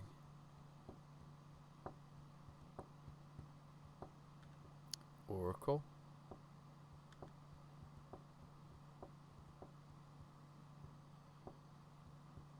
Put a card on top. That's scary. We're not gonna win this, I don't think. You're like, Bruce Spy, don't give up.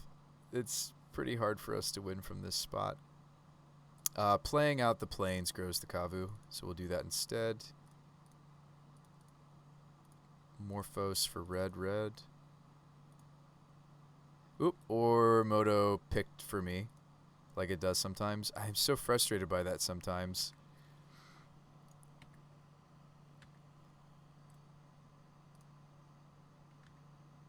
We discard the Spyro, right? Like, we got gypped.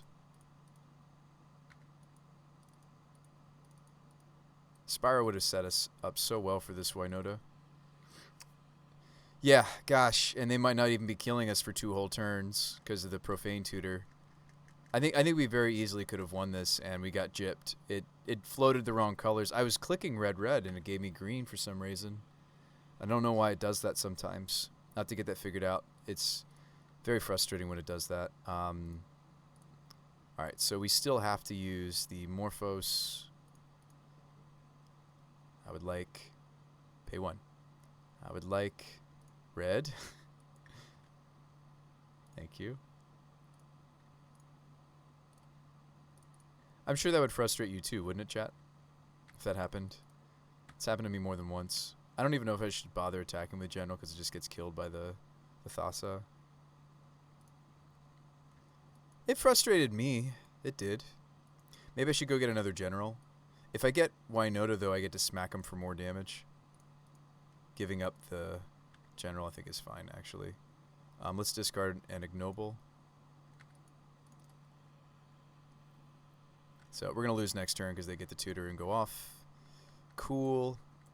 They're at 6. I mean, just imagine, like, if we had Spyroed into the 2 tokens, they might very well be dead right now. I'm going to look a few cards deeper because we would have had, instead of just 1 Winota trigger, we would have had 3 Winota triggers. I'm going to look, if it lets me, I'll look 12 cards deep and we'll see if we got totally gypped. Not just a little bit gypped, but entirely gypped.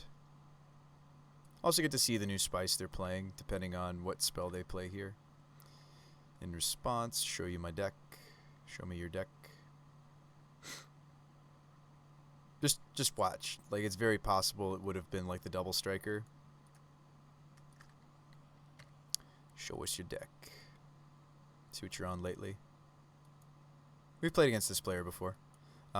So I'm aware of some of what their list looks like. So they're just playing tutors. That's the only change they've made, looks like. Okay.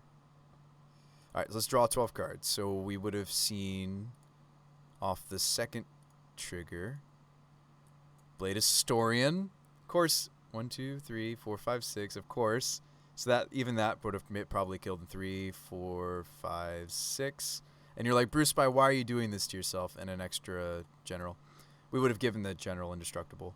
Why am I doing that to myself? Because it's important to see that we actually did win. Moto just gypped us twice this league, actually. We had it wouldn't let us get back into a game. And then what else happened? Just now it selected the colors for me off of the Metamorphos. But I digress. We'll play on. We'll play on. But it is a little frustrating. Why do I cause myself pain? It's important. Pride Mage actually can stay. The Burnings can go. They're kind of fillery. So is the Metamorphos. Moon stays. We don't need the life gain off of Grace. I'll keep these 2, I suppose. Let's still play Metamorphos, though. I think cutting Metamorphos is a bad idea. Let's run it back. No, I think it's important that we see what there was no shuffling happening there. we totally can just see what we were going to draw. This is a turn to Gaddick or a turn to they don't deal all that well with prelate. Maybe I just hope to draw more lands and go turn 2 prelate. The problem is this hand doesn't cast the Kabus. This hand doesn't, like, this hand is basically just a like evolution for Magus of the Moon or prelate.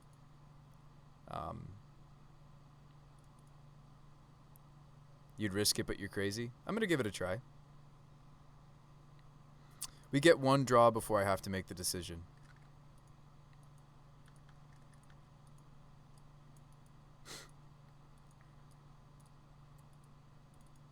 Could also just get Spyro. Lotus Bloom. Oh, that makes me less excited about this plan already.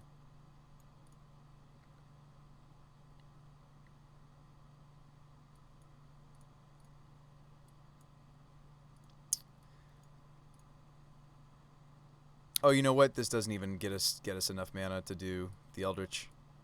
I shouldn't have kept this. Hit you for 1. Yeah, we're just dead. But this matchup's very tough for us. I feel like if we want to make this matchup better, we need more than just like a random Teague and a random prelate. I shouldn't keep this. It wasn't even enough mana to do the thing that I thought I was planning to do. Oh, now they got a tutor going. Ugh. It's okay. We have some other things we need to fix about the list. Like, this league in my mind was already just like, the second that we decided we probably have to go for comp, Canonist would also do it. I can't cast a Canonist with my hand here, Raven. 2 things. The Miracles matchup. Well, no, we fought hard there. I think some voices would have made that a thing. Which we did used to play a playset until we started testing the Cobs. So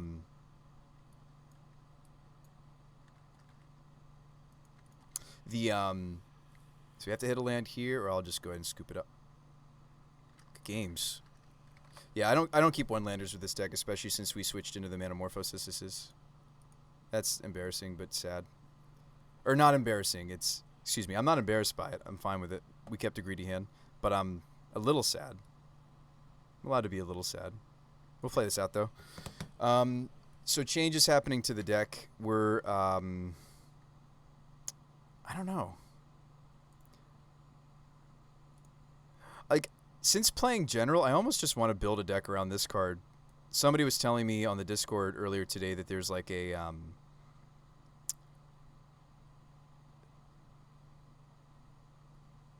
there's like a 4-color build with this card. I do think this card's really bonkers. Like, yes, it dies to Abrupt Decay. Yes, it dies to... What did we lose it to today? It died to a Renin 6 at one point. Okay, what did it die to today? It died to a Renin 6. It died to a Colligan's Command. It died to a...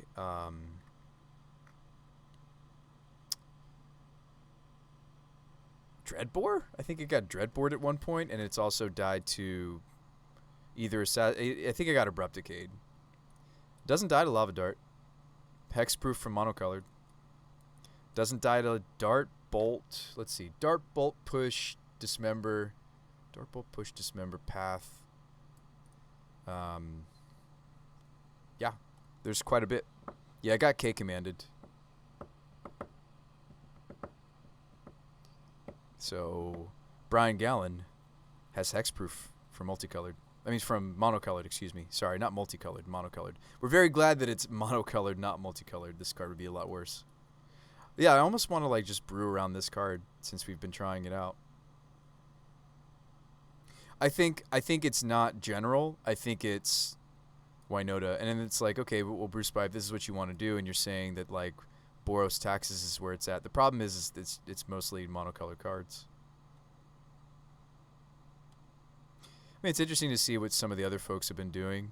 I mean, it's cool that somebody's copycatting us now. See how the price is even the same. It's the same down to every single card, but they borrowed from me, and they took it to the same place in the prelim, which makes me wonder, like, were we really close with a Fauna Shaman build? This is also a Ranger Captain of Eos build. I think the colors in this version were really stretched and horrible. Two Venge. We had Squirrel. There are lots of things about this build that I miss and I liked. One random Veil of Summer. Yeah, that's very Bruce by. You can't read? Oh, I'm sorry, Brian. I will read the cards to you then. I will read them to you. Like, I'm high on this, but I feel like we had like a couple of low leagues, right, where it was like, well, he just got Terminused, or, well, he just got K-Commanded. But how often are those things going to happen to us? I guess K-Command's still pretty popular. All right, hey. Good luck and have fun. We're going to mulligan this. I just don't want to keep one-landers. I'm going to mulligan this too.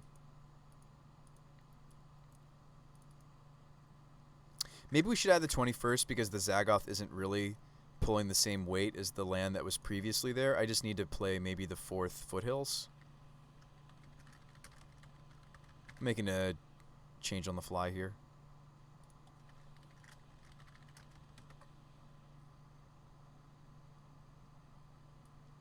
Let's do that, because I don't really feel like this is a 20th land anymore. Also, we cut some other... We used to have sprawls, right? No, I think we're just having mana issues, actually, this league. I think I didn't compensate. Mana bases, I'm with you, Brave Mustache, but mana bases are a weakness of mine. I want to rule that out first. What you said is potentially very true, but when it's my weakness as a brewer is mana bases. It just is. And I have no problem telling you guys that. I know that some of you folks in my channel, you know, like have spreadsheets you've linked and helped me. Some of you even just help pitch in and help me, you know, that way. But I think let's still just run 3 burnings. I want to continue to test the Cobbs with the Triome. I think that's cool. Let's keep here and bin what it is worse than Windswept. Cool. I'm not unconvinced. It's just that I didn't reappropriate the mana base. Like, sure, we've got these Morphoses, right? We've got our Metamorphose. We have our Metamorphose. But, and we swapped out the 4th Foothills for a Zagoth, but I think I didn't recount for, like, how much is Metamorphose thinning us? Could we really cut the Gilded Geese? That sort of thing. Could we really swap the Utopia Sprawls out, actually? Lots of little things like that. I'm not sure. But it seems like it's hard to just produce enough value. Well, yeah, I mean, like, I'm with you. Like, it takes time, right? Like, it's a turn 3 engine. We try to turn to it. I'm not going to turn to it here. Or I actually don't have it in my hand. But, no, I'm with you, Brave. But I'm still not convinced that's the case. Human. Now, am I just going to keep burning tickets until I find out? Maybe.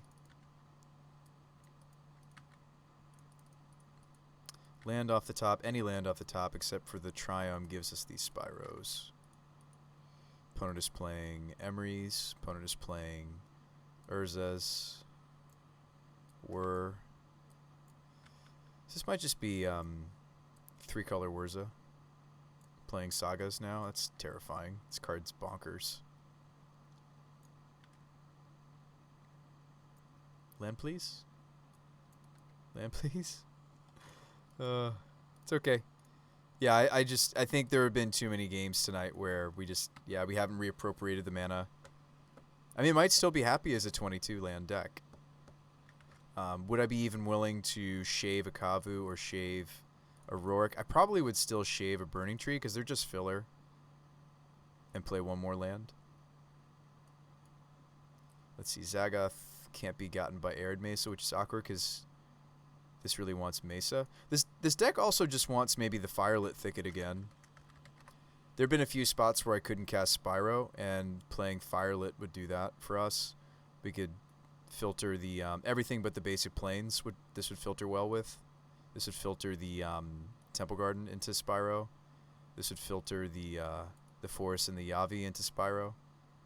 Wouldn't help me with the couple of white cards in the double white cards in our sideboard, but I think that's fine. We're not really fixing into those cards heavily because we chose Ignoble. So we'll make some mana adjustments. We weren't running enough lands. I didn't reappropriate the mana since cutting the Utopia Sprawls. I think the Mana Morpho Sprawl build definitely was able to, like, one iteration before this was a playset of Utopia Sprawls, and I do think that with the Sprawls and the Manamorphosis, I do think that 20 lands was actually fine. We were playing a playset of these. I think I just didn't take the time to readjust the mana base. It's fine. It just stinks. I don't think we necessarily lost because of much more than the mana base being in disarray. Play the red-green pathway. We could also play Copperline Gorge. I think I want the Firelit Thicket though. I think like when we don't have like a Cavern of Souls draw, I want to make sure that this very green heavy mana base can filter into the Spyros. This also would let me filter, like let's say I just had Cavern, Firelit, Foundry. That would let me filter us into the Evolution. So I think being able to filter into Spyro and Evolution is more important than, or even the Blade Historian, right? Or maybe the red side of Haktos. I think that's more important than just these few white cards in the sideboard. Like that's been something else on my mind, chat. If you're wondering why we moved away from Ranger, I've been trying to make the mana base a lot more clean. And I think the Yavi has certainly made the Eldritches a lot more happy, right? And like things like Endurance and, you know, these green cards. But I think the red side of our deck has suffered. So I think Firelit makes a lot of sense to me. But maybe it's wrong because we have 4 caverns. Yeah. Maybe it is wrong. Guys, I just need rainbow lands, right? They just needed to print a Naya-colored Triome, right? Also, if you're sitting there wondering, is Bruce By just going to give the opponent this match because he can't prize anymore? The answer is yes. We're doing this for testing. This is more competitive testing than me just jamming in the 1v1 queue or the practice room. I absolutely do want this testing, and I let my opponent. My opponent is going to play us accordingly, and they know.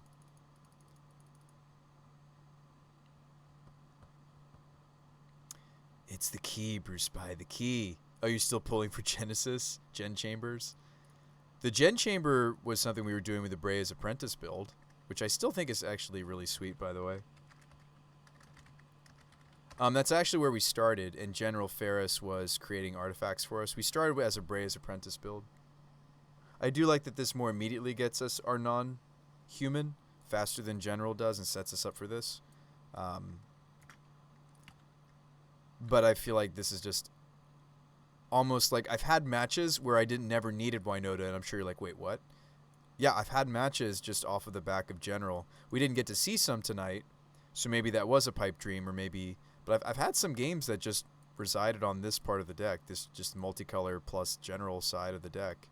Yeah, I'm not sure if it's Firelit, actually. We dumped these two, right? Keep this Spyro. That was correct, maybe.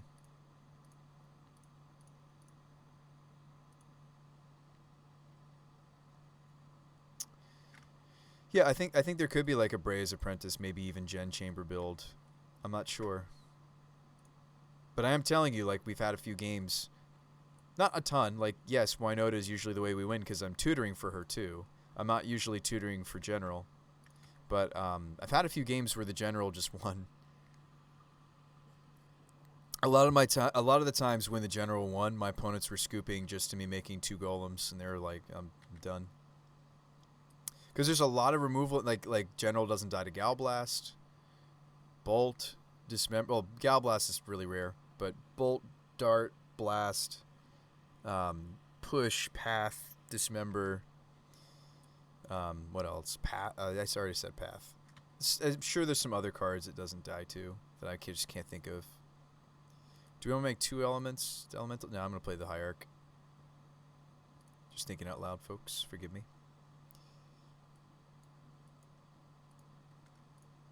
Spyro again. Uncounterable Spyro? I should have attacked first before I did any of this. Also doesn't die to Tribal Flames. Yeah, Flames is coming back. That's true. There's Zoo decks. Oh, cool. We drew this plus this. Sweet. And we have the mana to pay for it. Awesome. Pride Mage is good in this matchup. Makes me kind of sad we're maybe cutting it. I mean, it's decent in this matchup, I should say. They're probably worrying for half their Thopter Sword Wombo, right? They need to draw their Urza. Blink Moth.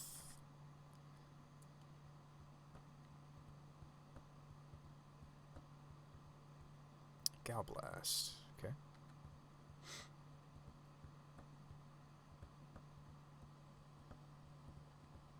This is also the first time we drew Pride Mage this whole league. Yeah, I mean, maybe I'm being too quick to get rid of the card. Like, maybe that is the last card. Maybe we try 21 lands, and we still play the Pride Mage. I mean, my issue... There are a lot of things I like about the Pride Mage. It's on theme with the Exalted from these Hierarchs. It's low to the ground, triggers this. It's a worthy Eldritch target sometimes. That'd be 4 mana, though, because we want to get it and use it.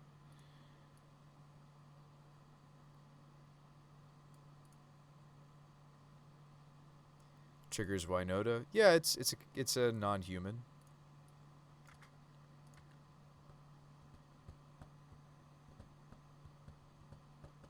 They drew with Spellbomb, if you're wondering.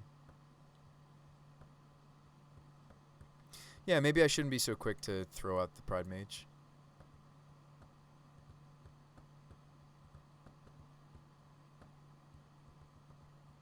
This looks like we're blue, blue, blue. Nope, it's just an Urza. We could Pride Mage the Construct. I would need to draw a land, though, to do that, because I want to go general Pride Mage, make a 4/4.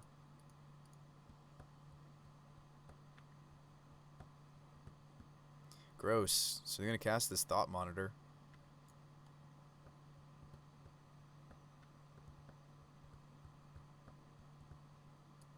Pretty sweet.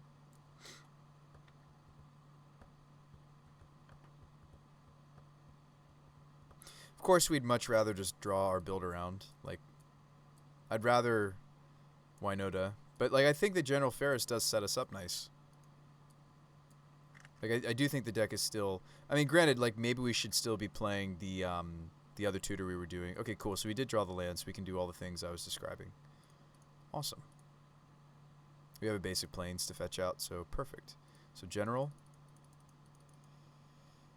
I'm blowing up the Construct, right? Because their blocks are a lot less good. Right?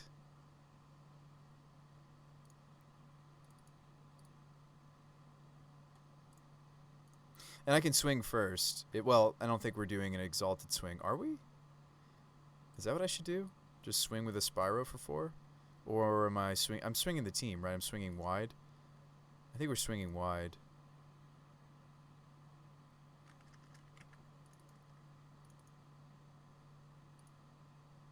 I think we're swinging wide. We got our 4/4 golem out of the Kasali. We did its job. So they've got a good block here, and they've got a good block here. They might also block like so. They are at 10. Oh, they're going to go after my Spyros. Perfect. So all of our elementals live. A lot of folks don't actually think about Winota till she shows up. I mean, it's kind of an it's definitely an obscure deck in Modern. No doubt about that. If we don't draw Winota, they did give us a play. We can flashback Spyro. I mean, I'm still on a quest to maybe make Naya work in this format. And are we really Naya anymore with the Kavu Triome? Are we anymore? Somebody was suggesting I play, what's-his-face, Campbell. Because of Ignoble and the Triumph. We could play a Campbell. That was a cool idea, actually. As a Silver Bullet, as a... This actually might be really good in the meta right now with a lot of prowess and burn, and it's kind of a cool idea. It's a hit for Winota. It's a Silver Bullet. We can cast it off of... how much can we... Hang on. Let's do the math. So Zagoth, the Ignobles, and the Metamorphoses, the Caverns. I think actually we could certainly get away with maybe a Singleton Campbell.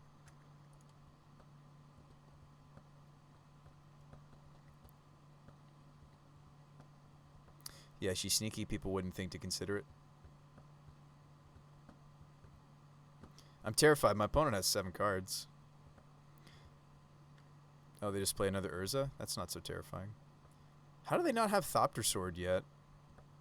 They have like half their deck in their hand. They've played out half their deck. They have 34 cards left. Raven says, I suggested Campbell. I think it could be great. Yeah, I just don't know what to cut for it. Maybe the second Timely. Yeah, Campbell could be sweet. Maybe this Oaf. Well, no, Oaf's going to be great here. I don't know if I want to be quick to cut. We could cut the Fiery Justice. It's a pet card of mine. We can just cut this.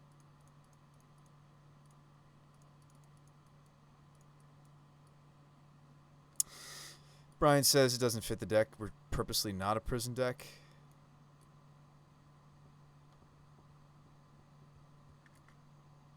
Is that where Campbell is the best? Okay, so we could trigger... Oh, wow, we can do all the things. That's great. Might as well make it uncounterable.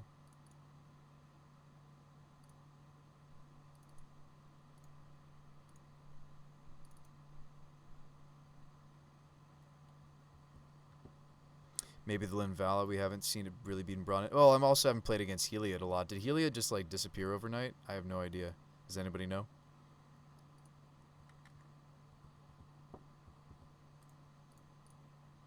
Hang back, hang back. This Golem just gets blocked here, but they're at 7. I feel like we're just getting so close. Like we're gonna lose quite a bit here, but I think I just want to keep pushing through. Keep on pushing. We got more dudes coming. Nexus is gonna block too, huh? Okay.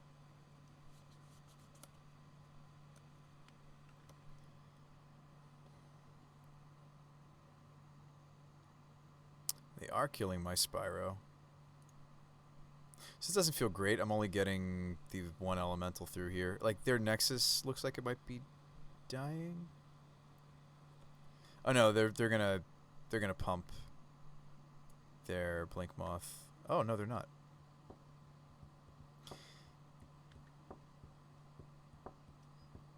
So even if I don't draw something juicy next turn, I can still Spyro. The Burning Trees have looked actually not bad. They keep our human count at an appropriate level for a Winota deck. Yeah, we're at 18. Like, I'd only be at 16 without these. I know I cut them a lot, but I want to be cutting them for more humans, right? That's the thing, is like, I wish I had more humans that we were bringing in. I have 3. In our sideboard, we have 3. I think the Campbell could be sweet. I'd like to test it. Oh man, Urza Saga. Okay.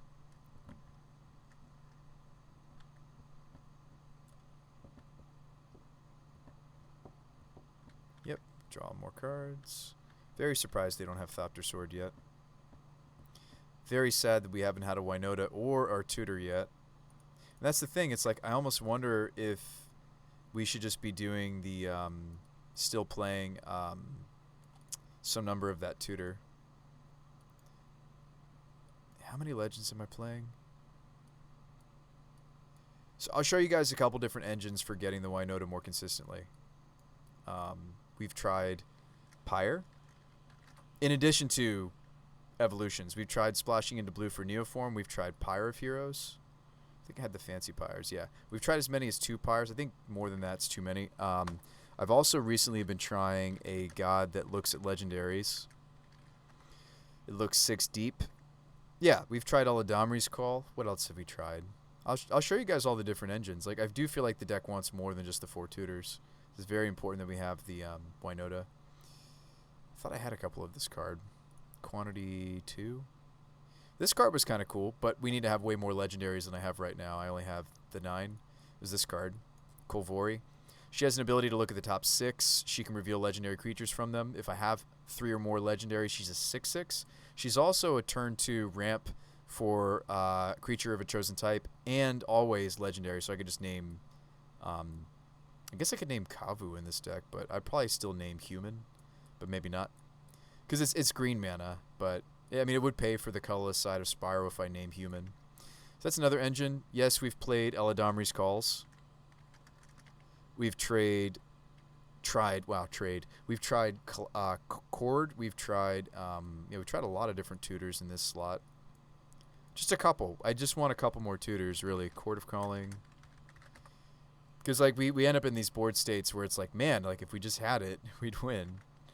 I think Chord is awkward for our deck, though, still. It has little to do with the Gaddock Teague, even. I just don't think this is a very optimized for Chord deck. So I think it's these. But Pyre makes me kind of want to play some weird changelings. All right, Winota off the top, please. My opponent has a billion cards, but we have Cavern. They might Gal Blast her, I suppose. Wow, or I just draw a land. I don't want them to know that I just drew a land. They're at 6. They have 4 blocks. I have 1, 2, 3, 4, 5, 6 attacks. They just have to block these. They're only going to take 2 here. Yeah. We're just thinning, so it seems. We're going to lose. It's fine. But yeah, this is a spot where it's like, all I need is like a call, or even Pyre of Heroes would work. I have a 3-drop human. It would stink to give up the captain or the general, but I would to win the game, certainly. So, yeah, I've liked these engines. I like that Kolvori isn't just a tutor, that she's also a body. She's also ramp. She's very flexible. I've liked that as a 2-of before. I'm sad she's not multicolored. There's some other multicolored cards we could be playing, such as Clothies. I do think, like, Burning Tree is double. Yeah, we could be playing Clothies. I should have one. I don't know. I try to find some ways to get our legendary count up if we were to play Kolvori. But Kolvori's she's not as fast as the Call or the Pyres to get us the things, right? And I only have so many legends. I have what, three legends in the side. I've got we've got 3 legends in the side, and we have 9 in the main deck. 11 if we add the Kolvoris, though, right? So we'd have to somehow get our legend count up, I think. But she digs 6 deep. I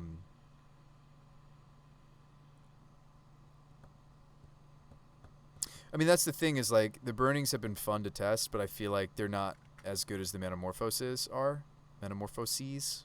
They're not as impactful as Kavu's have been. Maybe we just cut them and the Pride Mage and just do a legendary package. I was really enjoying the Kolvori package.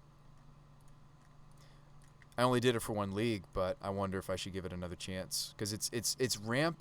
If I draw it early, late game it's a 2/4 or even larger. Let's just grab the Zagoth. Oh boy. Okay, so 4 blockers, but they can make a blocker. Nah, we're just on the have to draw tutor, have to draw Winota plan.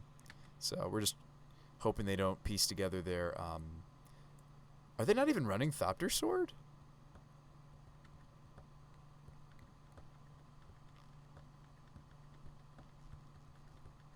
I wonder if they're not even running Thopter Sword. I'm so perplexed.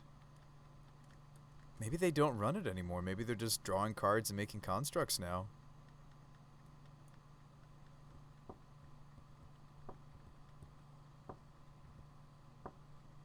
Like, surely they only have 26 cards left. They would have found Thopter Sword by now.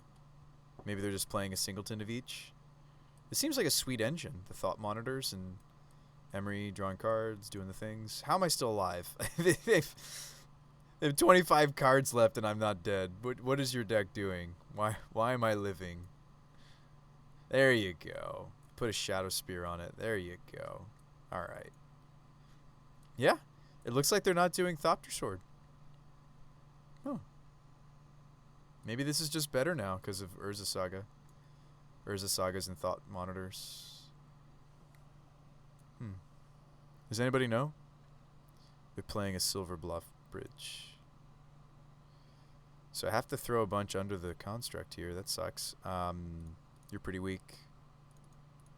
You'd soak pretty well.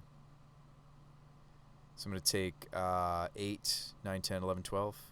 Sure. All right, Winota off the top. They're gaining 14 here.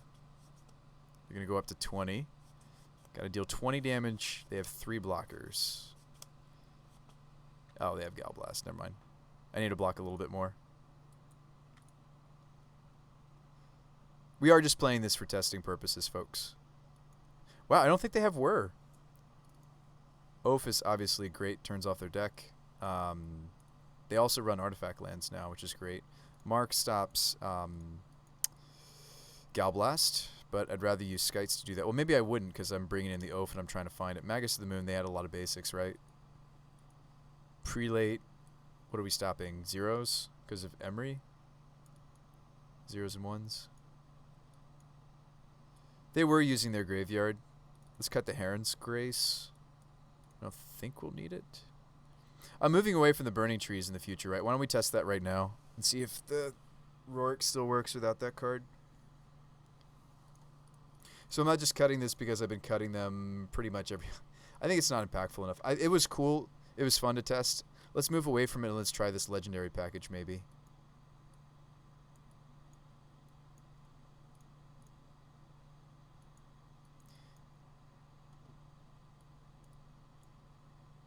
So a lot more mana sources now. 21 land, these are mana sources. Yeah. This digs for Winota. But it's also just a creature, right? So that's the thing with like those other tutors is they're not also a threat. They're just a tutor. So I kind of like the idea of trying Kolvori again. Let's main deck the Clothies. Any suggestions? You could get this. This is a snowball. I had a CAD U37 for a while. I actually traded that to my buddy, and he traded me this blue snowball. Maybe I should still moon them. Oh yeah, it turns off their scary land. Duh, I still run the Magus. Turns off their silly land they're building around. The Gaddock actually didn't stop anything. I don't think they're on Whir. Prelate, I could name zeros or ones. Apparition hits Urza. Okay, cool. Decision made. Oh, that's a terrible hand. This hand does things. Sweet. We'll put back the second general. I think those are both under $75, Lord Apollo. So yeah, did we have to lose some leagues today for me to figure out maybe a better shell? Yes. It's okay though. We were running really hot with Winota, but not anymore. Not lately. And that's okay. It's awesome that Hierarch is a red source for us. This card's awesome for us. I'm excited to be playing it finally. This is actually, I think, our first league playing Ignoble. Right? I wasn't playing them last league. We were doing, what were we doing? Gilded Goose. The Gilded Goose actually had a lot to do with us trying out Brea's Apprentice. Not so much because it's better or anything, because it's not. But, yeah, this is awesome. I get to turn to the Magus without having to fetch out a red source. This card's great for us. For lots of reasons. They might still... What is this doing in? Oh, I guess I showed them Spyro. So they might have a Gal Blast for this Magus, but I think we still go for it.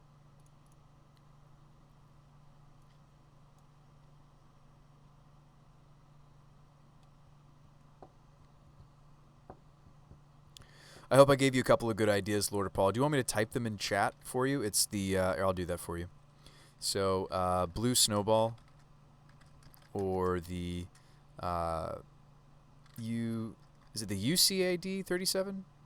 I just said it a second ago. Shoot.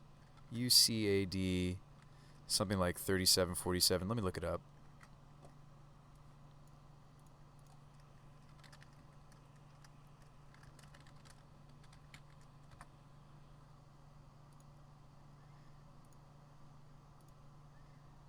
The CAD U37. Found it. There you go. Blue Snowball is easy enough to find. This one is not as easy. This is what the Blue Snowball looks like. That's what I currently have. Blue Snowball is this one. Oh, it's on sale. There you go. Boom. Easy. Easy decision. Absolutely, Lord Apollo. Any way that I can help, that's what I like to do.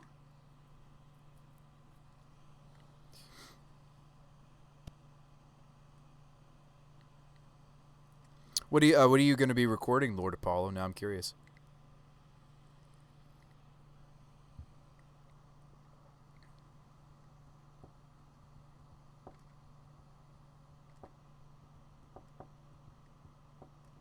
I also feel like we haven't played enough leagues yet with Kavu either. So there's a lot of cards we haven't just played enough with to see. Galblast. Galblast. Just do it. You know you want to do it. Just do it. You gonna be streaming? What are you streaming? They kill it. What are you gonna be streaming? Ooh, double Galblast. A little greedy, maybe. Maybe not. So if I play out the Kavu, I don't get the general trigger. Oh, Apex, huh?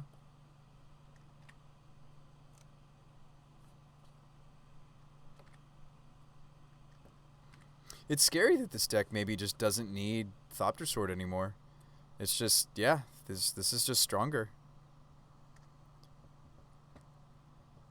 But you could stream Moto, Lord Apollo. You could stream Modern. I only say that because there's a lot of MTGA streamers already. Not trying to sway you from it necessarily. Well, I guess I am, actually. Human. And now we have a human that doesn't die to all these gals. They had triple Gal Blast. General. Then we get to go Morphos Kavu looking for the Triome. We'll fetch into the Triome.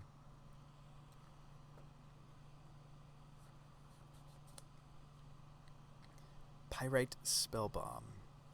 Does that still shoot General? I think it actually does, right? So he's got protection for monocolored. I don't think that includes colorless, though. I think this actually still shoots him. And indeed it does. Wow, they had triple Gal Blast and then the Spell Bomb for General. Oh, my heart. My heart. Alright, Kavu. Too bad he doesn't come in and exile something from a graveyard, so they're going to get back the Spell Bomb. Man, that was a rough draw for us. I feel like we would have a hard time beating that draw against pretty much any archetype that had Quadra removal.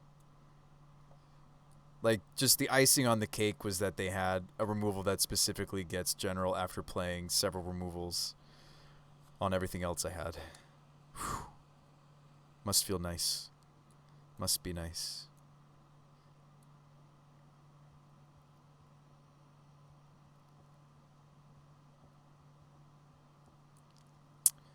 Why did this go in the bin? What happened?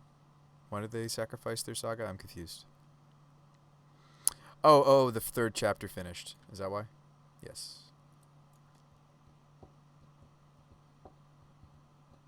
Yeah, so that card's not completely absurd, right? It's not completely absurd.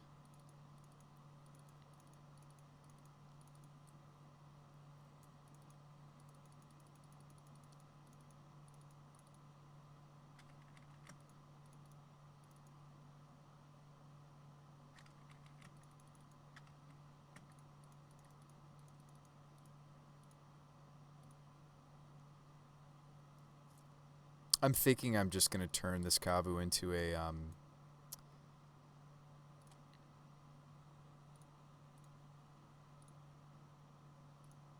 Spyro because we're out of gas. Like, yes, me removing the Emery is a thing. Yes, me getting Oaf is a thing. But, well, we'll see if that's good enough. This stops them from putting the Shadow Spear on the construct.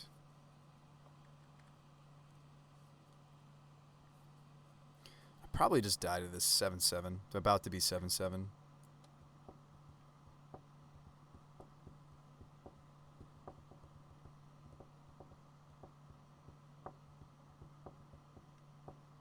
They also have this Ink Moth to get in with. Well, they can't tap the bridge here, though.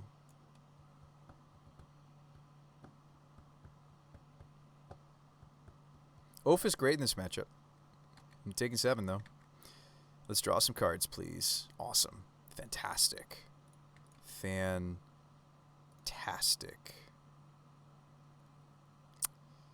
Trying to think what I'm going to draw into.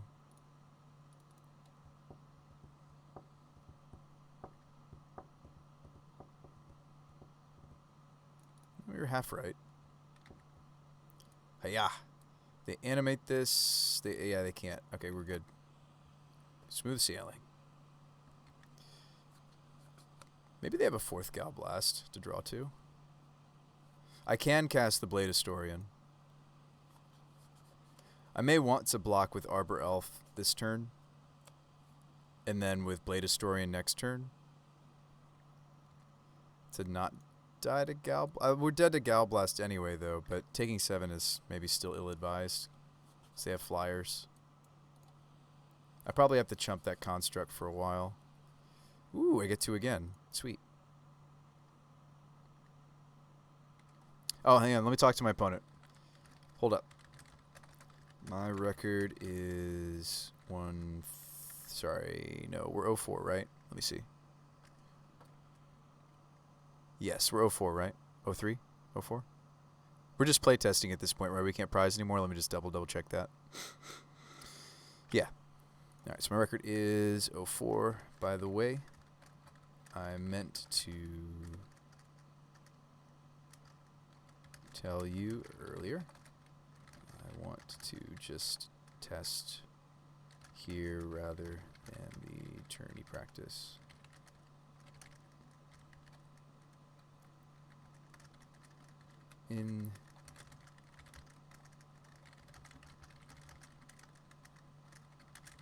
I'll concede.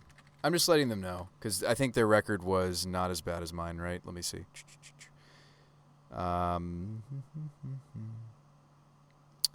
They're 0-1, so they could still prize. Yep.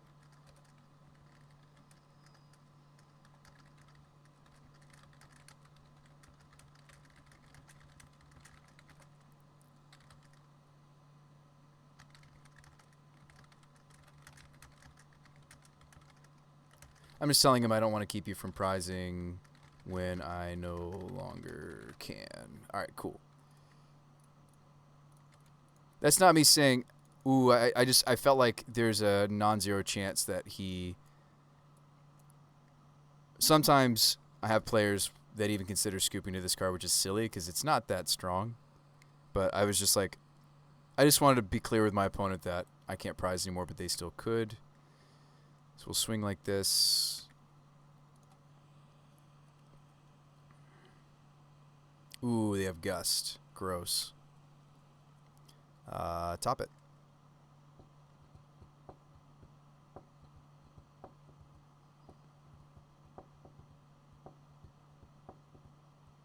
We might see them spellbomb my elf. I think you spellbomb the elf because I was intending to block the construct with that. They go down to 10.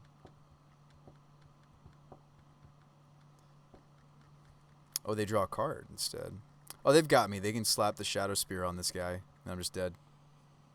Aether Gust's so good. Gust is quite good against us, unfortunately. Monitor for 1 mana seems good.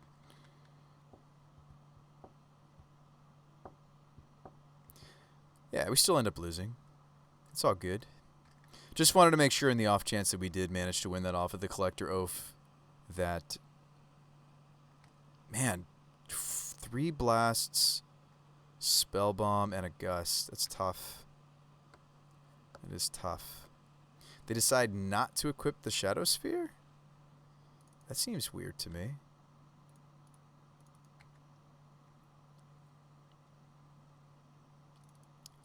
You decide not to do that.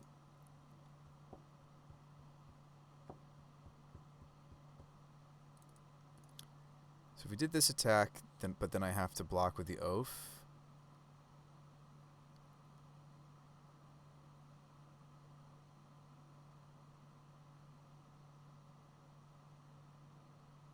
But they'd go down to... They probably have to consider blocking some of this, right?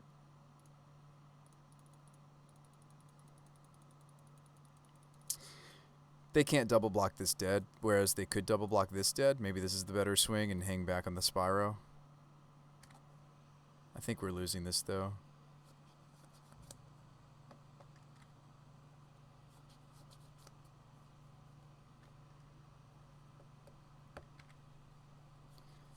Hey, both my opponent and I have the potential to draw live still.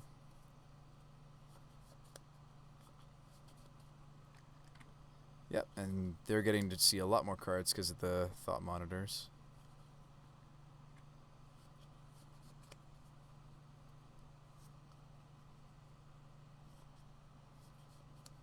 Construct is going to mash in. I'm going to do a Spyro block. I need another red source if I'm going to flash that back anyway, which will be painful. Ooh, hey, finally we see our build around. Awesome. I'm going to do it this way because there's some green 1-drops we could hit.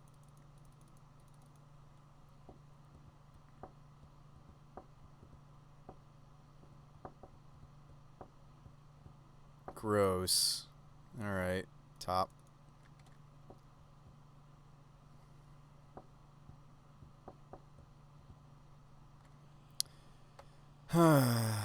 Double gust. I mean, I know we were just playing this for testing, but this has felt brutal. Triple blast, double gust, pyrite, spell bomb. They got the early construct off. Oh, man. And now an Urza. Whew. Okay. All right. Well, we got a Winota coming up. It's not enough anymore. We were only getting 1 trigger. Good games. Wonder what was beyond that Winota.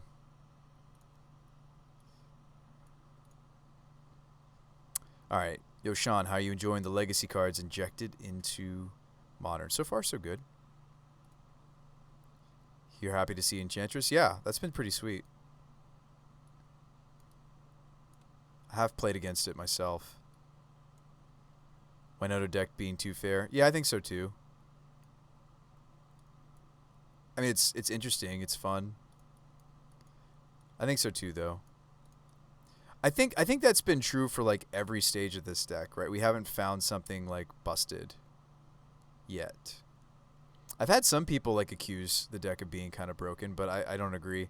I think I'm more in line with what Hobo's saying is like we're like this kind of fair, grindy, silver bullet fetching deck.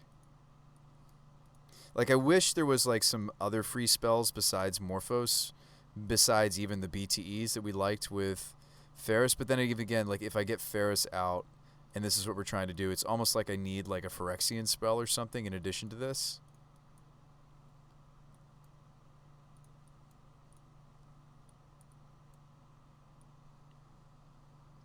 I'm right there with you. Like I feel very similarly about the deck. So I have played many other decks over this, you know, what, 7, 8 years we've been streaming together. So I mean I can identify. I mean, ever since we added the General Rourke, I feel like the deck has been headed in a different direction, and I'm not sure if it's a good direction. I wonder if the Brea's Apprentice artifact build was better. I don't know. Or the Kavus we wanted to mess around with too. Like I don't know if that was the better direction, a good direction at all. I mean, it's something I can cast off Emissary. It's low-hanging fruit because we just had to sneak in like a Triome that's the other types. It seemed like it'd be fun. Or a fun addition, a fine addition. I don't know if I still want this if we're not doing Burning Tree. Yeah, it does feel a little bit maybe too fair, right? I wonder if we'd even have to like bring the curve down and almost, what's the word? Like maybe, hey, let me open a new copy. So there are folks, I mean, the goal is still maybe to make a Naya deck work. Is general just even like more, what's the word? Somebody out there is going to hate me for this idea. I have an idea though. What if in a weird in a world where we could do this? What if we lower the curve? And we just have Winota as, let's not play Clothies either. What if we had Winota just as a evolution target, but we play a 2 of because we don't mind seeing her? But what if we made the deck more about General Ferris? Because I actually think this card's pretty bonkers. Maybe pressure the life total with Nicodle type effects. And then Winota as an oops, I win. Yeah, I'm wondering if that's actually what we need to do. Because, like, this does let us, like, power through. And then I feel like if that's what we're doing, we actually just want 2 Blade Historians. Because I think Blade Historian actually really is the prize that the Winota is trying to hit, even. So, like, maybe there's board states where, like... Yeah, I'm wondering if maybe that's the direction. Like, this engine has been really sweet. I feel like I haven't figured it out yet. You know? Yeah, maybe we do keep the Burning Trees. Maybe we lower the curve. Maybe we even just play like fires.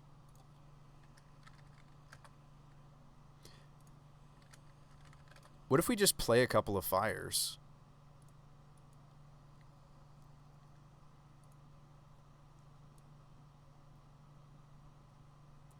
I'm wondering if, like, I've seen some people doing the whole Scion of Draco thing. Wonder what abilities we give this. Each creature... Okay, so our white creatures would have vigilance. By the way, the golem artifacts that General Ferris makes are white and red. What is it with red? Red, it's first strike. Our green creatures would get trample. Okay, so yeah, we're missing out on hexproof and we're missing out on lifelink, but we are going to have vigilance, first strike, and trample. Maybe we should be doing stuff like this even. Well, I kind of like it more in the old border, but anyway, maybe we should be doing that. Maybe we should even be considering like Tribal Flames, and now it's like we're just kind of going more into like a zoo feel. I wonder. The Tribal Flames have the added benefit of, oh wow, we finally have some main board removal besides like a Silver Bullet Skyclave, right? Just a thought. Just sharing my thoughts, you know. I mean, are you suggesting even just like having them just strictly as evolution targets? The Blade Historian and the Winota? Do we still have enough multicolored stuff for this? For general? Yeah, the Scions seem sweet. This spell costs 2 less for each basic type. So, again, the same with the Territorial Kavus. We'd have to fetch out the Triome before these would be feasible, right? But if we had all 5 types, how much is this thing? 2 mana? So this card's trying to be here, right? But I feel like this is going to be... The problem is with our mana base, I feel like it's going to be 6 too often, right? I wonder if I'd have to do some research and see the other, like, what other zoo players are doing. How many, would I have to double up on the Zagoth? To just make sure, like, if the first one gets toasted, or do you just get away with just playing one? I don't know. I feel like if it was more than just Kavu, if we had also like Flames and Scions, I feel like I'd want more than one Triome. Just a thought.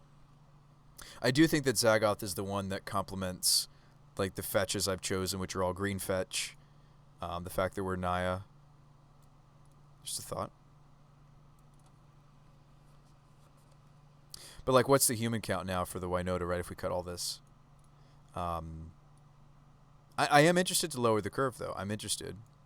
Maybe we just play one Scion of Draco. Because, like, the second doesn't really do anything. It's just a 4/4. Am I wanting to keep turn 1 deck, turn 2 Ferris? Yeah, I think if we're going to do that too, I think we also need to consider playing Utopia Sprawl again, maybe. I mean, I'm down for that, but I feel like a general Ferris deck is what was I listening to? Somebody was saying that there's like a 4-color version of this card floating around that's playing. Like again, like am I trying to design a Winota deck anymore, or am I just trying to build around that card? There's a 4-color build with agents. So what they're trying to do, oh, that's so pretty with the watermark. I can see why people really like that. So what they're doing is they're playing these cards together, and then just things worth cascading into. So instead of playing this, you would just like have this stuff, helixes and such. It's cool. It's a cool concept because like the agent plus the other, you could still like play Spyros maybe, but the yeah, shardless with Ferris, like you're gonna get 2 golems.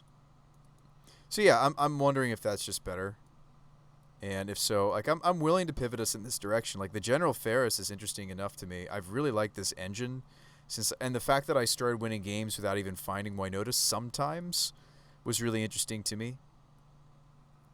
I'm sad that it's taking us outside of like trying to make a Naya deck work. I mean, again, like we could start with Bloodbraid.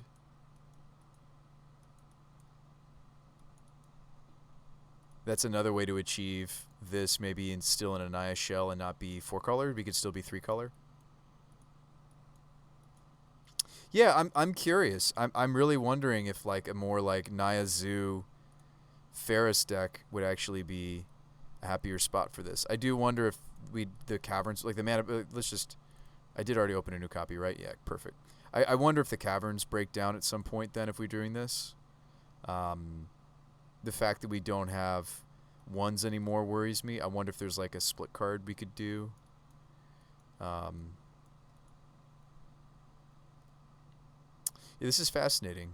I don't know if we need Yavi anymore, potentially. Definitely the Zagoths, because they would let us stay Naya, but complement the Kavs.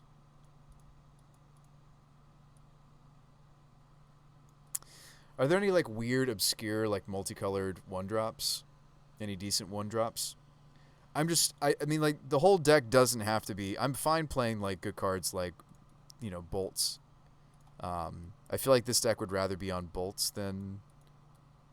I mean, but all of a sudden, aren't we just building a Zoo deck? Kind of. Like, I'm still just trying to see if there is a Naya deck that exists. Our sideboard changes drastically, too, because we're no longer pulling off Eldritch anymore. But yeah, this would be an interesting direction to take it. I'd rather explore this first before going 4-color, I think. What about the 2/1 Dryad that exiles instants and sorceries? There are no like spells though, right? Right? Oh yeah, militants. There's no like spells though, right?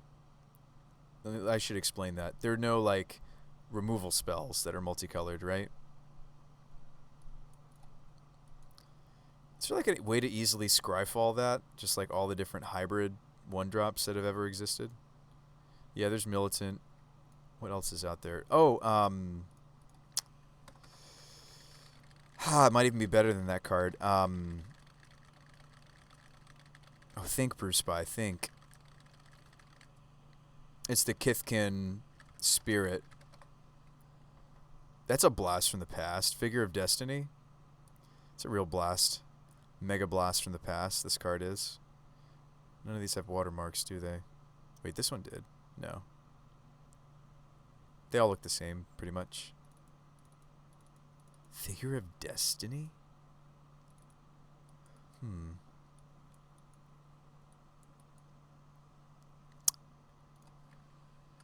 Make your make. Make your what? Oh, make your mark.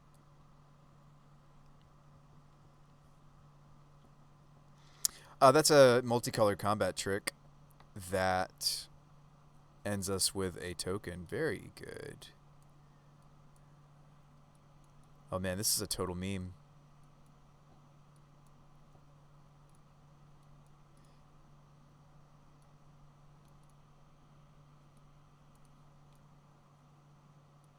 Not league ready or anything, but yeah, I wonder. I wonder if, like, the second that I started playing around with General Ferris, I did start to wonder if that was an engine I wanted to just play by itself. Judge's Familiar. Rise the Redeem, Ravenous Squirrel. Ravenous Squirrel? Judge's Familiar is fun. I don't have any sacrifice engines for this thing. Yeah, I like Judges, the idea of Judges. Better than some of these others. It's spicy. Yeah, I don't know about Figures and Militants.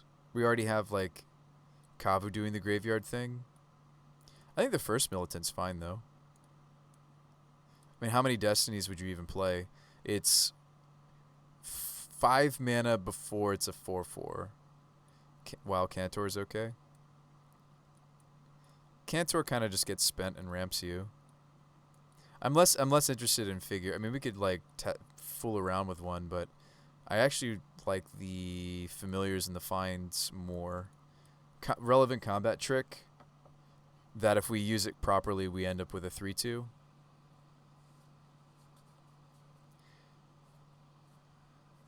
How many Scions of Draco could we actually play? And then what abilities are these others getting, right? This would be getting Vigilance and Hexproof. Lifelink if it's black. Nothing I'm playing is black. I wouldn't play more than maybe 2 Scion of Draco, right? Do we play the playset of Tribals? And do we play a second Triome just to make sure?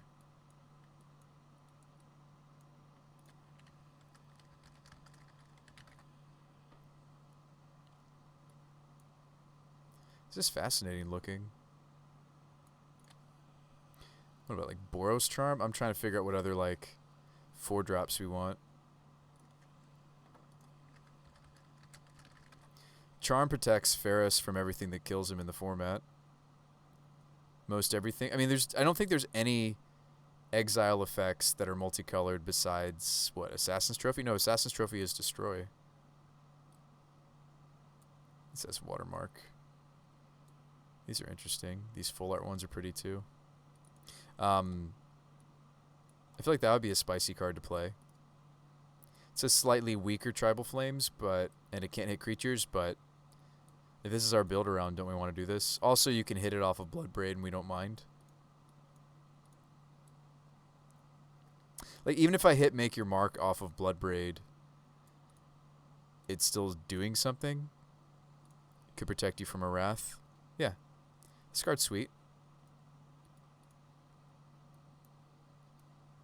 It's hard to cast with these Triomes, obviously, but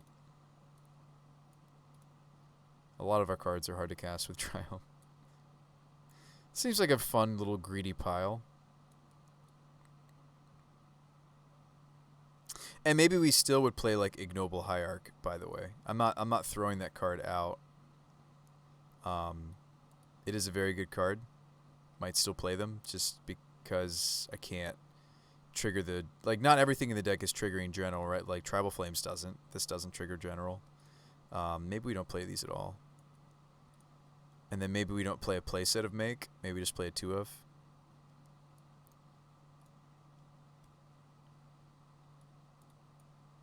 The mana base would need to be changed, I think, but... Because, like, what are we naming on Cavern? I've got a Human Soldier. I've got Elf Berserkers. I mean, I want them to resolve. I want this to resolve in the format, and there's a lot of people practicing out their counterspell decks, so I think some number of Caverns, should stay. I need the Kavus. I need the Generals. I need the Bloodbraids. Well, Bloodbraid itself doesn't necessarily need to resolve. I just need to cast it, but this looks sweet. So maybe there's a General Ferris deck.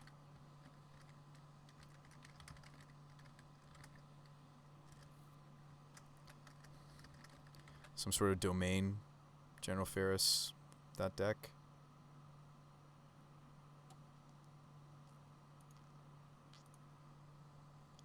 What about Naya Hushblade? Hushblade is, yes, multicolored. That's the Shroud, right? It's a fun one. It's old school. I don't know. Maybe the familiars are just too minimal. Maybe there really aren't any one-drop multicoloreds that are worth. I think the first Make Your Mark is sweet though, spicy. Sweet but spicy. Probably need to play good cards like Lightning Bolt at some point. Like, I mean, like if we already have all these burn spells, I feel like we should just play bolts. This is just more, yeah, a more direct approach. Might be good. Yes, please stop putting bad cards in your deck. Alright, Lightning Helix. I think the Make Your Mark is spicy, though.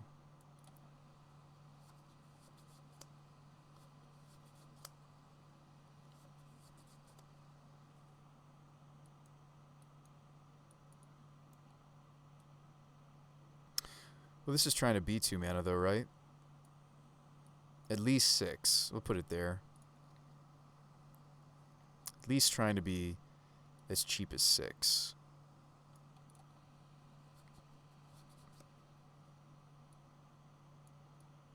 Well, no, we were trying to find a very specific thing, right? The thing that I was trying to find was very specific.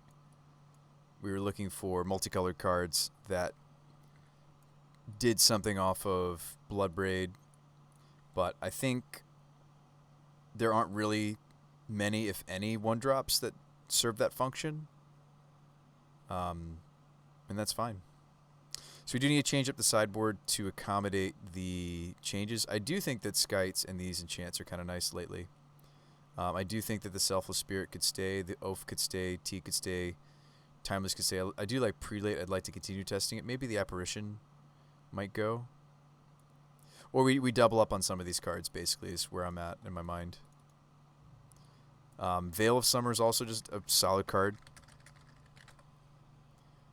And then we figure out which of these fun ofs needs to go or which ones need to stay. We also could play, not that I want to make it too much of a meme. Something I did notice with General Ferris was that the Eladamri's Call was very synergistic because it either finds the general or it triggers the general.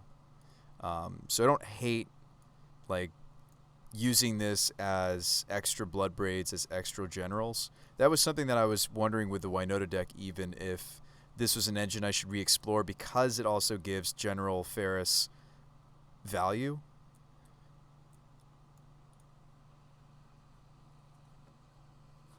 Play Shardless. I don't know if I'm ready to play Shardless yet, but maybe I should. So, yeah, there are folks that are just doing that.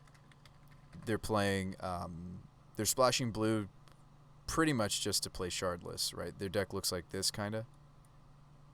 Minus some of these. Well, actually, I haven't looked at their deck yet. I haven't looked at the deck, I should say. I almost wonder if the deck prefers Helixes because it triggers Ferris.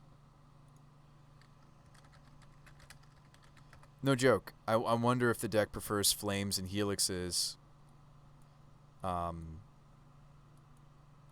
Simply because of Ferris. Because that was something I was running into with the Winota deck, was I wasn't having quite enough General Ferris synergy. I feel like this definitely would. Like, sure, I might Shardless into a Ignoble. I might Shardless into a Tribal's Flames, but like a lot of the time we're blood braiding. Like, it looks like Waterfalls to me, like a very greedy Waterfalls. Alright, dumb idea, but if you get a Wastes in play, does that mean you can make Scion free? I don't know. Certainly not here. We could try it. Shardless is a human, so when I name human on these, I mean, we would need to play like a,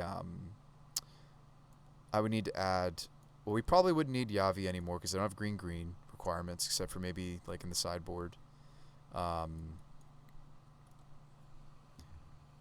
What about Venerable Warslinger? No wastes do affect Draco. That's fun. We need to play like a breeding pool, right? Or I'd have to run. I'd have to figure out what it is. I don't know what it is. We also don't need second forest anymore necessarily. We could even play the first mountain. Oh, they don't. We could play the first mountain. I don't know if I need it. No, you play shocks, right? You play a lot of shocks in this list. Because you're just trying to do the thing. Yeah, like what blue sources do we play? Shardless is blue-green. Do I want Breeding Pool? Do I play... I guess Breeding Pool's nice because we have turn 1 Ignoble we're considering. So we play Breeding Pool. And then I think we play... What else is our deck primarily? So you play a Pool. You play a... What else are we primarily... Oh, we don't need second Stomping because I'm not playing Arbor Elf anymore. That's true. Raven says we have 2 Triomes. Yeah, but like the Triomes might not play the agent when we need to.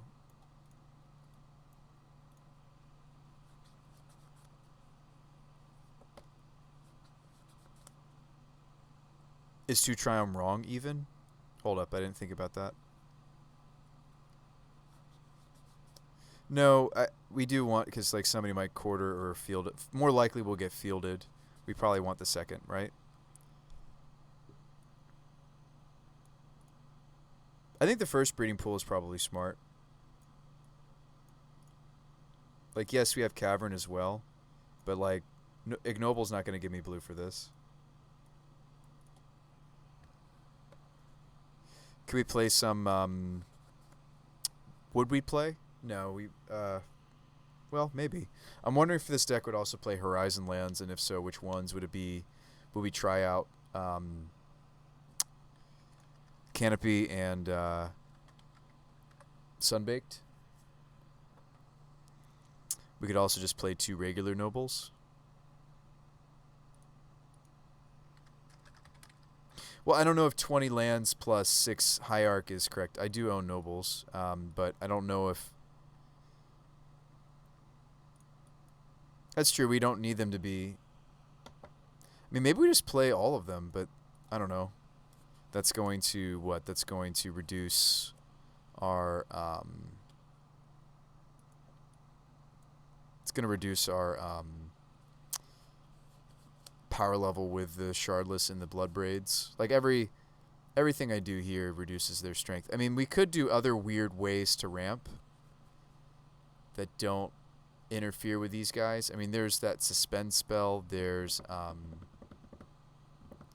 but it almost gives all of our colors, though. What, Noble does? No, this still might be a good baseline for this because we're a 4-color deck. Yeah, I mean, and the Exalted will be relevant because we're trying to swing. Like, we, the problem, I guess the problem with this much Exalted is we're kind of trying to go wide, though, right? Like, look, like Emissary lets us go wide. Ferris also is trying to have us go wide. Like, we go big in a couple places like Kavu, but Kavu doesn't have trample unless Scion gives green trample, right? Yeah. So, yeah, I don't know.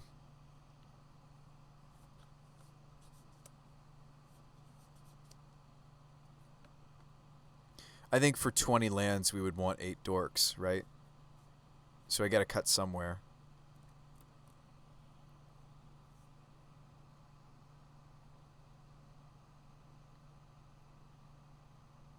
Well, how colorful are we if we still play these? Pretty colorful. 26. Yeah, there's a fun Domain Zoo deck built around Ferris, maybe. I'd have to buy a lot of cards, or rent a lot of cards, but there's something here, maybe. I can't play it tonight because I'd have to give back all the others.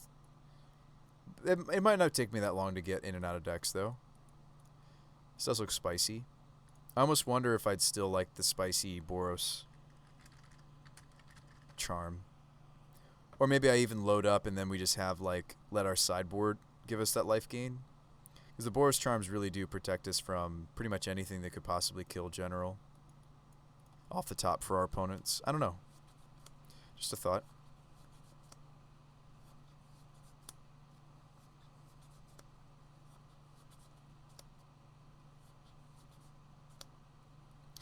We have a lot of red requirements, so... Well, these are green hybrid, though, but we have quite a bit of red requirement to the deck. So I don't think that Noble's as good as Ignoble for us, so maybe we cut a Noble and play one more land.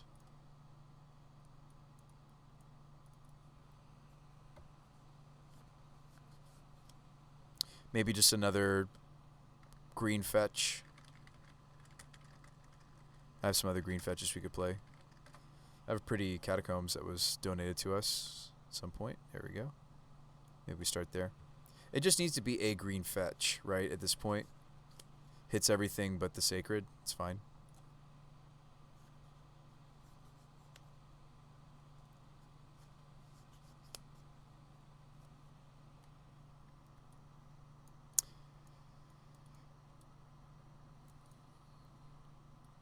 Yeah, there's a lot of value here.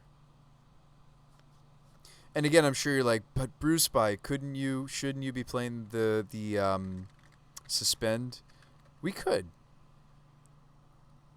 We would play just this one, not Gaia's.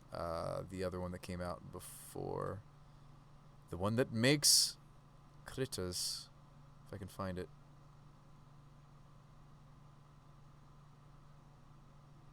Footfalls. Like, you could be doing that. You could be. Incidentally hit this, maybe try to win the game, but it's like, the card is very slow if we don't do the thing. That would like take up my Boros Charm slots. That would take up some other stuff. I don't know. Like, it would give us the whoops we win, but like, when I'm just suspending them, they feel really bad. So, I don't know. Do we want the whoops we win to happen occasionally? I mean, like, I think that was, who was it? Who was giving me, not me, sorry, the deck. I do see the difference. The, yeah, Hobo. Yeah, Helpful was saying this seems too fair. Botlike says, no, we don't want the whoops we win. You don't think it's worth? I feel similarly. I feel like we're already doing some powerful things. I don't know if we need the foot. Like, we've got this like engine we're building around that's hex-proof from most of the format, right? And I do mean most, not all, but a large chunk of the format, our engine is hex-proof from. So yeah, I'm not convinced that we need an oops we win anyway. Will we be disappointed when we cascade into ignobles and nobles? Yeah. Will it happen often? Probably more often than I'd like. Maybe we shouldn't be playing Veils, by the way, if we have the cascade stuff. I just realized. Yeah, maybe we shouldn't do that. Maybe we need something else there, like a Wear Tear or something. Or no, we wouldn't play Wear Tear. We'd play, what is it, natural? Not naturalize. There's a hybridized naturalize that would trigger the general. Although, wouldn't we just play? Wouldn't this deck be the deck for Kasali? Pride Mages? I feel like this is the deck for Pride Mage, actually. Yeah. Maybe we just play Pride Mages. Play Sundering Growth. I don't know, I kind of just want Pride Mages, don't I?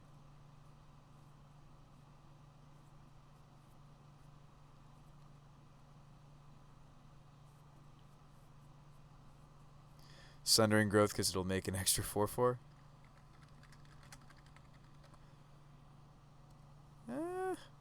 It's true. Might still want Pride Mage instead, though.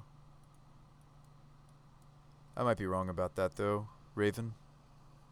Making the extra 4/4 sweet. That is sweet synergy. Does the, will the token already be in play to populate? Yes, right? There will already be a token for this because we've already cascaded in. Well, this even itself, right? No, we cascaded off of a multicolored spell. Yeah. Maybe that is sweet tech.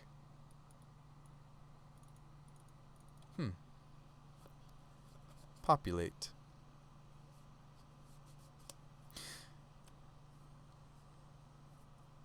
Who was I talking to that even told me about this? I can't remember. But this seems sweet. This seems a lot less fair than what we were doing before. Yeah, I did wonder if I wanted to just brew around this card because I saw yeah, there were several games where I never needed Winota. I was just doing the General Ferris thing.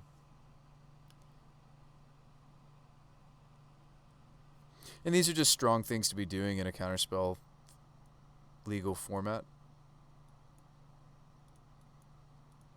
It seems like we're kind of doing some powerful things. Raven says the token comes from cast, then you populate after resolution. Yeah, it seems like we're doing powerful things. Is it finally time for us to retire the Winota shenanigans? I mean, we got there with the prelim. I feel like we did it, right? Is it finally time to retire it? Very possibly. We did the things, guys. We did do the things. I may not be able to rent. Well, that's not necessarily true. The Spyros are really expensive, so if we move away from Spyro, I may be able to rent this deck instead. Let's find out.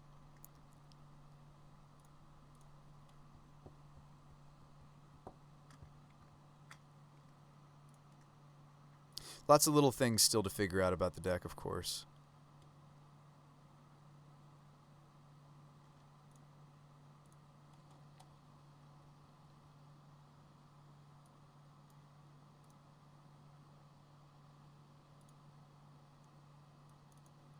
Loading.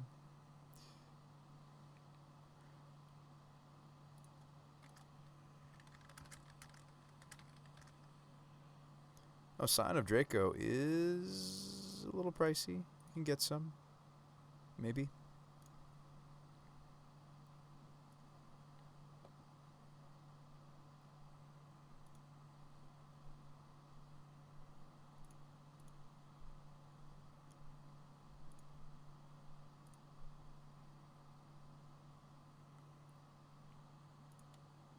What I'm doing right now is I'm going through and cutting all the stuff I already have copies of, if you're wondering, off screen. All right.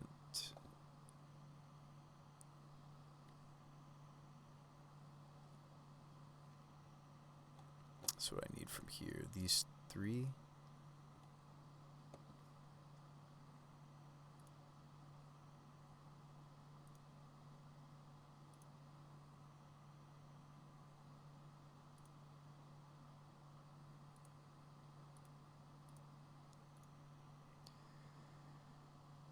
Alright, we have the Morphos. We have a lot of the deck already. Need the Tribals.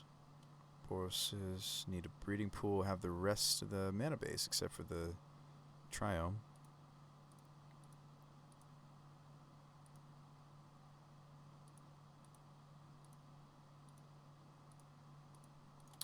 Awesome possum. Add to cart. Sweet. Go to checkout.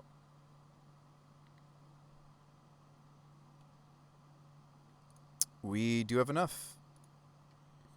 This deck's actually cheaper than the last deck we were just playing. Look at us doing 4-color nonsense, right? We're a Naya deck splashing blue for some extra power.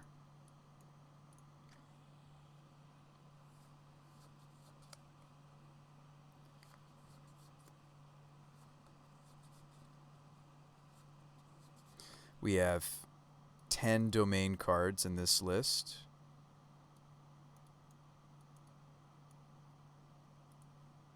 Yeah, I think we're doing powerful things. And the domain, I mean, this Scion is going to paint our creatures with a lot of relevant powers, hopefully, right? Like, the agents are going to be... They don't really care about being hexproof. They, sorry, they don't care about being trampling. They care about the hexproof, right? The Bloodbraids will gain trample. And the first strike is the most important thing on the Bloodbraid. Same with the territorial Kabus are the ones that play, and like they design these for one another, I'm sure, in the set. So like Kavu gaining first strike and trample is nutso, right? These will gain first strike, which is relevant for them. These guys all gain trample, which is irrelevant. That's okay. General Ferris will learn first strike and trample. The first strike being very relevant for this card potentially. And Draco, what's cool about the tokens he makes, they do have color. They are red, white, golem, artifact, creature tokens. So they will be vigilant and first striking. So this card is pretty bonkers for what this deck is trying to do. So are we doing something unfair enough, though? I don't know. But I do like that this is lower to the ground. I do like that this this deck is pretending to have removal. I say pretending because we're gonna aim these upstairs. So do you guys like this direction? Anyone? Bueller? Do we like this direction? Just leave Winota behind and we're moving on to greener pastures, trying to do some unfair stuff. But we're not, right? Like we're not even playing the busted Cascade stuff. Are we just saying that Ferris is kind of a broken card? Not broken. It's just it's hard for the format to remove. Is that the stance we're making? I guess that's the statement we're making if this is the deck we're playing, right? We're literally, this is our build around card essentially, right? Anyone? Bueller? All right. Well, I don't have because we blew a lot of tickets on Winota the last few. You like the way this is looking? Let's play some opponents then. Let's make him sad. No, we want them to be glad, guys. We want them to be glad. Bolsha says I have no idea. What's up, Bolsha? Well, no ramp with this hand. Oh, sorry, I'm eating with my mouth full. Oh. Obosh. This deck is usually mono red. Let's keep it. I'm terrified that they are on the play, though.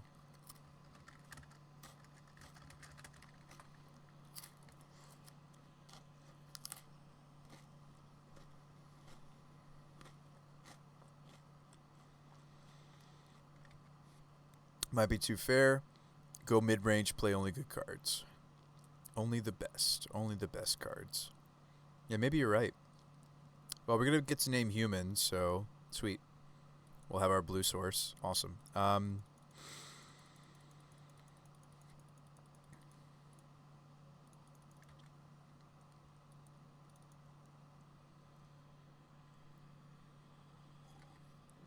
Do you mind putting that together for me, Martinez? That sounds sweet.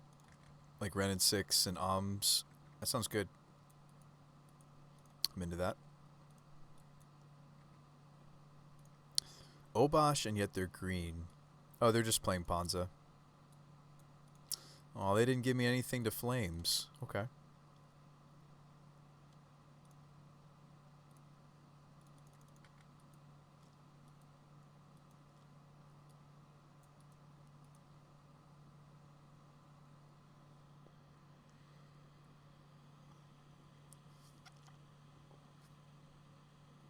That was them considering lightning bolting my face.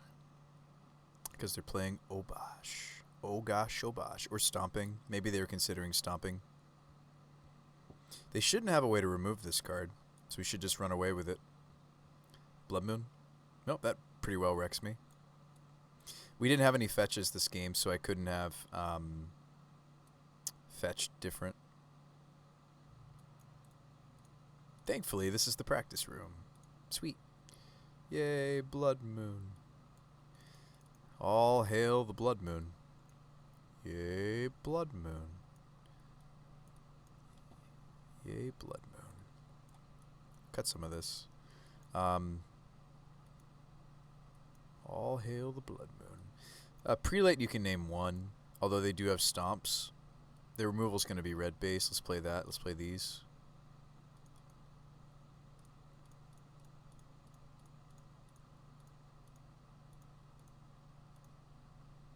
That's about it. Prelate, again, we could name one. Selfless Spirit makes us die less to anger the gods. That seems smart. Sweet. Let's run it back. Yeah, I'm with you, Martinez. I wonder what that list would look like too. I would love to see it. Would you put it together for me? just to put it out there.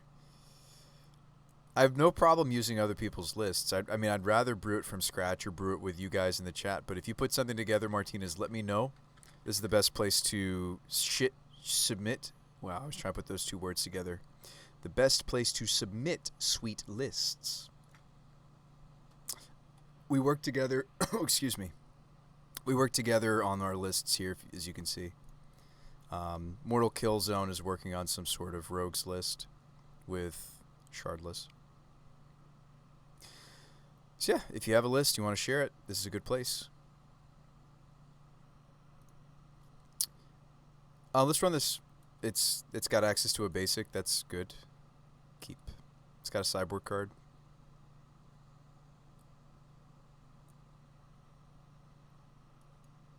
Oh, I'm sure we're terrible against Ponza, right? We're the 5-color greedy. 4-color, technically 5-color greed. Excuse me. Can I get the mark on the table before we do our thing, though? That's the real question. I think we could. Get a white source here. Die hard to this Blood Moon.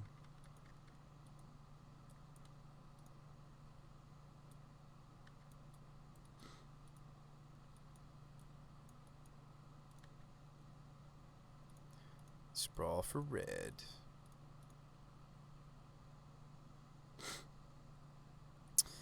You're going to make it eventually black-red dragon scred. Oh, yeah? This is where we just totally get got by Blood Moon again, right? Oh, excuse me.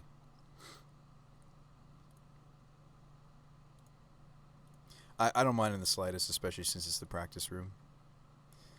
This is what happens when you play 5-color greed. People just Blood Moon you.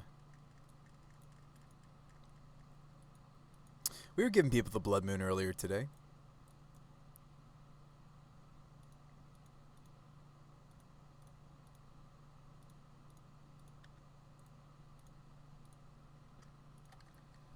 Good games. Back to the play lobby. Play somebody else. Sometimes things beat you. You move on. I mean, we were doing what we could. It's not like we just rolled over. We brought in the cards that could possibly stop Blood Moon. Alright. This is a mulligan, right? Could keep this. It's bad, though. Doesn't play these spells. Put this back. The old double Cavern of Souls hand. Oh, look. They're taxes. Another deck that actually affects our mana. What's going on today? Alright, let's name Kavu. And we'll name Human. Guys, I'm playing Kavu Tribal. Alright, so playing red-white taxes.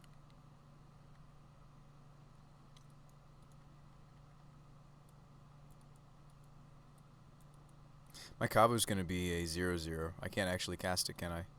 That's funny. I just put 2 and 2 together. Awesome.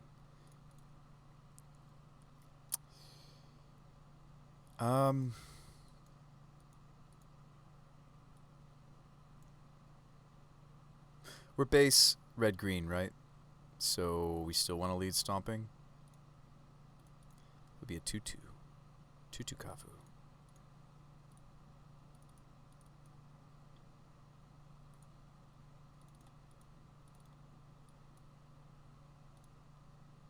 Green source for Shardless. This is a blue source for Shardless. Feels good. Seems good. Yeah, these have a real price. We may not be able to... We haven't readjusted our mana from the Winota deck yet, so we not just may not be able to, I don't think we can play this many Caverns. I think we maybe can only play like a 1 or 2 of even, maybe. Mayhaps. Didn't do anything. They grabbed a Batiskull.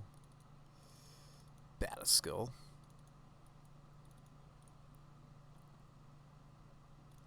Yeah, we still may not be doing enough, right? Because like Winota, the Winota build could go over the top. I feel like this is fun and all. I still feel like we're not. And again, like maybe just the direction of like, yeah, that card's sweet.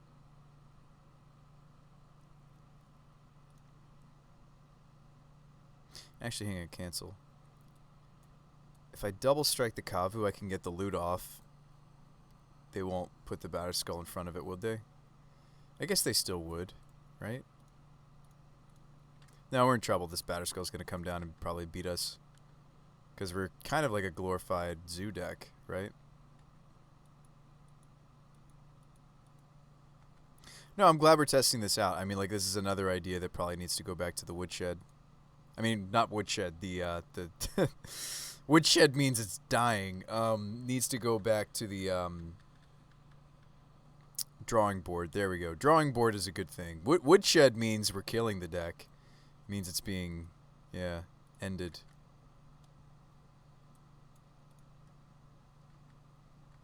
Yeah, we're being way too fair. I do think the Cascade decks maybe need to be cheating spells, like doing cheaty face spells, like the make dudes. To make the 2/4/4s. Oh man. Yeah. Our hand's not going to beat that. I think we're actually back to the drawing board. Sorry. I think this idea needs some work.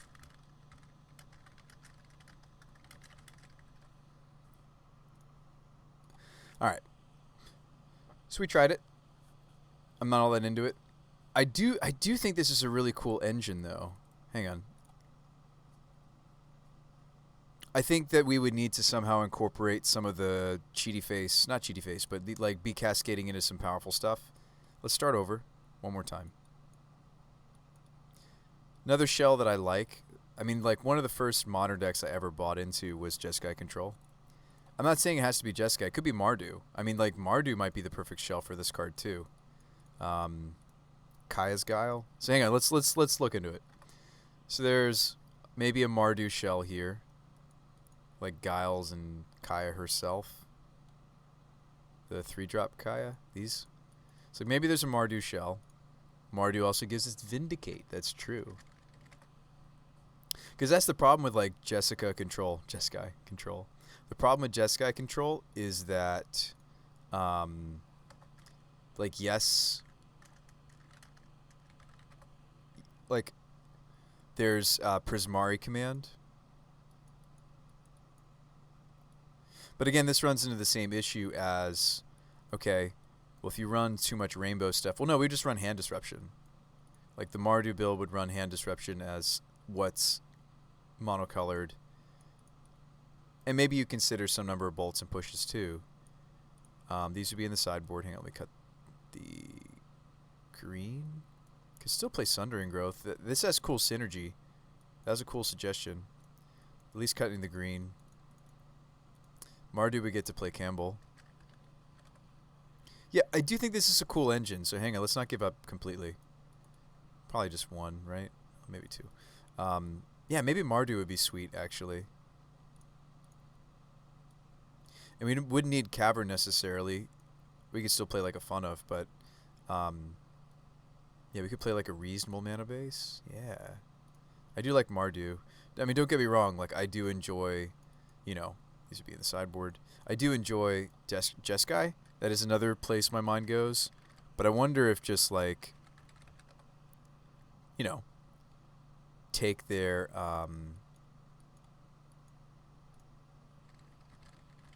you know, take their card that actually answers the general. If we do a token strat, we could do first day of class. I don't know. I think I just kind of want like a Mardu control. And this guy's just really resilient. I might even play like Sedge Witches. I really liked that card when I saw it. We could play like a Sedge Witch or two. And then we play just Unearth, right? Doesn't take all that many general triggers to win a low resource game. Right, and that's what these are hoping to do, right? So play like some Unearths. Play like a Croxa or two.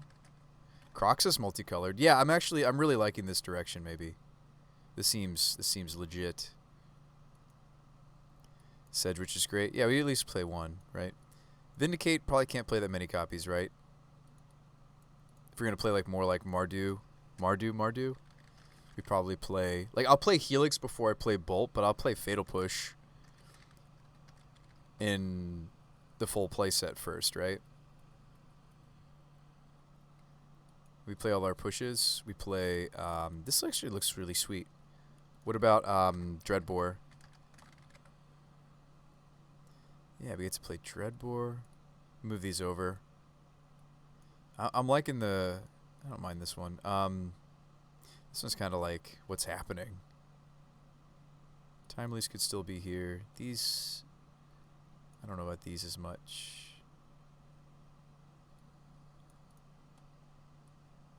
We're almost black enough for Grief, by the way. I don't know if I can afford Grief unless... Oh, I can give back all the other decks we've been working on.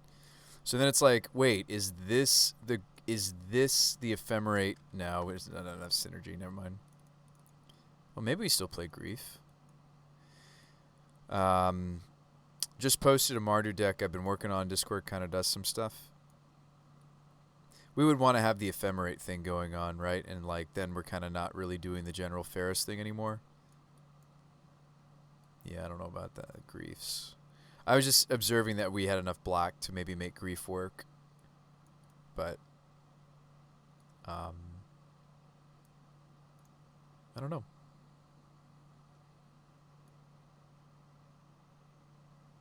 Play Zealous Persecution.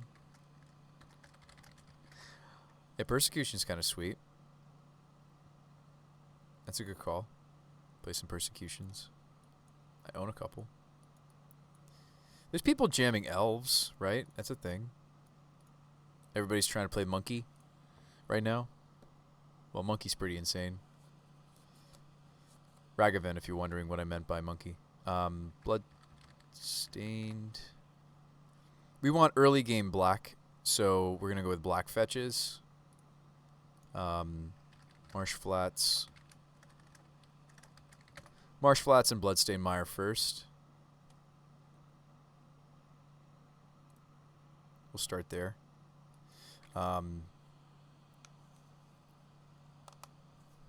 Ooh, sorry.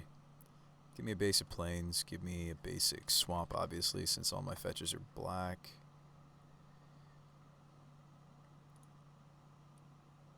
I don't know. I want to keep this low to the ground, right? Maybe we even play something sweet like a Rakdos Charm. There's enough people fiddling around with like Kiki Wombo. There's like the Goblins deck that goes infinite and you just spike them with this. There's Saheeli Rai with the other guy. I don't know if I'd play more than two of this though. I think Timely's just good in the meta.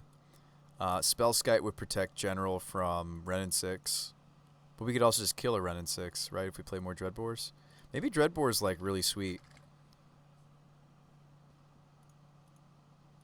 Well, Dreadbore is sweet. I mean, there's everything from Teferi to what, you know, like this card is like awesome for what we're trying to do here maybe. Like maybe we even want, I know you're probably like, no way. Like surely you got to play Terminates before you play a playset of Dreadbore. Maybe not. Do we need to be instant speed? I'll play K commands. Like maybe the Terminate's like the extra spice, right? Like we have an extra Terminate. Yeah, a couple of Kolaghan's commands. Well, we need to add a lot more lands before we have this many cards, but yeah, K command's sweet. You think it's fine because there's lots of walkers running around? Maybe. Yeah, we do want to make sure we have enough rainbow to the deck, right? I'm not sure if we even bother with Sedgemoor. I feel like General just does what she's doing better. I'd kind of want to keep the deck like pretty streamlined at first. Like we have Unearths, so we can get this back. This is what we're trying to do. And if this isn't what's on the table yet, we're just killing their things, disrupting them. Maybe Croxa as a backup plan. right? And I know you guys aren't maybe used to that side of me. I mean, I'm happy to play, you know, um, decks like this on occasion. All right, Blood Crypt. Like, I do think that General deserves me maybe, you know, giving it a concerted brewing effort. The card seems great.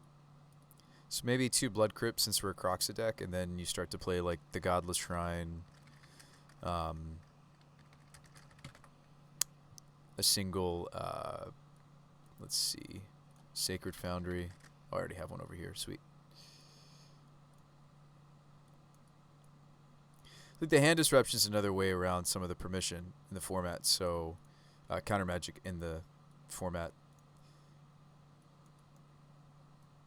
It's awesome that Croxa gives us a token on the front and back side. That's cool. Bunch of pushes, bunch of disruption, bunch of rainbow removal that synergizes with him, bunch of powerful 3-drop rainbow removal. Sweet. So we're at 15 lands. We have 47 cards so far. Do we want to play, like, is this the deck that would even consider playing the lifelink land? Like, that's where I want to be. I want to, like, shove, like, my other threats into maybe even, like, the mana base with the lifelink black-white land. Yeah, like a Shambling Vent. Maybe even 2 of them. Nah, that's really slow. Oh, maybe. At most, I would play 2.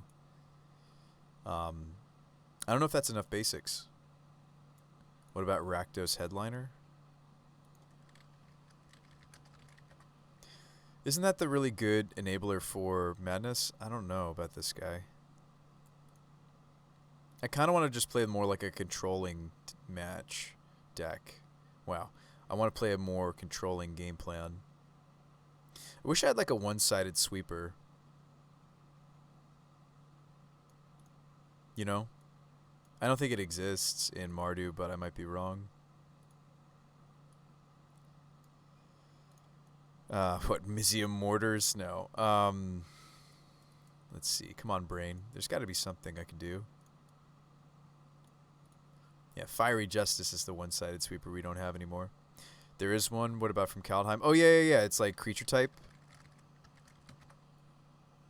The only one here long enough to tell you that I hope you have the most amazing and wonderful dreams when you go to bed. Oh, thanks, Jade. Have a nice sleep. Have a good sleep. Oh, yeah, we could just turn on these, and that's how we're doing the cascade thing, right?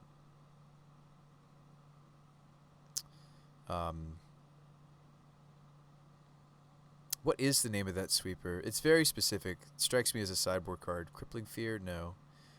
Oh. Is it that? Wait.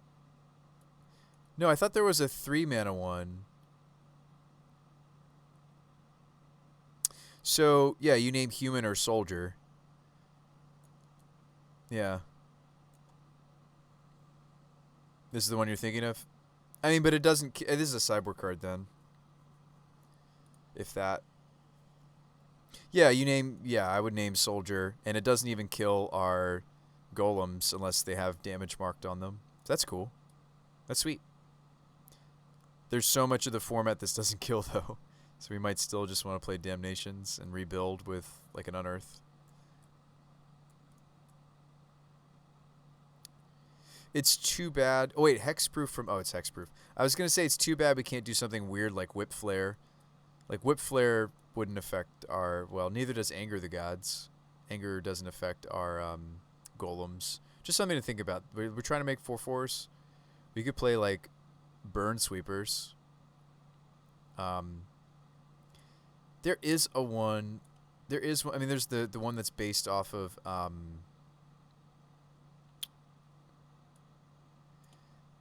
There's the sweeper that is based on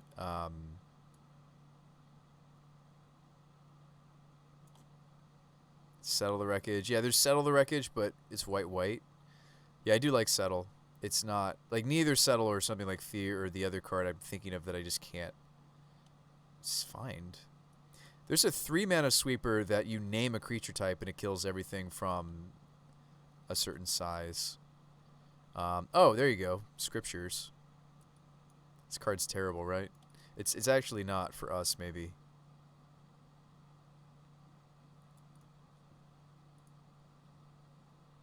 This would do it.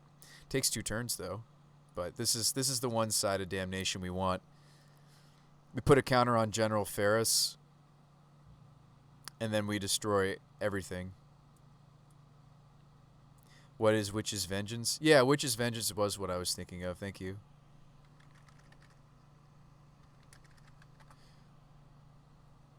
Ruinous Ultimatum. Yeah, Witch's Vengeance is creatures of the chosen type. So this is sweet.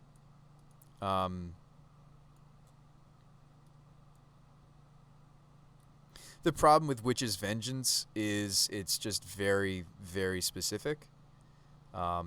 They have to be like merfolk. They have to be like elves. I feel like this is the sweeper that the deck wants. It takes an extra turn, but we're slowing the game down with the disruption and removal. Like, slow the game down, play Phyrexian. Okay, we pump up General. Live 1 turn. Everything dies. I mean, we might kill off our own Kroxa, but if we have a Kroxa, we're probably winning anyway. This is sweet. I'd rather just play these. Yeah, they're a turn slow, but I do feel like we're slowing the game down. You guys opposed to this?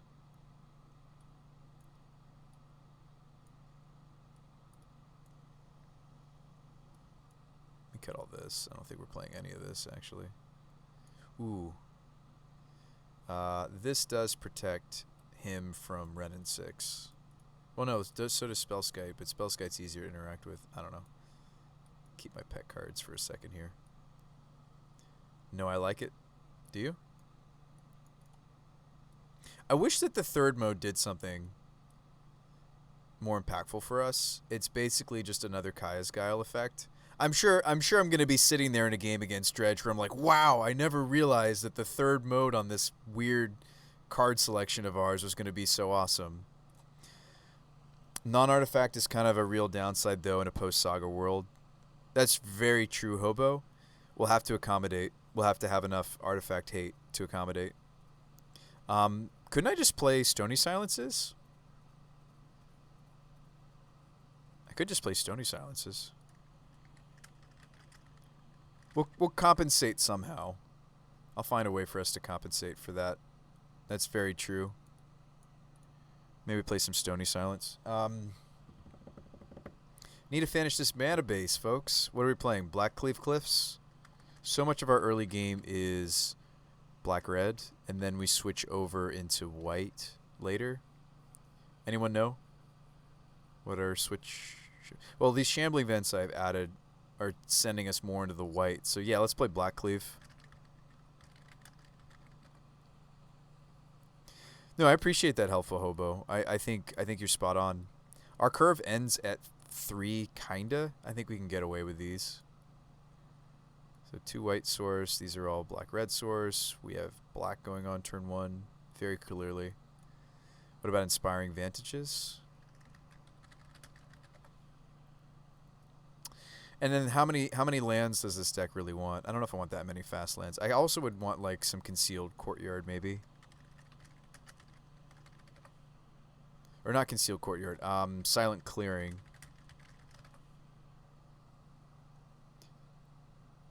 Maybe like, hang on.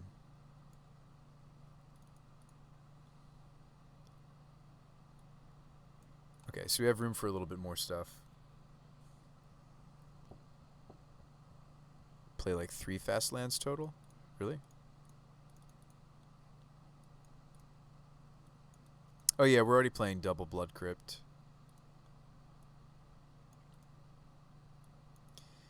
I think this looks fine for a baseline. Maybe we even play 2 Cavern, which is a little greedy. Actually, no, it's fine. Max 22 lands would be your thought, since we top out at 4. But we don't have any manipulation. Like, I have nothing that's drawing me cards. I think 23 land is maybe correct. Like, I do have 2 cards that need 4th land. I might not be in agreement with you on this one, Raven. But if we find that we have too many lands, like I can always shave it back one. Is this where we finally get in our Singleton Sedgemoor? We can play Salvaging.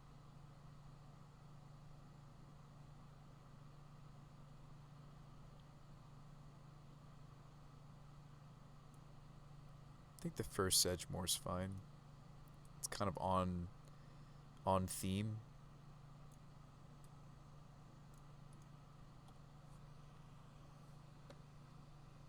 Do we want to play 2 Lightning Bolts? Do we want to try to find more 2-mana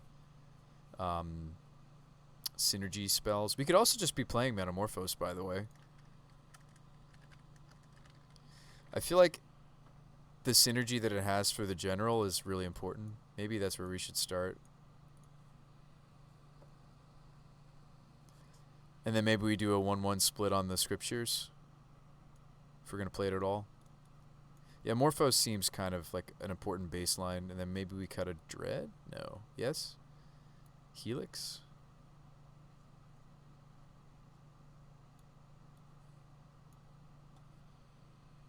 Maybe cut a Helix?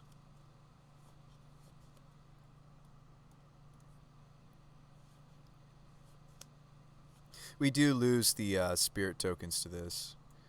Did I play an Asmora deck earlier? I did play against an Asmora deck earlier, BJ. The way it's built right now, you don't actually like Unearth here. I'm going to play 1. But yeah, I see what you're saying, right? Because if these are our only hits, maybe we don't want any. That's fair. Call against command can get them back. That's true. Let's commit to the Scriptures. Let's play 2. Do we want the first Terminate before the 4th Helix, actually? Do we want the first Terminate? How much synergy do we have for the... So these don't... These all do. Yeah, 24 multicolored cards. That's probably as many as we're going to get in here, right?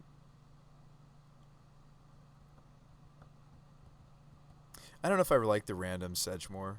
I don't think it has, like, it doesn't have the same synergy that General has with Scriptures. I do like that Scriptures also hits graveyards. So I wonder if we just want to play... I don't know if I can support more than 2, though. But I wonder if we just want to play to this. Play a very controlling game, and the win cons really are just General and Kroxa. Do we even want to play, like, the new Rebound Faithless? I don't have, like, Lingering Souls or anything, though. But it might be nice if we had some Dig. I don't know. I wish we had, like, Dig that was in our colors. Or, sorry, that was multicolored. Yeah, like, Salvaging is an interesting thought. With Morphos, though, we may not need it.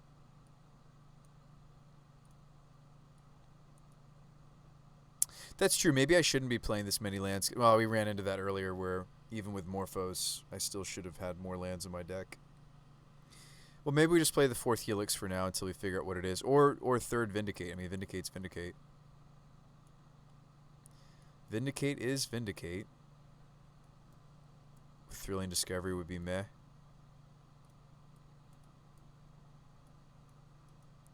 Play Johnny Vengeant.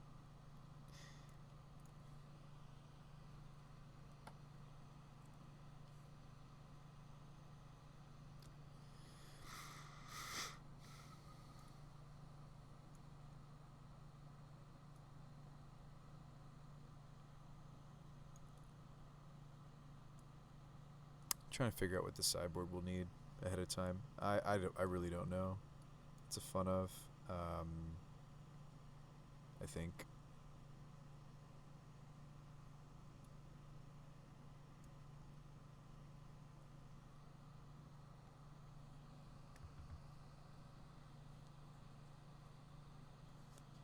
I don't think I bother with Selfless in a deck like this. Yeah, I think we'll just use the Call Against Commands to rebuild instead of the Unearth. Let's get this back. Yeah, this actually looks pretty sweet. This looks a lot more focused. I like a lot of what's happening here. Certainly we have enough black to play Grief if we wanted to play Griefs. Griefs. The thing, though, is wouldn't we also want Ephemerate if we're going to play Grief? Maybe we wouldn't. We don't really have enough synergy for Ephemerate. Do you guys like a Miser Grief?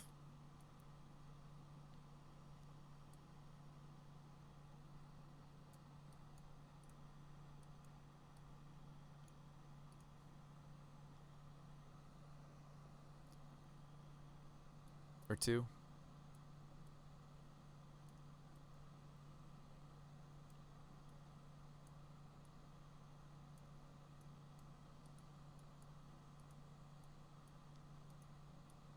Maybe I don't need this many Fatal Push, by the way. Do you think we could get away with 3 push? Because I have a bunch of Kill Your Thing on turn 2 happening. Just throwing some thoughts out there. Wonder if this would be a deck where we could honestly get away with it. And do we want to go with Skites, or do we want to try to protect General a different way?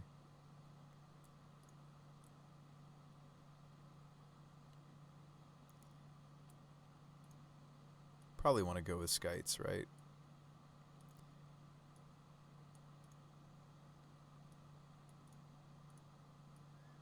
Because, yeah, we can just use the hand disruption to maneuver through whatever multicolored answers they have for General. Obviously, we do care about red and 6. Skite seems like the cleanest way. Yeah.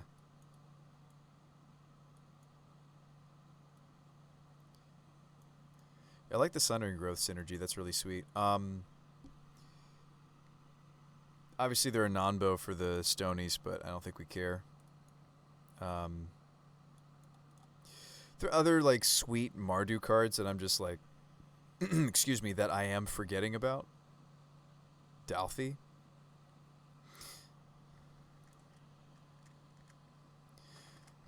Isn't that the guy that makes the token? Oh, Voidwalkers.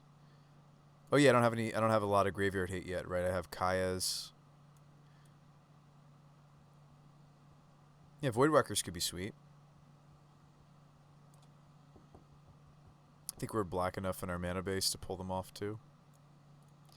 Yeah, there's Lily, there's Voidwalker. How's Dredge faring with... Let's see, so we'd have another Vindicate. Yeah, this seems like a fine baseline. Let's just get the cards and start jamming and seeing how this evolves. This does seem like definitely up my alley. Let's see, General Ferris Mardudu. Mardudu. I do Mardu. Doo-doo. Ooh, you know what? We could play that card.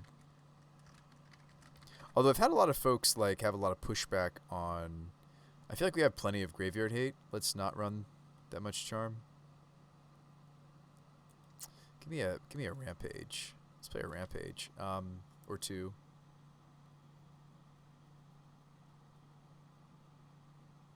Do like this card. I do think this is really sweet that it has this synergy with the Ferris, though. But it's like to double up on the Golem tokens is really cool. We have a lot of graveyard hate already, right? We've got 2 Guiles, maybe some number of Voidwalkers, Kaya's. Hey, what's up, Cylon? How's it going? That's quite a bit of graveyard hate, isn't it? 5, 6, 7. Technically 8, 9, but I wouldn't really count those.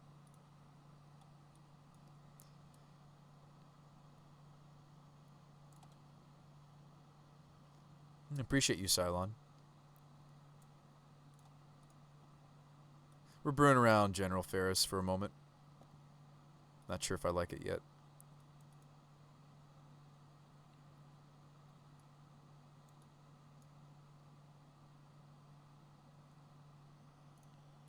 It's too bad that Mardu Helix, the one that like you want to discard and then reuse it, is not multicolored itself. This isn't Winota. We were earlier. You like 4 mana Aurelia?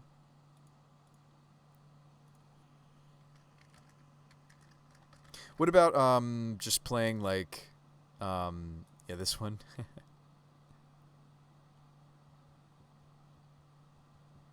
Yeah, that's fun with the token. The tokens are actually red white. That's funny.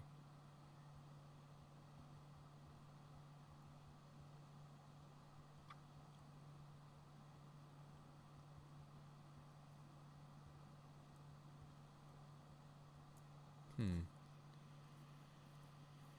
I don't know if we were gonna play the Voidwalkers actually.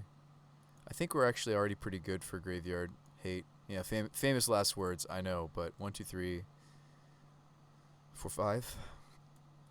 I think we're actually all right. Maybe we just double up on the Rakdos Charm like we were before. I think we've got tons of... Maybe I don't need the Angraths. Just play 2 Charms. Cool Mardu cards. We're missing Blightning, yeah. Well, okay, so what's like another alternative win con for us is my next thought. Like, yeah, the Kaias could do it, but what's something else that's going to like all these multicolored spells? Anybody? I mean, it probably is just we play the, other than Croxa, we just play Witches, right? Play Crackling Doom, that's a spicy one. It is a spicy, spicy card, Cylon. Yeah.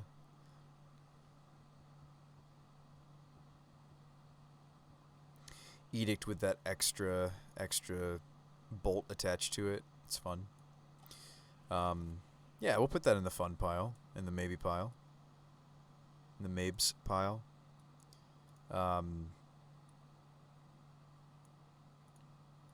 Maybe just the 4th push should be in the sideboard. Or like Collective Brutalities. Like, what's my plan for burn? I don't really have one. I mean, I have these Helixes and some Disruption, but I don't know. Maybe one more push in the sideboard is smart. Just because we're trying to build around this doesn't mean I don't want to play like solid Mardu cards. We also have Campbell for burn. That's true. Spellskites. We have a couple Spellskites. Kaya can gain you life. So maybe we do have enough. But I like the last push. I mean, I would like to have just like a win condition. There's Hazaret. Underrated. Maybe too slow for the format now, though, honestly. But this used to see play. Mardu would consider this card, perhaps. Just a resilient. Well, there's a lot of Dismember, though, in the format. Maybe that's why this went away. Yeah. It's quite a bit of Dismember now. I don't know. Are there, like, Planeswalkers besides Kaya? There's Nahiri. Nahiri doesn't really set us up for anything anymore, though. Oh, excuse me.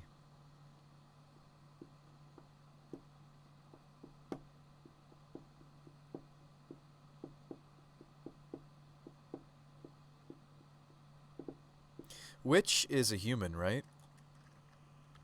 There's something for me to think about since we're playing this. We're going to play Cavern on Human. She's a human too, right? Yeah, human warlock. Sweet. Do we want the first Sedgemoor and we just main deck it? I would like one more win condition in my deck. I mean, you can make an argument that Grief can beat down. You can make an argument that Kaya's Guile can beat down. I mean, like, maybe we're more threat dense than I'm giving us credit for. Let's look at our threats. So even before... Oh, yeah, I didn't want to play Sedgemoor because I was trying to play Scriptures. Yeah, never mind. I understand why I was moving away from it. So we're trying to play this meme. You don't like the 4 dreads? Yeah, maybe... There's a lot of walkers in the format, but yeah, this is maybe overkill. Maybe we want the 4th Helix first. It's kind of... I mean, I almost like I almost like Dreadbore more than Terminate, though. What about Fracture? Oh yeah, Fracture's sweet. Oh yeah, there's a bunch of like really cool cards we're missing out on, right? There's Fracture. There's the black-white spell that... Thank you. Now you're being reasonable. Not you, I mean like my brain. Chat. Help me out here. What is that other card? Monocolored. Permanent. Like, I'd almost rather run that than the Terminate, maybe. Yeah, Vanishing Verse. I think I have one. Sweet. Yeah, there's like Verse. There's a lot of things we could be playing. The new 1-drop enchant that deals 5 to all walkers. Isn't that just a mono red enchant? Yeah, Fracture's sweet. Maybe we just play a Fun of Growth because of its synergy. It is mono red. I'm trying to be a little bit more colorful. I do think the Spell Skites and the Stony Silences are a good decision, though, in the meta. But, like, I want us to stay pretty colorful. Play D-Spark. Wouldn't we rather just have Fracture? Pillar of the Parans. There you go. Oh, for our mana base? Maybe. Oh, excuse me. Maybe that is too many dreads.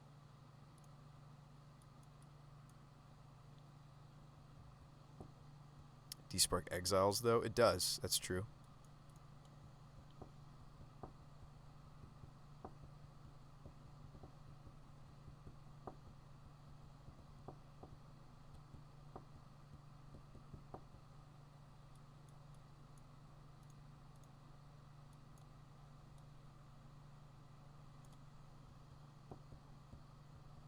Yeah, I think we've achieved, like, pretty much enough multi for general. Like, that's 23. I'd like to get it back up to, like, 24, 25.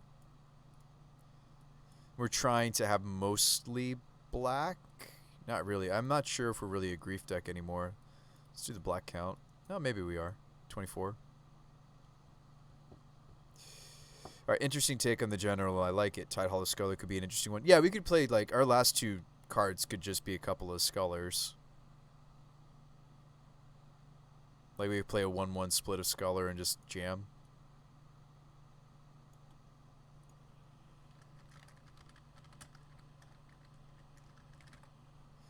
Also, Sculler doesn't die to the Scriptures. That's true. That's fun.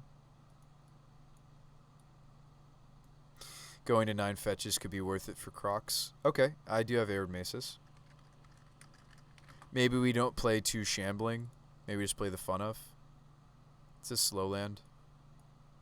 It's like this is our 23rd land. Is this tap land, really? Yeah, maybe you're right. Yeah, maybe Sculler is sweet. Maybe we sideboard something instead. Maybe we do the 1-1 split on Scriptures. Can't talk. Scriptures. Is Vanishing Verse not a main board card? I think this is fine. Maybe we put the last Helix in the board. I don't know. I kind of like respecting everybody jamming Burn right now. So that is also the benefit of us having brewed this as a Jeskai shell. This is us brewing it as a Mardudu shell. Trying to explore some of the weird stuff that we get in this color combination.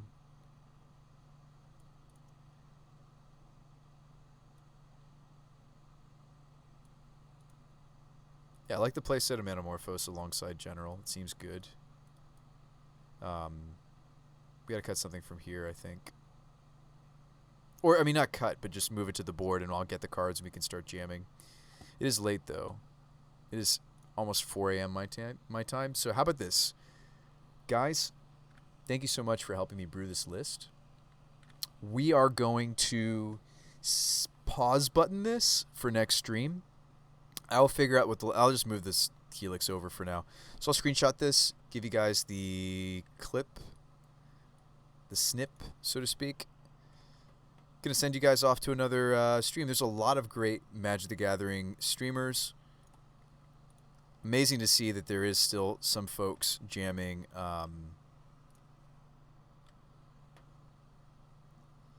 I do like Unearth. We had somebody that talked me out of it. I really like the idea of Unearth.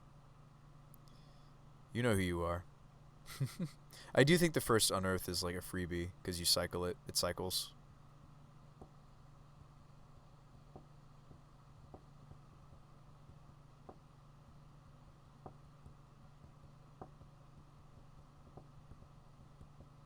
Maybe that's what we do. Maybe that's how we squeeze in the Unearth. I think we do have enough Disrupt, and like Kaya's Guile also gains me life. Maybe we're like running scared. Hey, give me that Unearth back. We were playing 2 originally, but let's just play the oops. play the... Oops. Play the first. What about Hero of Precinct 1? Oh, that's a fun one, right?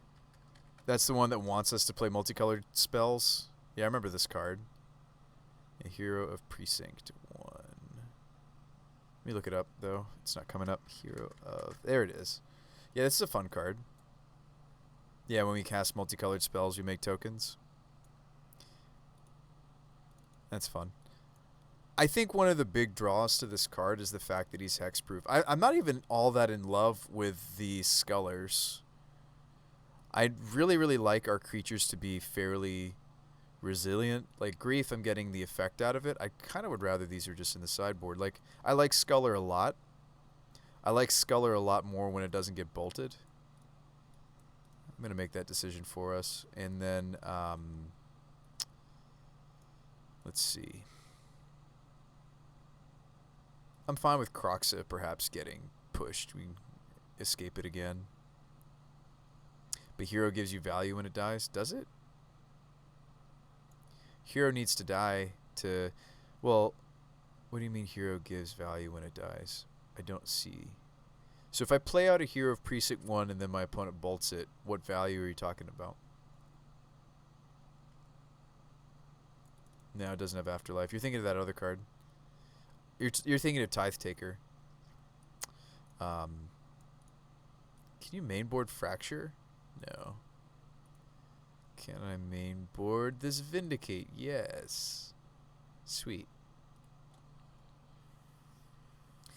That is a ton of... Oh, no, these are 2 drops. Thank goodness. I was like, that's a ton of 3 drops. Oh, wow. It kind of curves. Sort of. So, actually, not quite. Lots of 2 drops.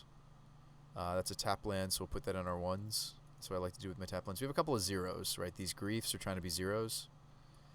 But you can make an argument that the deck curves like this. If we top deck the Griefs, then yeah, they're... This looks sweet.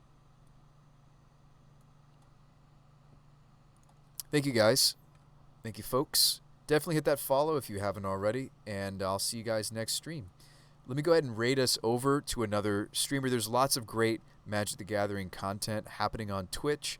Thank you so much for stopping by to check out mine, but there's a lot of other fantastical streamers, and I would love to put some of them in front of your face.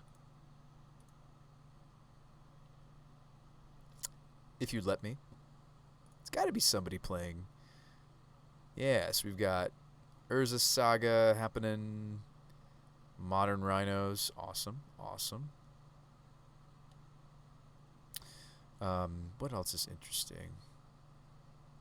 I see this guy has an Aethergust in his hand. I don't know what his deck is doing. Oh, that's Zan. We know Zan. New Modern Decks. Calibrito, friend of ours. We don't speak the same language, but at least we both speak Magic. Affinity. Selesnya Titania again for Mr. Taddy. This deck's actually pretty cool. I feel like for me it's a tie between those two perhaps. Green-White Enchantress. Cool, cool. Yeah, Zane Syed, he's, what are you affiliated with? I can't remember. Who are you affiliated with? Star City Games, there we go. I knew I recognized that name.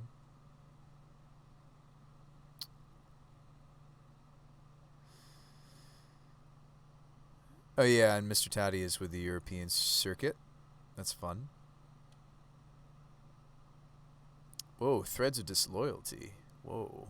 We're just trying to get there with prowess. I'm less excited. Sorry, Zan. Maybe another time.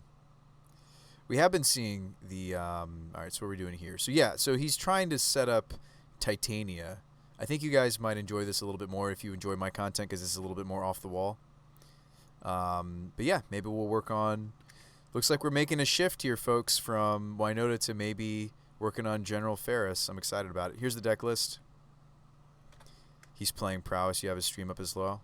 Yeah, of course, Raven. Thanks for all the suggestions. It was very fun having a lot of interactivity. I'm going to raid you guys over to Mr. Taddy because he is playing some sweet, sweet Titania. I'll see you guys on the next Bruce Spy, the Magic Guy. Have a nice night, folks, or morning, wherever it is you are. See ya. Hit that button. Hit that button. We're going to go say hi to Mr. Tatty. Just click the button, guys. Let's raid. Let's do it. All right, I'll see you guys over there. All right, good night.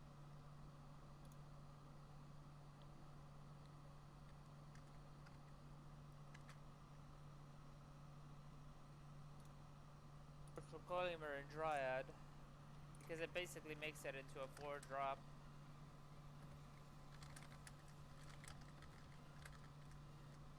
And also Spring Bloom Druid, so if you can just get it out consistently on 4, it is a very threatening card. Bruce by the Magic Guy, thanks for the raid. So currently, we're again Jund, second league of the day. We're still playing Titania here.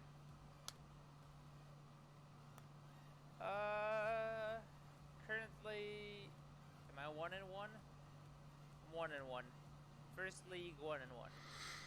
And we're currently up 1-0 versus Jund. So swap the paths, purges, cut Titan. No, I want this matchup. I want Titan.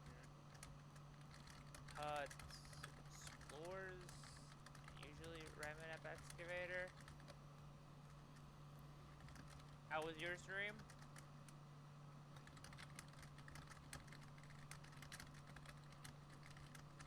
Okay, we got the nuts.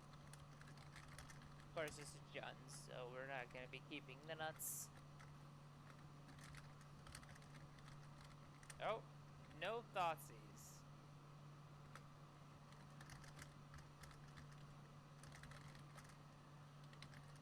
Yeah, I played a version similar to this, but it was running Amulet and Titan. So it was just Elvish Reclaimer, Dryad, Amulet, Titan. 0. Oh, unless this is...